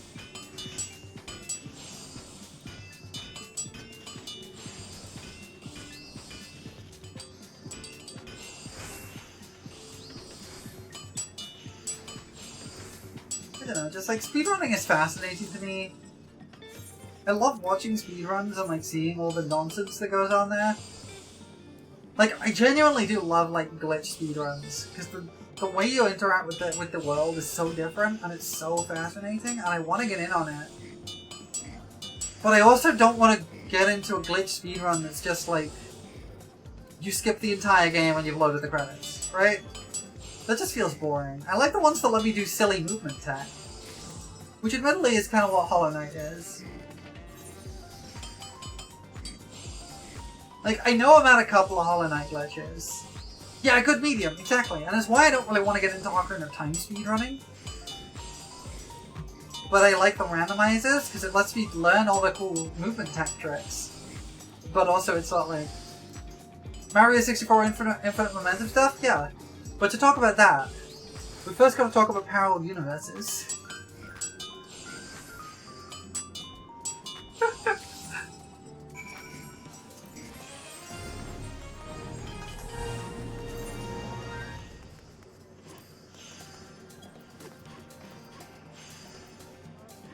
Using glass. But it's stuff like that. It's not like the credit swaps. The credit swaps are boring to me. They're not interesting. Something terminal montage. Yeah.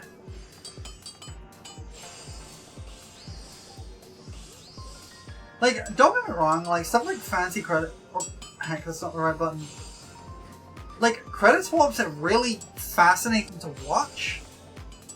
But like, they're not really all that interesting for me to play, right? Because it's like, I spend 5 minutes with the game, what is this?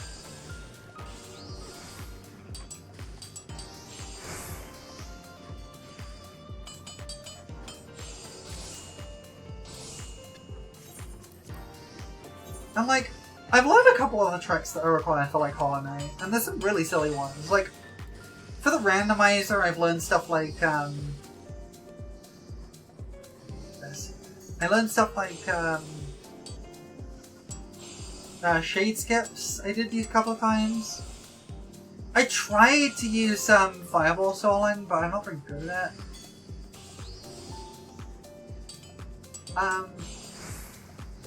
And then there's like, I know how to do floats in Hollow Knight, but those are weird. Hollow Knight's floats are fascinating, but I don't really, like, know how to do them. I've not done one before. The concept of speedrunning is do game fast. Some people are gonna try do game fastest. Yeah, like don't get me wrong. I don't like think they're like ruining speedrunning or anything. I think it's fascinating that people have found ways to do that in so many games, and the ways they learn to do it is so cool. Like, one of my favorites is the Paper Mario 64 one, which requires you to quickly pull out the cartridge and replace it with Ocarina of Time, so that you could do Ace in Ocarina of Time to manipulate the memory. It's nonsense stuff, and I love watching it. Oh, heck, I wasn't paying attention. Like, how they figure this stuff out, I kind of get how they figure this stuff out, because, like, it's similar to how you do bugs, like, it's similar to, like, the same kind of stuff you use for QA testing in games, right? It's, like, looking at, like, the common areas where things can break. Like, for example, a common thing to find for a lot of speedruns is going to be a wall clip. Finding ways to clip through walls. And there's a few number of ways you would want to do that. Like, there's the concept of a proxy, for example. And a proxy... Oh, that's the wrong button. Okay, I need this then.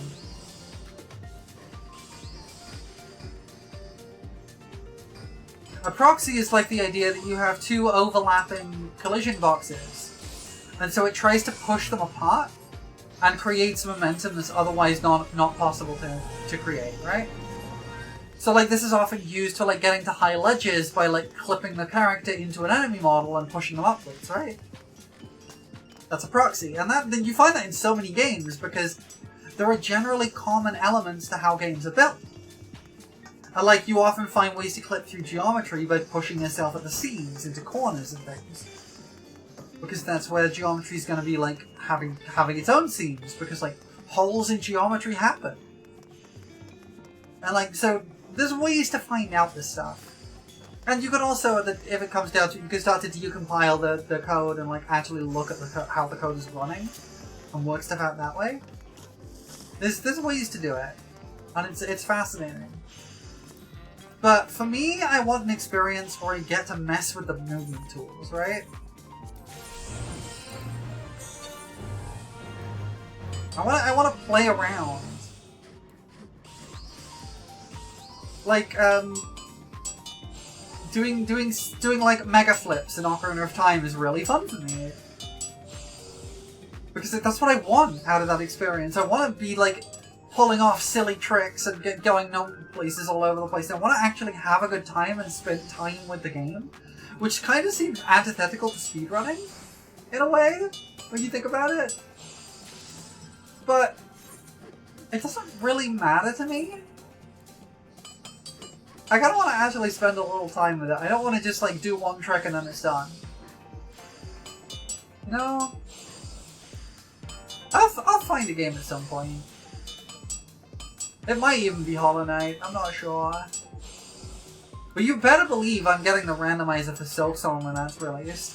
I know the game isn't even out until tomorrow, but there's gonna be a randomizer for it, and I'm gonna pick it up. Because I love randomizers. I need to do like more archipelagos and stuff. Those are so much fun, like the multi-world stuff.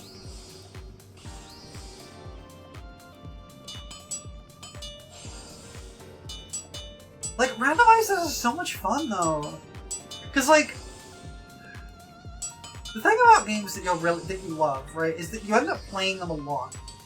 And the more you play them, the more familiar you get with them, and, like, it gets harder and harder to, like, appreciate the joys of the game when you know it through and through, right? This is why people do challenge runs, because, like, it's not like playing the game again for the first time. But it's generating, like, new enjoyment for a game that you feel like you've kind of sucked dry, I guess. Like, it's a different experience doing a randomizer, but it brings something... Yeah, it's a new experience. It's a new experience in a world you love. That's kind of how I like to think of it. And while it is, like... It's not... You're never going to get the first-time experience of the game again. It's still cool to have, like... It's like when you finish a game, the main thing you want to do is, like, I want to keep playing. I want more of this. I want more of the same. Occasionally you get a good clip when Eldritch Horror spawns in the first stage area. Yeah, exactly. Or your chat gives an unfortunate name to an environment. I'm looking at you all doing that Hollow Knight randomizer. You know what you did.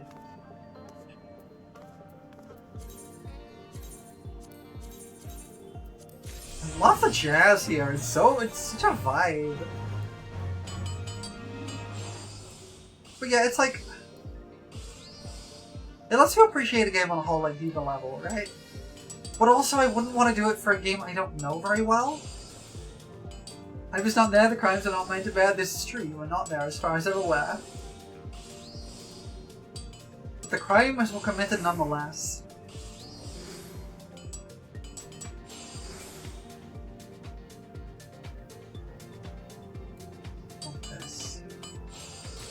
Yeah.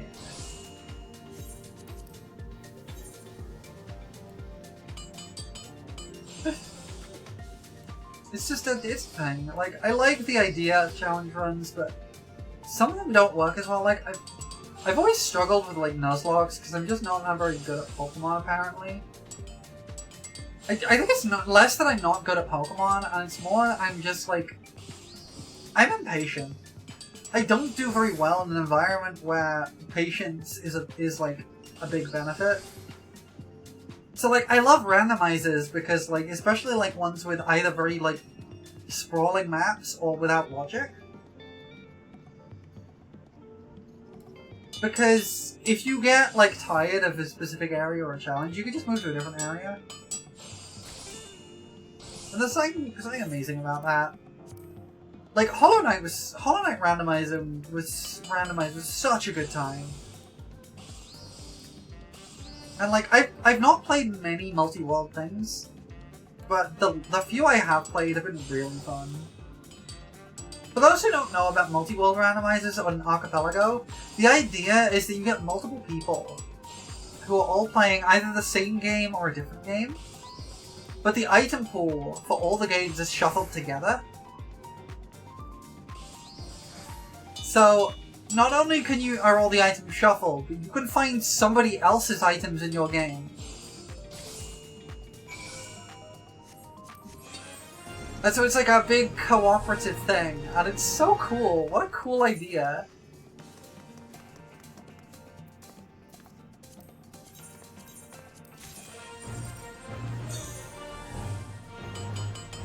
I want to do more of those. Like, with big archipelagos, it's not unusual for people to pick multiple games to play at once, because then the idea is that you can, because you don't always have to play the games together, right? Not at the same time. You could do them separately, and so the idea would be that you have multiple games, so that if you get stuck because somebody needs to find an item for you in your game, you've got another game to pivot to, right? Oh, I gotta mech up. I got not long to do that. And I'm thinking of doing that with like Ocarina of Time and Hollow Knight, because I know those randomizers pretty well. They're very fun ones, and I would love to do that with somebody doing something like Dark Souls or something. And I may have spoken to a friend about me doing that at some point. Something like that. Ricky, welcome in! How you doing? I gotta do a thing real quick. Hold on. There we go. If you haven't already, go follow Ricky. Ricky is a bean. An adorable little bean.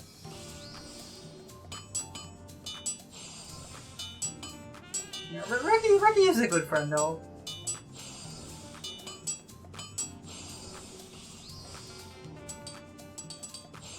He's been very nice to me, so you should be nice to them too.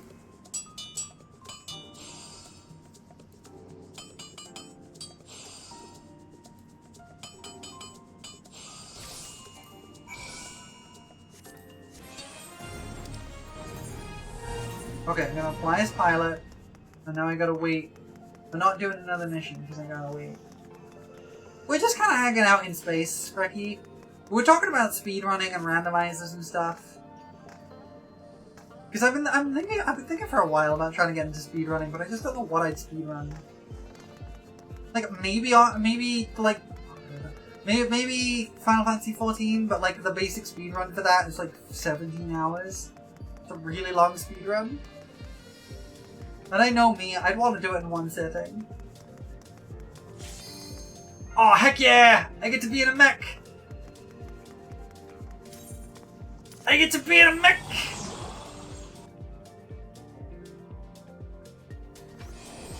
What mech are we? Is this the red mech? Are we doing the red mech one? Oh, heck yeah! I got a truck! I get a truck! I get to drive a truck. I'm a potato when I'm driving my truck. I can't even see. I can't see over the steering wheel. Help! I am too small. I cannot see over the steering wheel. This is definitely in no way safe. I'm driving my bulldozer. I cannot see where I'm going.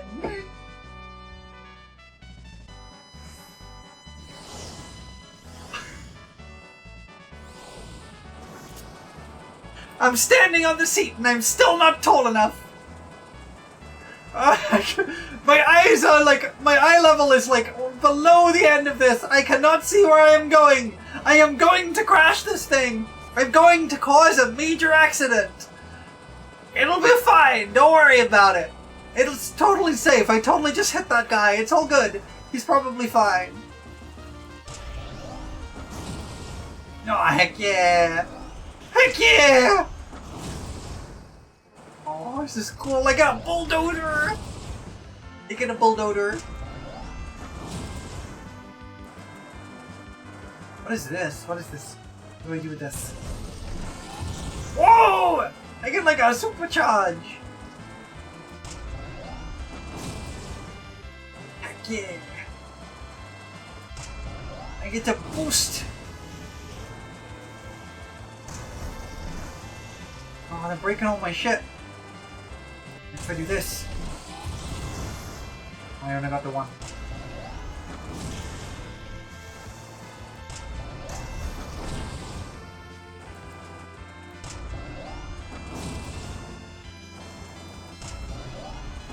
Okay. We're breaking stuff. It's probably for the best this is my task, because I cannot see where I am going. It's probably for the best that you got me set up just to crash into stuff. Because I'm gonna be doing that anyway. Why did you not make these with Lalafell in mind? I am very small.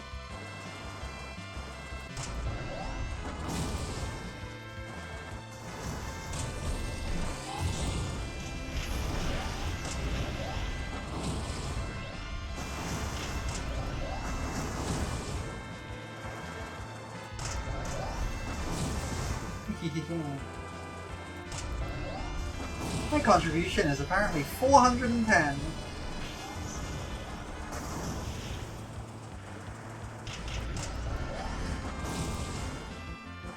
Okay, supercharge is ready.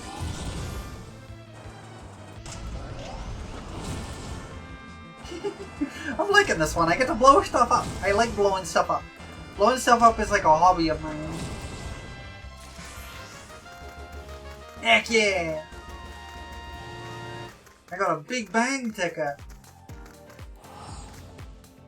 Now I can get a roll on the rolly thingy and I can buy a new mech ticket. Alright, let me first buy another mech ticket. Alright, there you are. Get me a new mech ticket, please.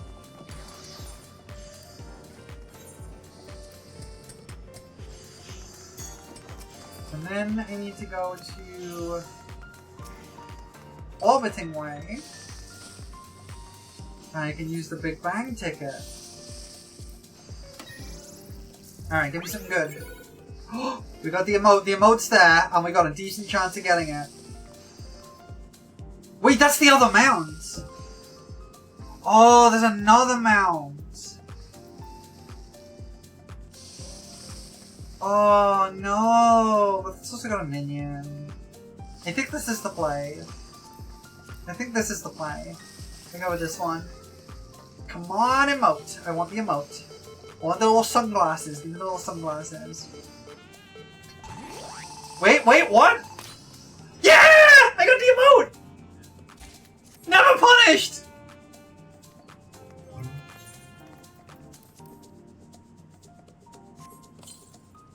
Limba up? What does that emote look like? What does limber up look like? Where is this? Limber up. Oh, I'm ready to throw hands. I'm so ready to throw it. What is this like highlighted? I got these highlighted. They're no longer highlighted. I solved it. They solved the problem. Alright, I got the emote. Let's go. I'm ready to throw hands.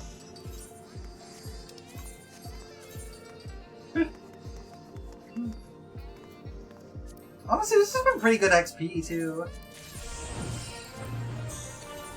Like, it's not like it's like the most exciting content in the world, but I'm having a good time. Yapping. I'm doing this one. I'm doing some nice yaps.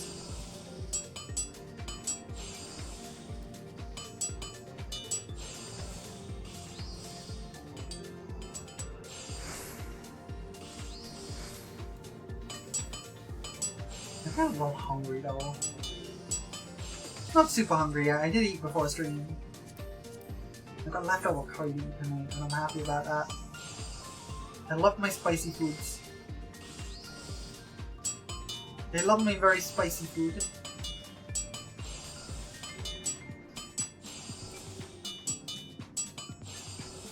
Alright, well I guess that handles that one then. Okay.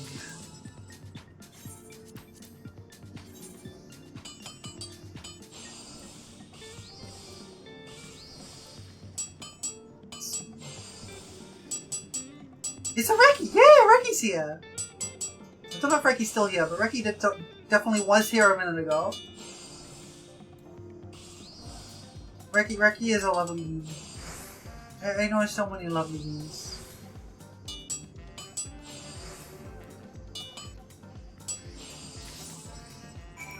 I mentioned this on Blue Sky like last night. Hey, that's... But I was getting some feelings last night because like I'm a pretty insecure person. I've said this a few times on stream. I don't have very much self-esteem. And a lot of people in Discord yesterday were saying really, really nice things about me. And like obviously I was happy about it, but I also noticed that like I was feeling like I didn't deserve it. And I don't think that's healthy. Hi, Bob Ross. Hi. Well, okay then. Well, Confident, I really love talking to you. Well, I really like talking to you. You're very sweet. You're a being.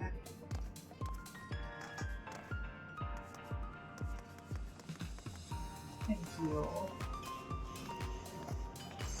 I'm trying to not let myself, not let me put myself down, right? I put myself down a lot. I don't usually say it out loud, but I put myself down a lot in my head. I've been trying not to as much lately. Because it's not healthy. And, I don't know, I don't feel like I do anything particularly special, but maybe that's enough. Maybe just being me as enough. And you know what? If I can do one thing, I can be me. I'm good at that bit.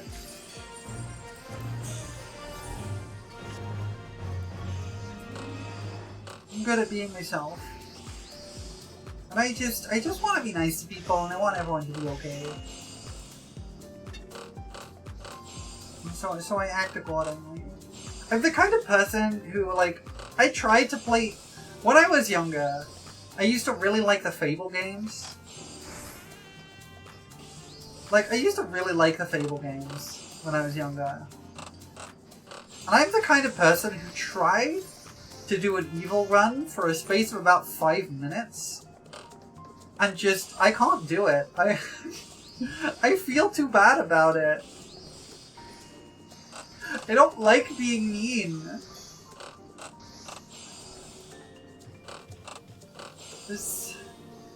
My power fantasy is being able to help everybody. It's not being mean to people. I don't like being mean to people. We appreciate the hugs. Yay, pets! Thank you for the pets.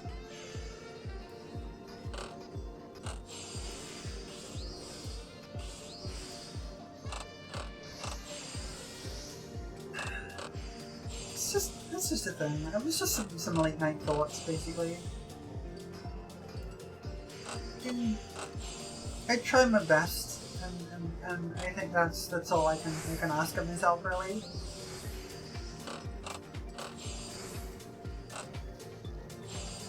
I've been going through some rough times lately. Yeah, leveled up more. It's been pretty rough lately. I got a lot on my mind. I got some financial difficulties. I've been going through some health issues. It's been time. And it's been amazing to have a whole community of people who are really supportive and lovely. It means a lot to me.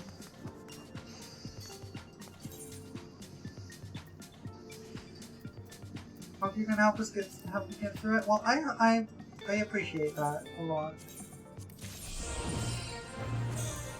Obviously, I never want anyone to put me above themselves, right? Because I know some of my friends who try, and I never let them. Taking care of yourself is important too. But I'm trying to get better at accepting compliments, accepting people's help. So I went for a long time not really accepting help from anyone, and it wasn't good. I kept having the feeling I should be able to solve everything myself. That's not how it works.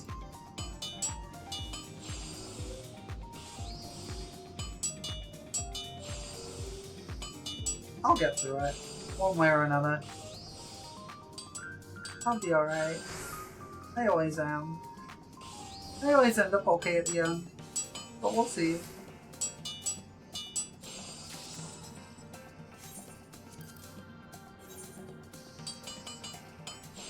Everything's changing constantly and nothing's the same as it was 5 minutes ago. Hi Lily! Welcome in, good to see you.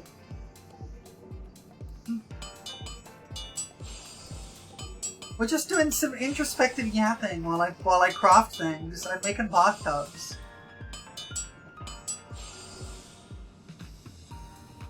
Start winding down a little. Feel free to chat if you need. I will. Thank you.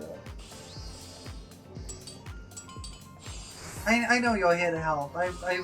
We've chatted a bit in Discord and such. And you've always been really supportive and really helpful. I always know I can go to you if I need something. And I feel very grateful for that. Go get yourself winded down. And Lily, you go get yourself some food, okay? I'm gonna have to get myself some food in not too long too. Not yet though. Not just yet.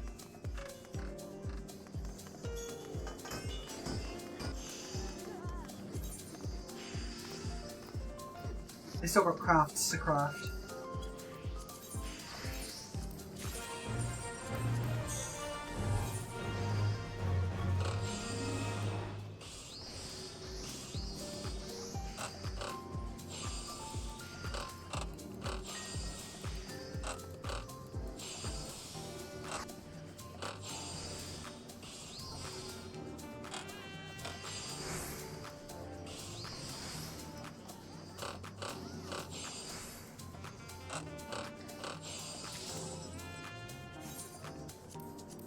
I have been wondering if I should start putting up a Ko-fi donation goal.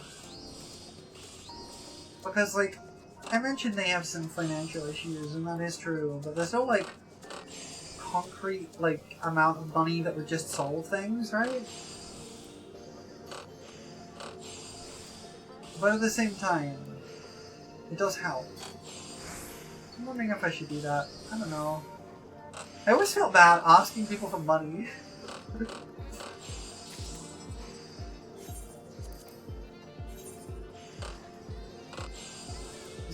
I don't really want to have to ask people for money. I just want to hang out here and, like, yap with a bunch of cool people.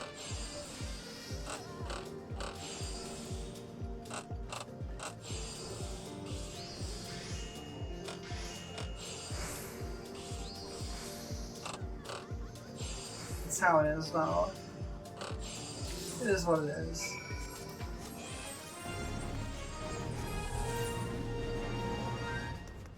I'm actually not leaving that far off level 100 on armor now.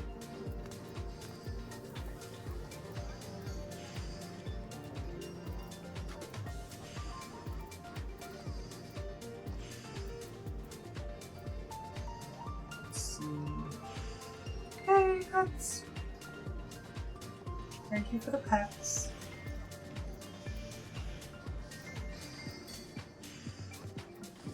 Let's do the large kit to this button.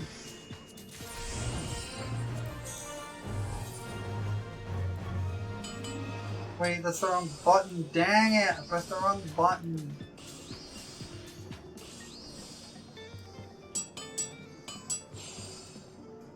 Well, this is a rough one. Okay, something goes down by 5, but I can't use it if it's 10 or below. So I gotta, like... I'm not short on CP, I can just do this.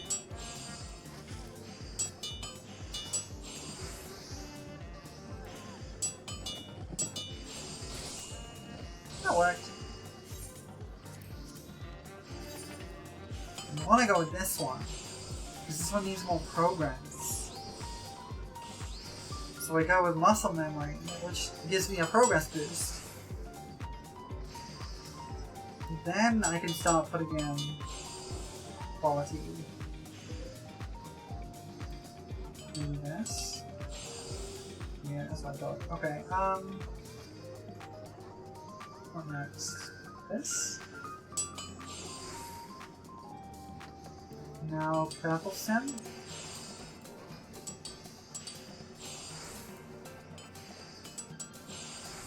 I think one more and should do it. Just exactly. Yeah, that's how we do it. That's how we do it. And now we can just craft this, and this should be super easy.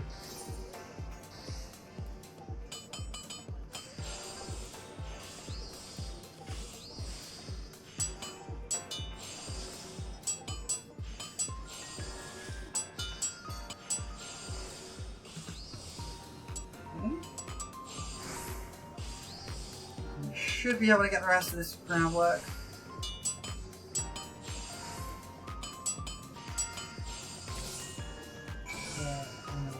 In.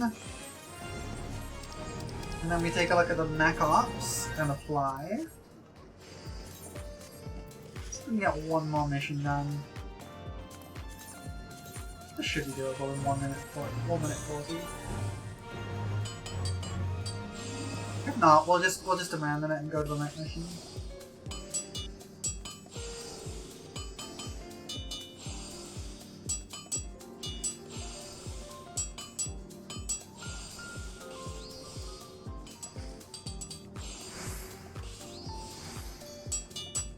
We should be able to. Just got a pad coming up in like 5 minutes. Oh, we should be okay.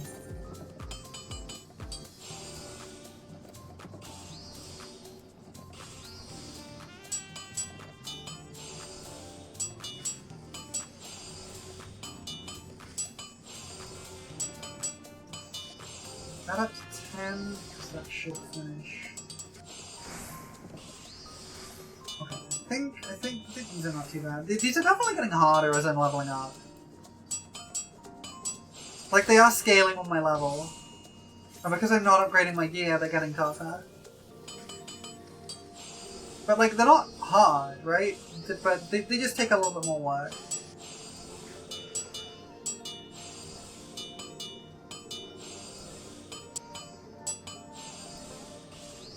I'm not sure I'm going to be able to do the level 100 ones with level 90 being though. I think that might be a stretch.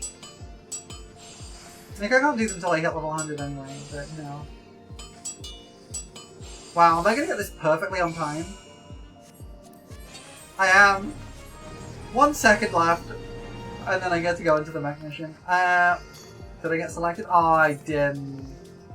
Oh, I can upgrade my armor tool. Hold on. Hold up. I can upgrade my armor tool.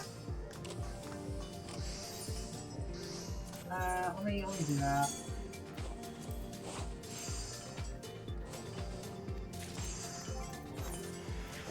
Cool, and I have the level 71. We're up to Stormblood already. Where's the mech mission, so to say? You know what? I'm not gonna bother with the mech mission. I'm gonna take a quick break because I kind of need it. I gotta use the bathroom. I gotta get myself some more tea. We're gonna take a quick break because we got an ad coming up anyway. So get yourselves a stretch, get yourselves a snack, get yourself something to drink. Make sure you stand up, get that blood flowing, and I will be back with you in a few minutes. And I will see you then. Oh, that's some PvP. I was wondering what that was. I will see you in a few minutes, everybody. I'm back.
And bye, everybody.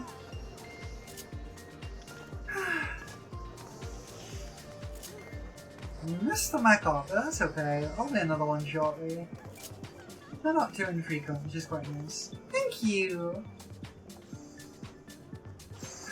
You know, I was really thinking that I'd probably go and dip into the new thing, see what it's all about, and then after maybe like half an hour, just pivot off to something else. But I've actually been having a really good time, just kind of chilling here and yapping. I think I said it before earlier, but like, yapping on stream is one of my favorite things to do. Not like because I have a lot to say necessarily, I just like yapping, it's a chill vibe.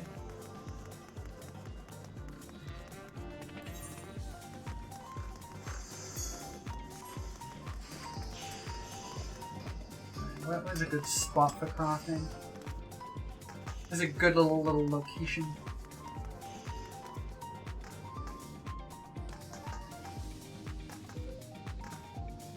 I'm gonna craft on this weird thingy. I'm gonna craft here, right here. Alright. Once again, I gotta be level 100 for that. Okay. Let's see. 3, 4, 4, 6. Ooh, I'm getting rank 3s on armor now. Okay.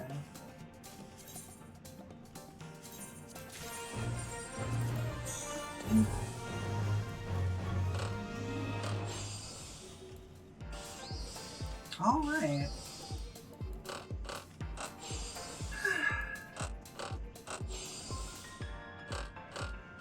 There's so many games I want to play on stream. I do have to be a little careful because it's starting to get to the point that I'm not playing much off stream. And like, I don't want like streaming a game and just playing a game casually are a very different experience. Like, it's not the same thing. And I think it can be very fun to like do a first time playthrough of a game on stream. I think that's a whole thing, and it's really fun to do. But I do also want to be able to like play some things when I have time outside of streams. So I think I need to find some games that are like off limits for streams, I think. Because otherwise I'm gonna just have the same problem I used to have with what I did in stream, which is where I was like hoarding games for potentially playing them later, and I don't know. I want to be able to like play games on stream, but then also play games off stream, and like have that downtime that I like to do, because like a lot of games can be quite chill for me. Like, I did it with Rabbit and Steel, right? I decided to myself I was not going to stream Rabbit and Steel. Specifically just because I wanted to have something I could play off stream. And not, like, end up being like, oh, I need to not play this because I want to play it on stream, right? Play Myst with you? I would honestly be down. I've not played Myst, I have no idea what it's about, but I've heard good things. Like, I have literally no idea what Myst is like. But I've heard good things. So I'd potentially be down for that.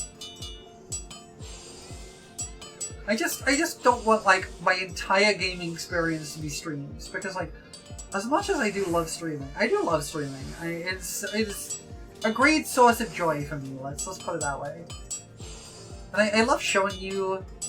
I love both, like, showing you games that I love, and also, like, experiencing games for the first time that maybe you all have played, and watching me struggle through. Or having games that we learn about together. I love that stuff. But at the same time, it's not the same experience as, like, playing through a game on your own, right?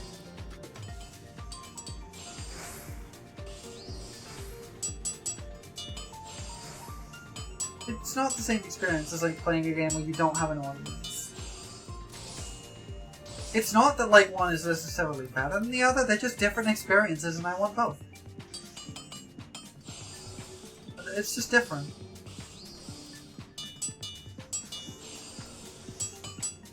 Like, even playing Final Fantasy XIV, right? I have to, like, play very differently when I'm playing on stream versus off stream. Like, I can't really use the party chat very much. Because I keep that blocked for the sake of, like, not getting... Like, for the sake of people's privacy for part of it, and part of it is also, like, if somebody types a slur into chat, it's not going to show up on my stream, right? Because I can't control what other people are saying around me.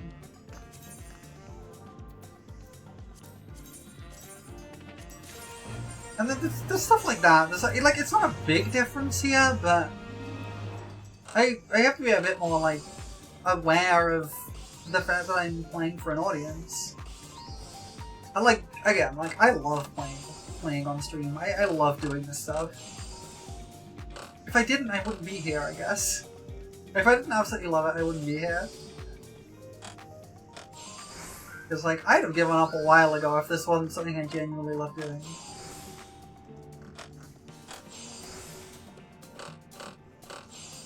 But you're all stuck with me. Because I like it here.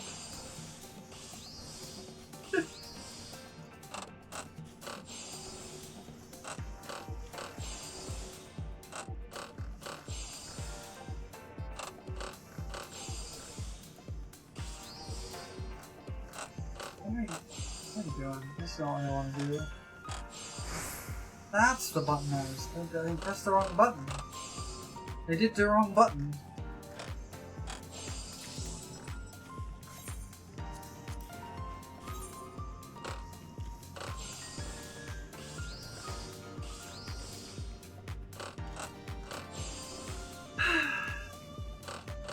Okay, I'm definitely sort of seeing what the loop of this is about. Because, like, I've been doing this for a few hours now. It's not exactly, like, been no time at all, but I'm getting the currencies faster than I expected when I first played here. Nice. Okay, so I'm level 99 armor now. I'm really actually very close to level 100. I was on level like 92 when I came in here, so this is actually pretty good XP. Yeah, we're doing the front hands. Okay, this is a muscle memory one.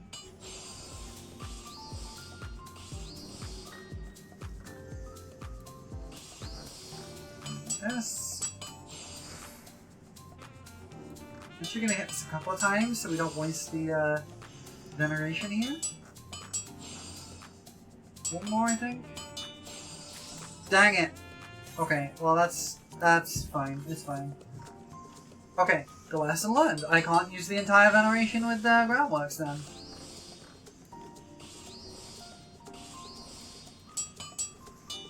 I think what we do then is we wait for one veneration short, or like one use short here, and then we pop careful synth.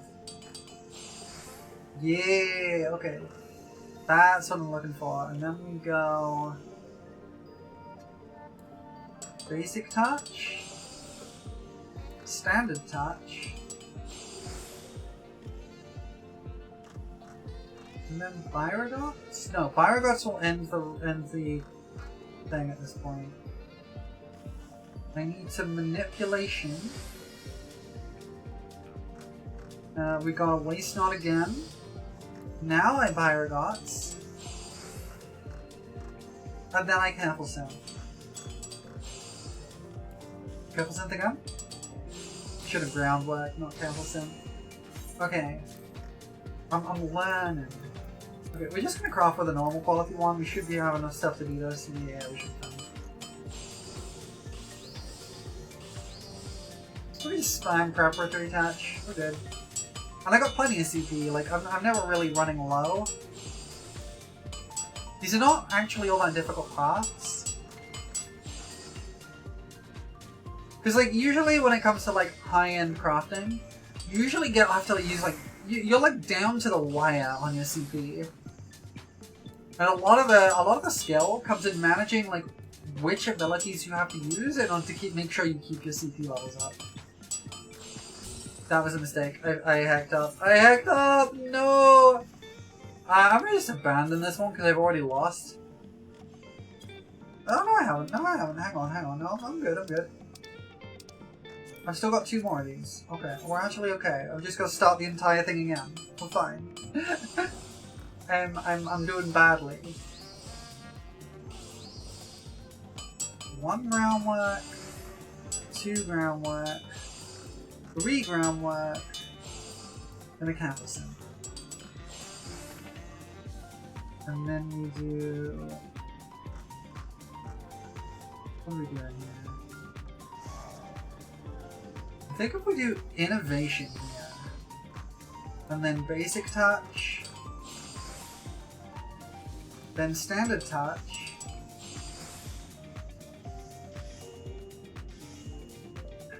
I've got to think about this. I think we do prudence. Yeah, there we go. She's gaming! She's gaming! This is the kind of optimization puzzle I missed from doing crafting.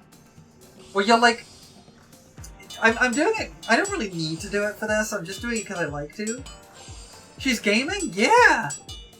I'm playing video games and I'm gay! Like, I don't really need to do it for this, right? This is not really a necessary thing. Like, there's a lot of ways I could make this craft work, but I like, the element of, like, piecing all the pieces together to do it in, like, the most efficient way possible. That's the really fun bit for me.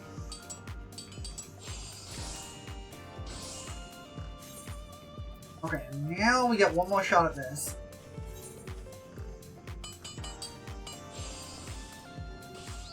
And this should be easy.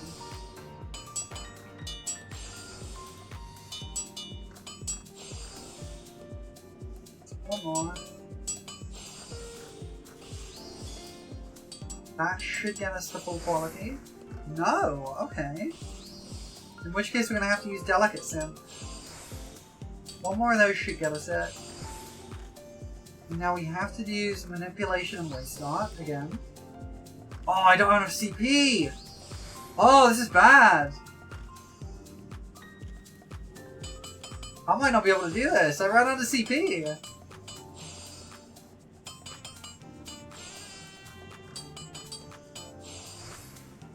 I think we're good because this is free and I've got a lot of uses of this.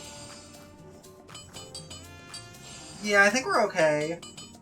It's not ideal, but we'll get there. There we go, gold star rating. Alright, mech ops. Let's go for that mech pilot.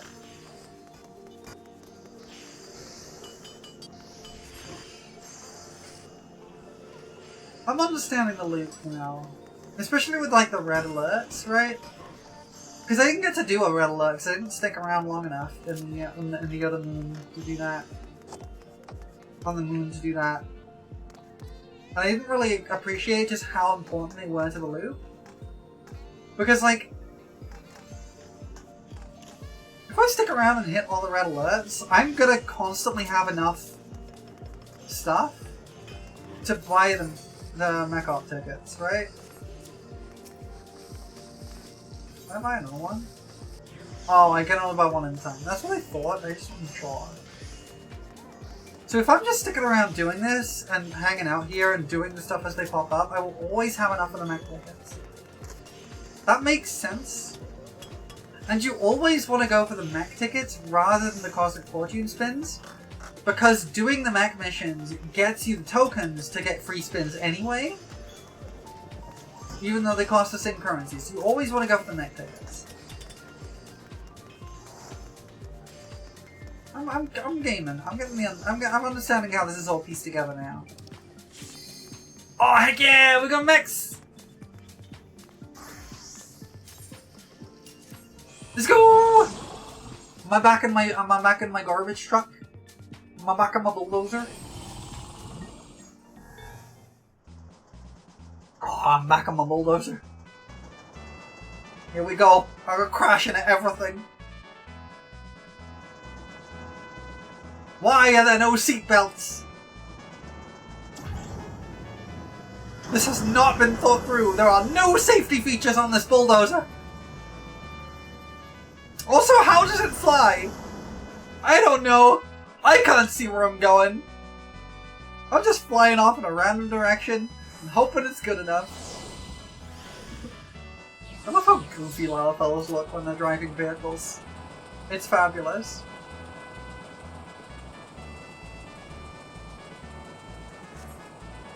She cannot see where she is going, but she is having a fantastic time. Local ferry too cute not to drive? Yeah, exactly. Wait, why is yours yellow? Oh, that's the mount you can get. That's not part of the mech art thing. That's just a mount you can get. That's the mount.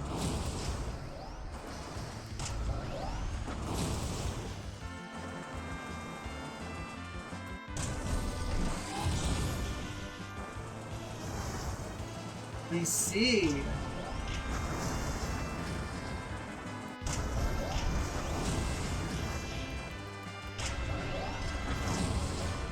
I'm not getting anything because people keep stealing my people keep stealing my things.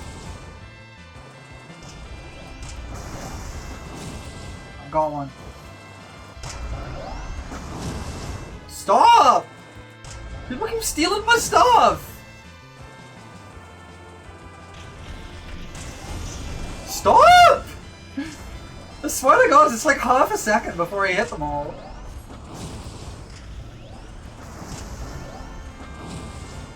How am I missing all of them? The hitboxes here are really weird.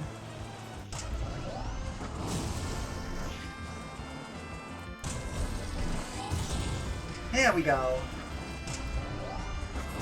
Okay. We're gaming now.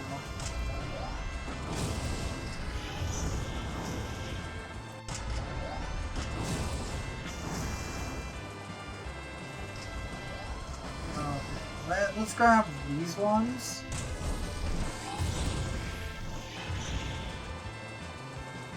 And these? And these? Nope, we got one of them at least.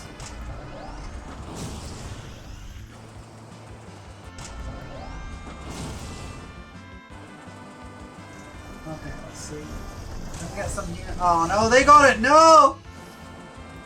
Let me get these. Dang it! We can get these at least. There we go. I still got gold. Okay, cool. So I still got my free spin. I still got my free spin.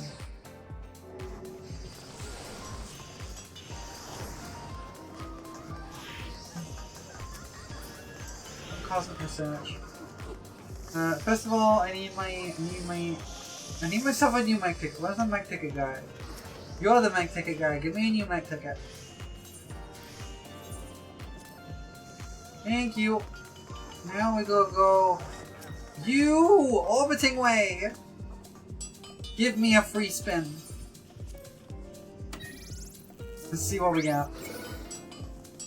Okay. There. That's what we want. We want the mount. We want the mount. The Star Pilot the tire is cool, but I want the mount. We're going for the mount. First time, every time. First time, every time. First time, every time. First time, every time? First time, every time? First time, every time? First time...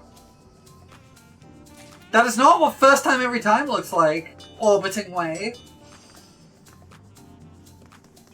First time, every time means I win. I'm supposed to win. Let me win! What do you mean? Green die. You're supposed to give me my bulldozer! God!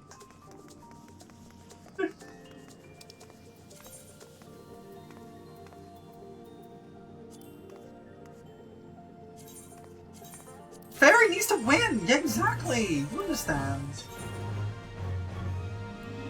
The universe decrees it? Yeah! Exactly.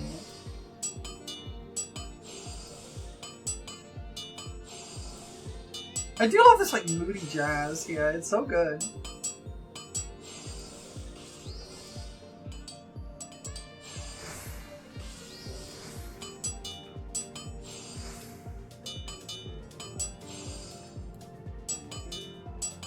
Should be good here.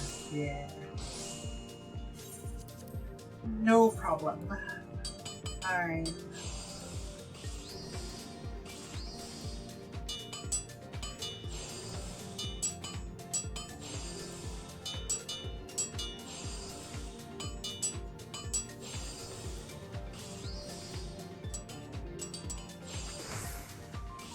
Okay. Yay, pets! Thanks, Lily. Hope you're having a good day.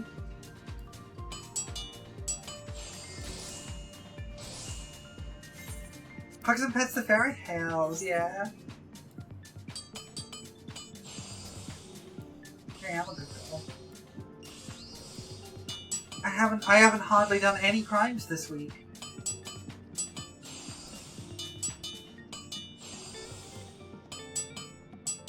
And even then, there were only the fun ones.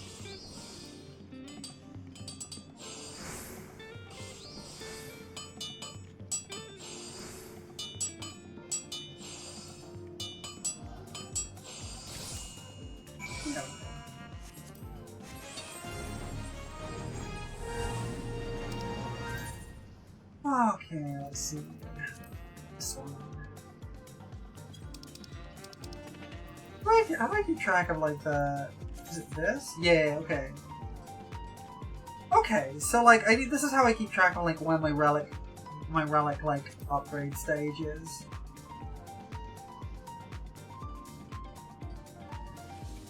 Okay, so it gives you credit rewards. I see.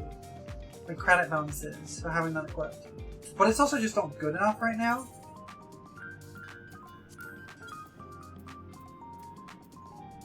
Let's do this one.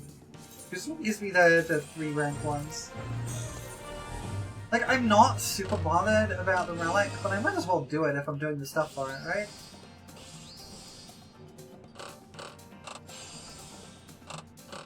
By the way, the guy named Bob Ross here is just giving like random like uplifting advice in the shout chat. Like, we're to commit to the bit.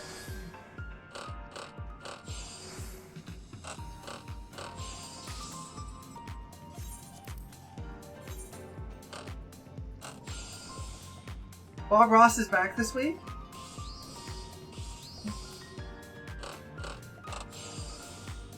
So, I actually only know who Bob Ross is because of internet shenanigans. He's never been really a thing in, like, the UK, right? We didn't really have Bob Ross, and we didn't really have, like, Bill Nye, or folks like that.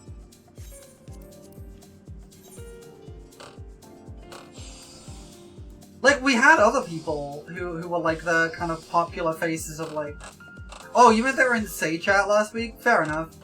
Yeah, he's hanging around, so I'll go find him in a second.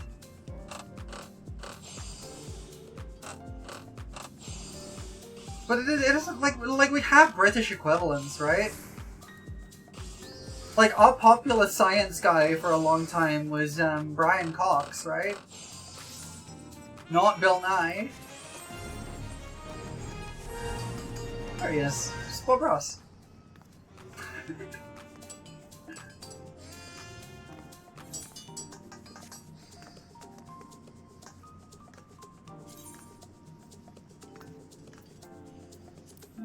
Where's it going?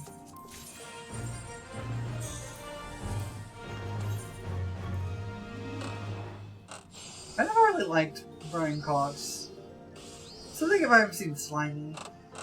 I'm not sure what it was. Like, I don't actually have, like, anything I know against him. Like, I don't think he's done anything wrong as far as I'm aware. I just never really liked him. Sometimes you just don't like a guy.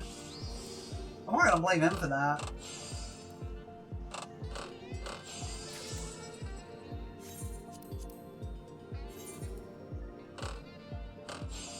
That's, like, very much a me thing. I just... I don't know. I just never really liked him.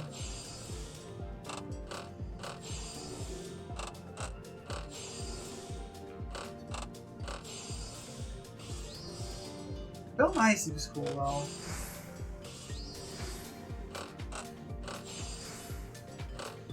I don't know.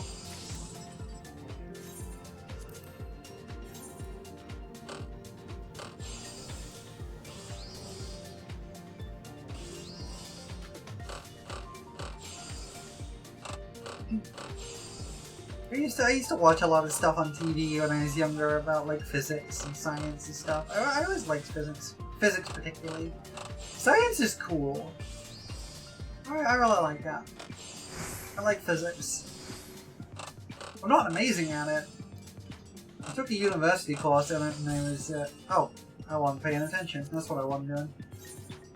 I took a university course in physics as part of my degree. It was like just like a minor course in it.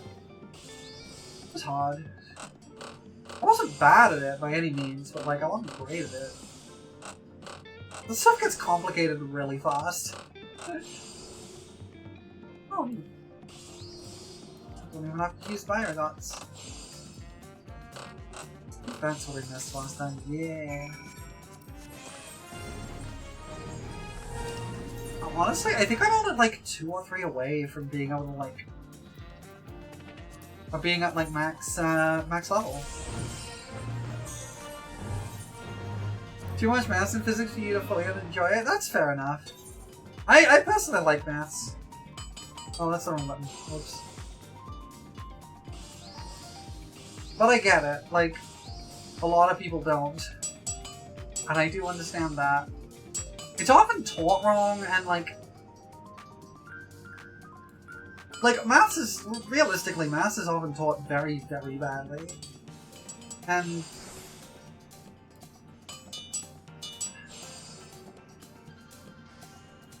I don't know. I don't know. It's one of those weird things, you know? Just do that just for safety. I didn't need it, but just for safety. When I actually did, like, I was a nerd at school, right? I did the same mistake again. I was an absolute nerd at school. I took extra maths classes, in the lead up to applying to university, because I wanted options. One of the classes I took was like an advanced, like, at least not like advanced like university level, but like for university level. But it was like, I was like 16 and I took like an advanced mechanics course. Honestly, that was hard as nails. It was really complicated. But it meant that when I got to my university physics course, I'd already done half the course because it was the same stuff. Wait, hang on, I don't want that. We want this.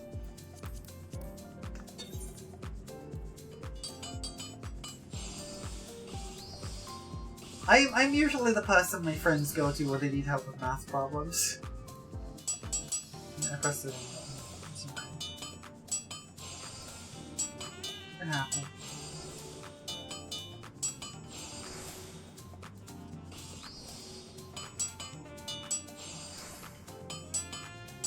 I think numbers are cool and fascinating.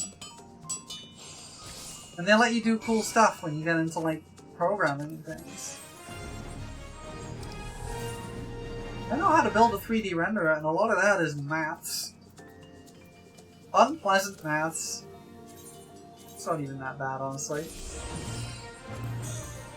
I once built a 4D renderer, that was fun. Sometimes it's not all that different. Bazio and maths are strangely good at calculus. Calculus is hard! Especially once you get to things like partial differential equations, those are complicated. I never quite understood partial differential equations.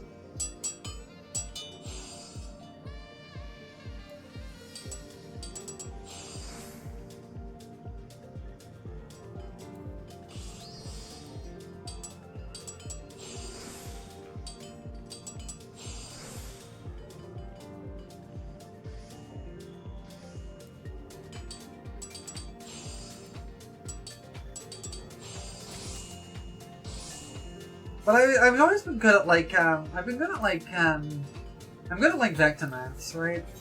Like matrices and that kind of thing. Because that's the kind of thing I needed for like, help that my teacher for calculus is really good at his job. Honestly, that's all it takes for most people.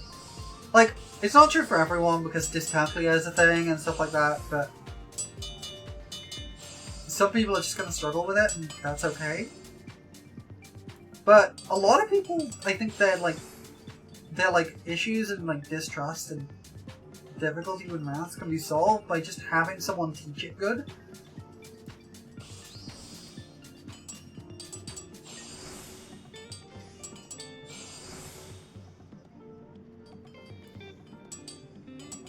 Yeah, I've always been good at like vector maths, and that's the stuff I tend to use in game development anyway, so like... It turns out that's basically all of like 3D renderer. It's just like, doing a like 3D or even 4D renderer is just... It's just matrices. It's just vectors and matrices. The only bit I actually needed help with for that, when I was doing that, was...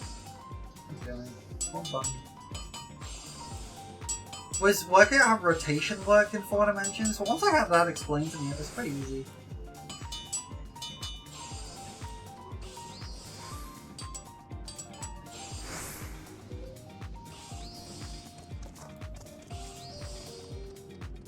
Okay, what do I need to do successfully repeatedly? Because I messed up again.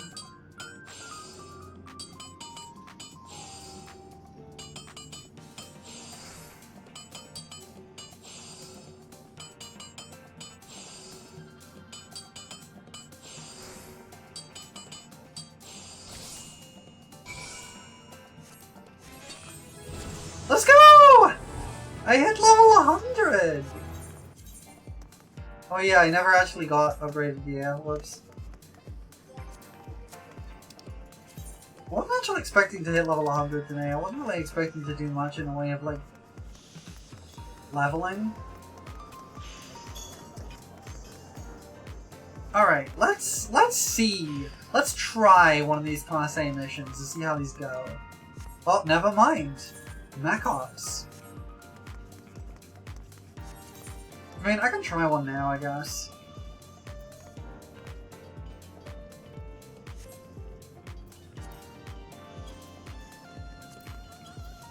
Let's just give this one a try.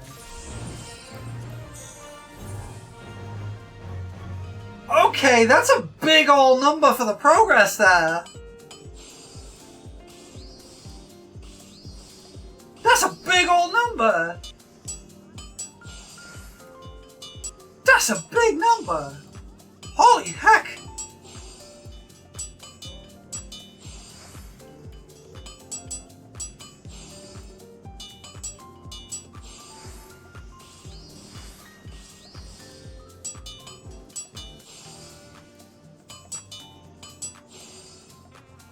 What's True Perfection do again?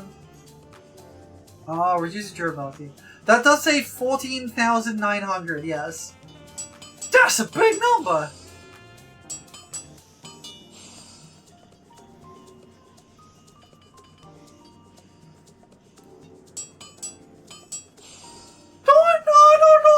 Don't hit my Lalafell. She's cute!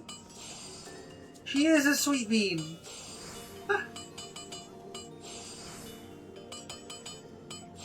I think I have a problem. I think I'm not making this. I think I need better gear. Level 90 gear is probably not... You were joking? I understand. No worries. Welcome in. Yeah, we're just gonna abandon that. That's not working out.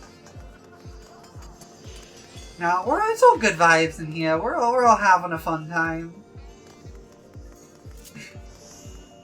I do love my little Lalafell. She's very cute. I've been playing with this Lalafell for, aw, I didn't get to be a mech pilot. Sad.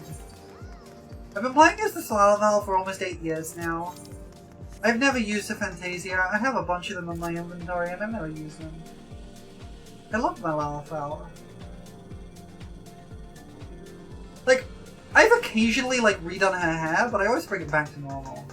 His suffering because I gotta finish your Wondrous Tales book this week and a bunch of them are extremes. Unfortunate. Like, if they're old extremes, it's pretty okay. But if they're the newer ones, that's rough, buddy.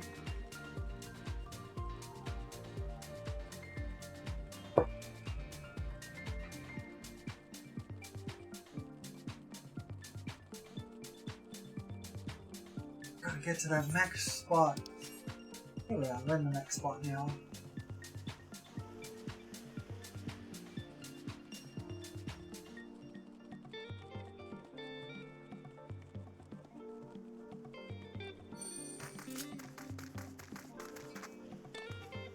We got Garuda Extreme, Leviathan Extreme, and a Remote Extreme this week. Blue Mage. Blue Mage can do those in a matter of literal seconds.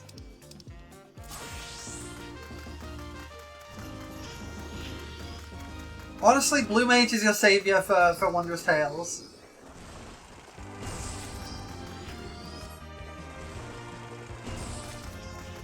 It makes them very, very trivial. Oh no! Your free try. I mean, you can do them with blue at level 60, don't get me wrong, but it is a bit harder, yeah. You can honestly, like, you can solo those at level 70 quite easily with a regular DPS class.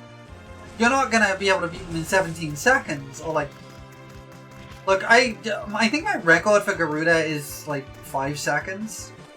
But that's with Blue Mage. You're not going to be able to do that with a regular thing, but you can do them quite happily with a level 70 DPS if you hop on. A little bit harder at level 60, but not impossible.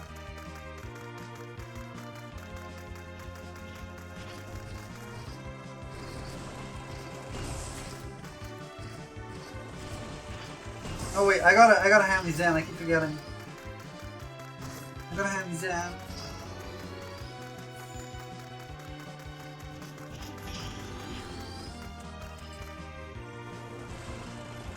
I do appreciate that they expanded the free trial quite so much. I was talking about it earlier, but when I played it, the free trial only lasted up to level 35, and it dropped you off in the middle of a Realm Reborn. And like, it wasn't a cliffhanger point, so it was like it was really incentivizing you to keep going. But I really appreciate that they've expanded the free trial quite so much. It's kind of cool of them.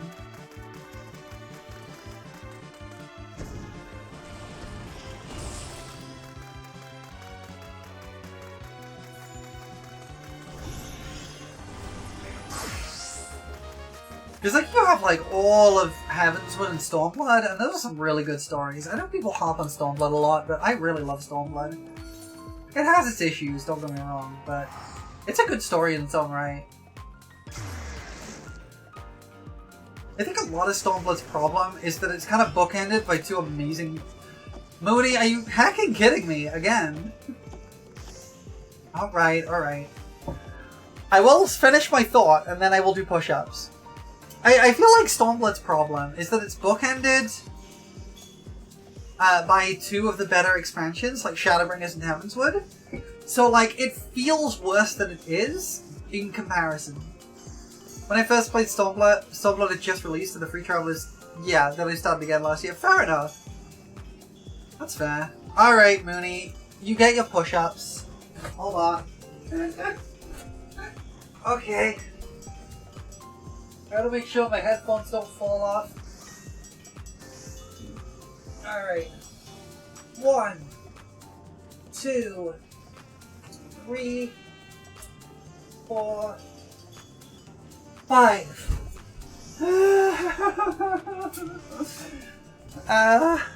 My poor arms. They are but weedy things.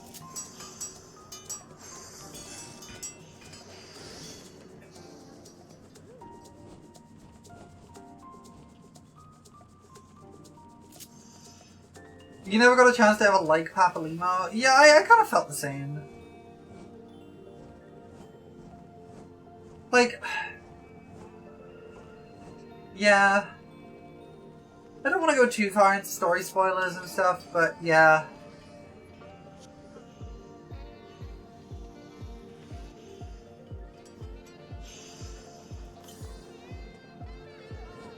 Post Heavenswood is kind of weird, honestly, because it's mostly setting up stuff that pays off a lot later.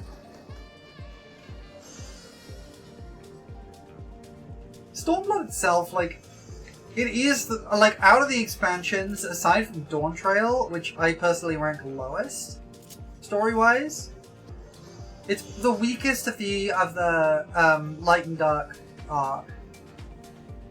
Because the Light and Dark arc is, A Realm Reborn to Endwalker. Stormblood is definitely the weakest part of that, aside from A Realm Reborn. But I still really, really like what it does. I just think it's a little bit rough around the edges, right? And the end, like the end of Heavensward going into Stormblood is definitely part of that.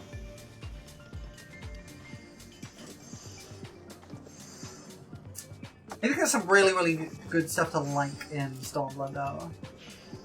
And it's personally, like, content-wise, in terms of like the actual like fights and things that were dropped in Stormblood, like the post-game content for Stormblood, was so good.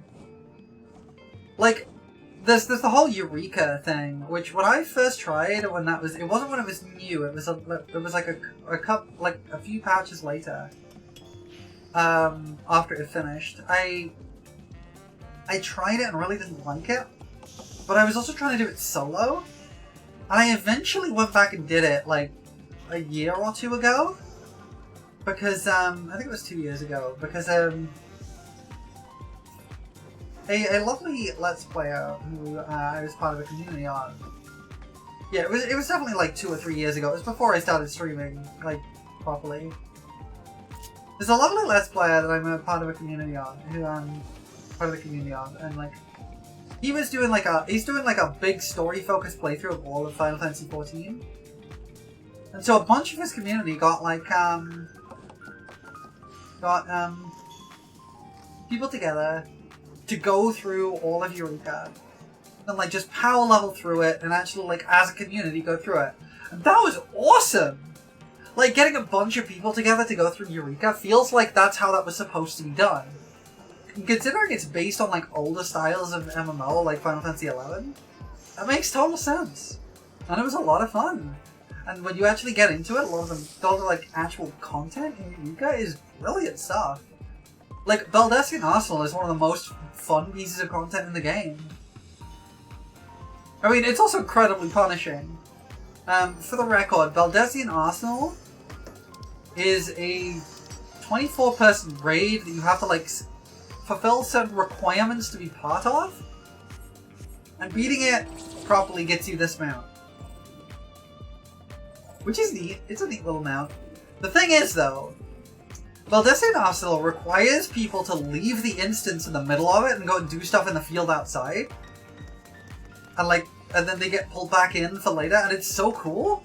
And the final boss of it has a mechanic that if you mess up, you get kicked out of the instance, and you don't get your win even if everyone else clears it.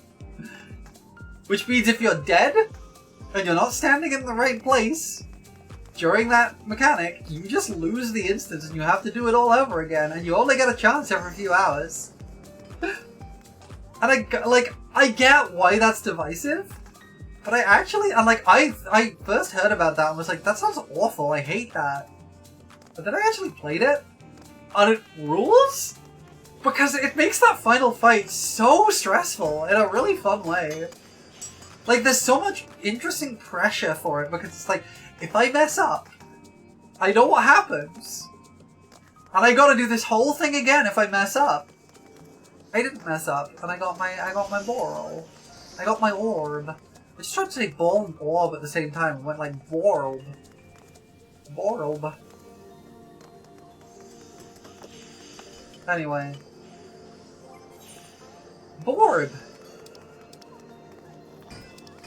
Let me see. How many other crafts have I got? I got carpenter, blacksmith, leatherworker, and alchemist to do. It's nice that I got armor up now, because that's my last specialist. All my specialists are level now. That's nice. But yeah.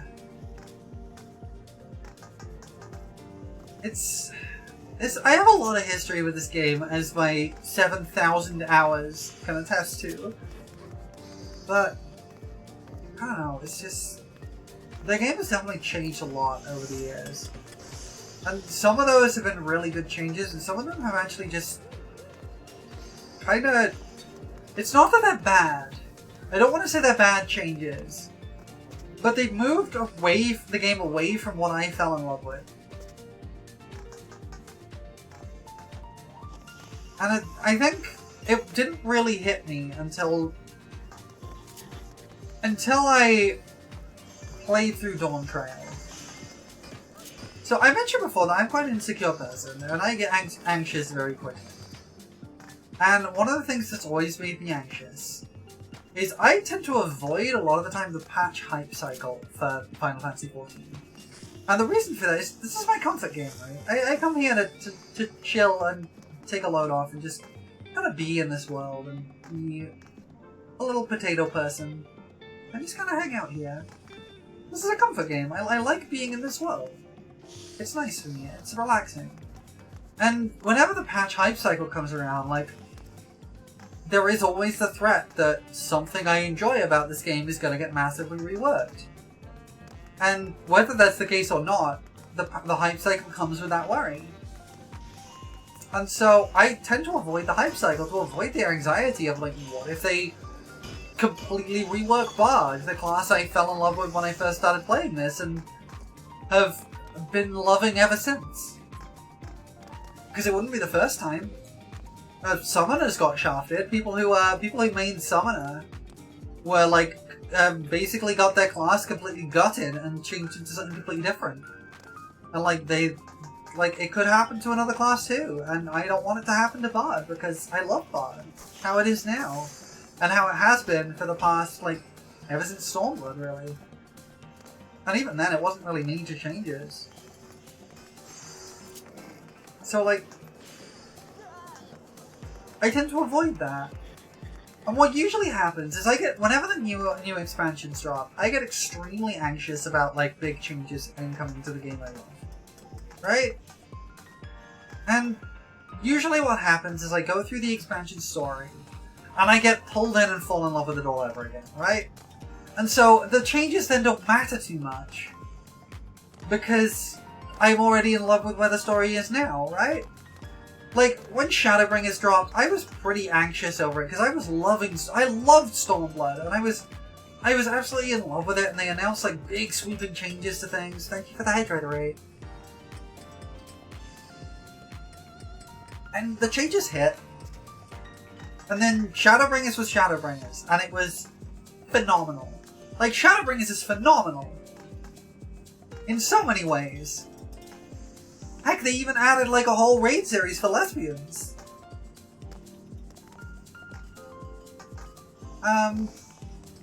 Shadowbringers is just peak FF14. And then the hype cycle for Endwalker comes around, and it's oh my god, how are they going to top this? Are they going to be able to top this, or are they going to drop the ball horribly? And it's is this going to, ruin the game? Is the game no longer going to be this incredible thing? And then Endwalker does roll around. And I play through it, and it is a phenomenal finale to this whole thing. What a way to go out of that story. Endwalker is incredible. And it's okay, I'm in love with this game, even more than I was before. I loved it in Stormblood. Shadowbringers made me love it even more. I loved it in Shadowbringers. Endwalker made me love it even more. And then it comes to Dawn Trail. And once again, the hype cycle is coming around, and I'm okay, I don't know what they're going to do with this. I don't know, they can't bring the stakes back up, right? Because they've had them to, monumental levels for the finale of this arc. They can't top this. Obviously they're not going to try, but, I'm really worried they're going to, what is it going to happen to the game? And then Dawn Trail drops. And I play through it. And for the first time since 2017, playing the main story, even through A Realm Reborn, I lost interest. I was just checked out for the finale of Dawn Trail. Because I just didn't care. The story was just very inconsistent. There were frustrating moments where, things we had solutions to from the previous expansions Like problems like there is a kid with a terminal illness, that we know a related illness and how to cure it, and nobody brings that up. And we're just like, oh, how sad, this kid's probably going to die. I guess sucks to be them. And like, some of this was addressed in the patches. But at the time, it was just a very frustrating experience to go through. And by the end of it, I was just like, I don't care anymore. And that was when it finally actually hit me. The changes they've been slowly and incrementally making over the years have mattered. Like, they have been somewhat, like, watering down the experience to some degree. And, like, there's a good reason for that, especially after Shadowbringers. They wanted to, like, make it accessible for all the new people coming in. And it is that. It is a very accessible game. But some of the, like, sauce has come out of it, right? And I didn't really, like, notice, because I was so invested in, like, the narrative and, like, how cool everything was and, like, where the story was going and the lore and all that. I was loving it so much that I didn't notice that a lot of what I initially fell in love with in Stormblood was being pulled away. And then when I didn't have the story to keep me going anymore, the bits that I was loving aside from that weren't there anymore. I'm like, it's kind of sad. It's not that I hate this game now, I don't. I still love it. But it's not the game I fell in love with. And I just gotta kind of accept that. And it's okay. Maybe, I have faith that in time, especially with, like, Dawn Trail has seen, like, a big drop-off in player count in a way that the previous expansions didn't.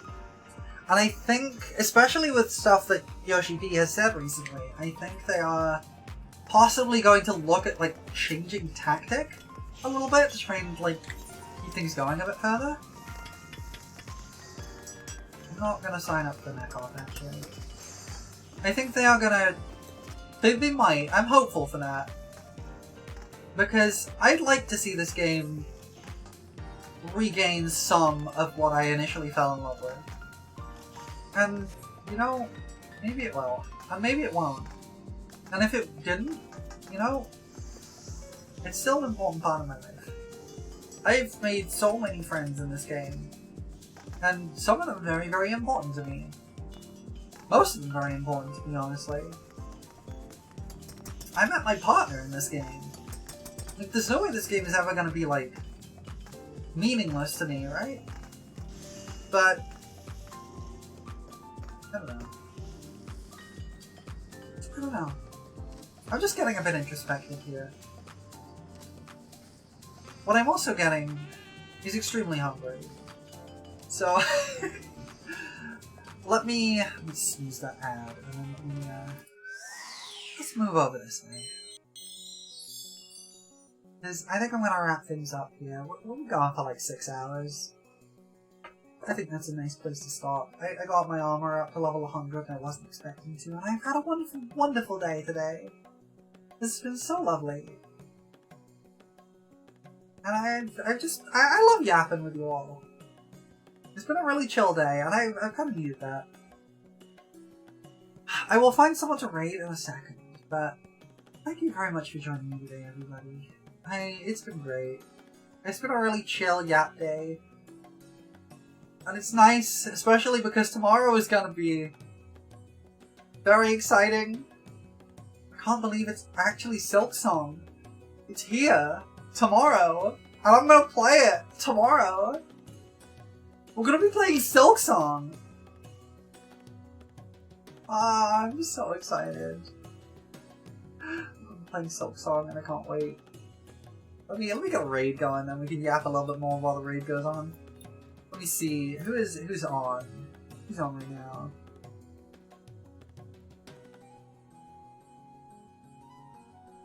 Yeah, we can raid.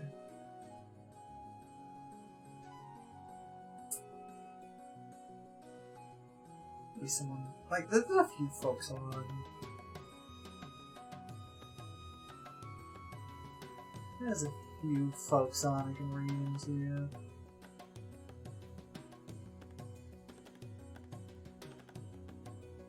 Let's see. No one playing FF14, it looks like. That's okay.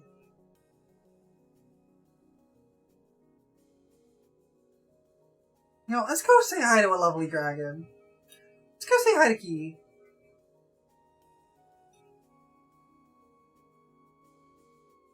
Yeah, I'm not gonna bother with a raid message. I don't usually bother with raid messages. I just say something nice to Key. Be pleasant. Be lovely. Say hello. And yes, be chill. Tomorrow we're gonna be playing Silksong, and I'm so excited. Like I say, I don't know if Steam servers are gonna be okay. And there's no preloads, so we'll see what we can do. I will be going live regardless of whether or not Steam servers are up. And if I haven't got the game, we'll gap until I do. If it turns out I can't get it at all, then I don't know, we'll maybe just play Hollow Knight, the normal Hollow Knight instead. Then on Friday, we're watching episodes 4 to 6 of Bocce the Rock in the Discord. So if you wanna join us for that, be sure to catch up. Let me just pop a link to the Discord. We're watching Bocce the Rock on Friday. And yeah. Thank you so much for joining me today, everybody. I will see you all hopefully tomorrow. For Skong. Skong's here. Silksong is real. I can take the clown wig off now. Bye everybody.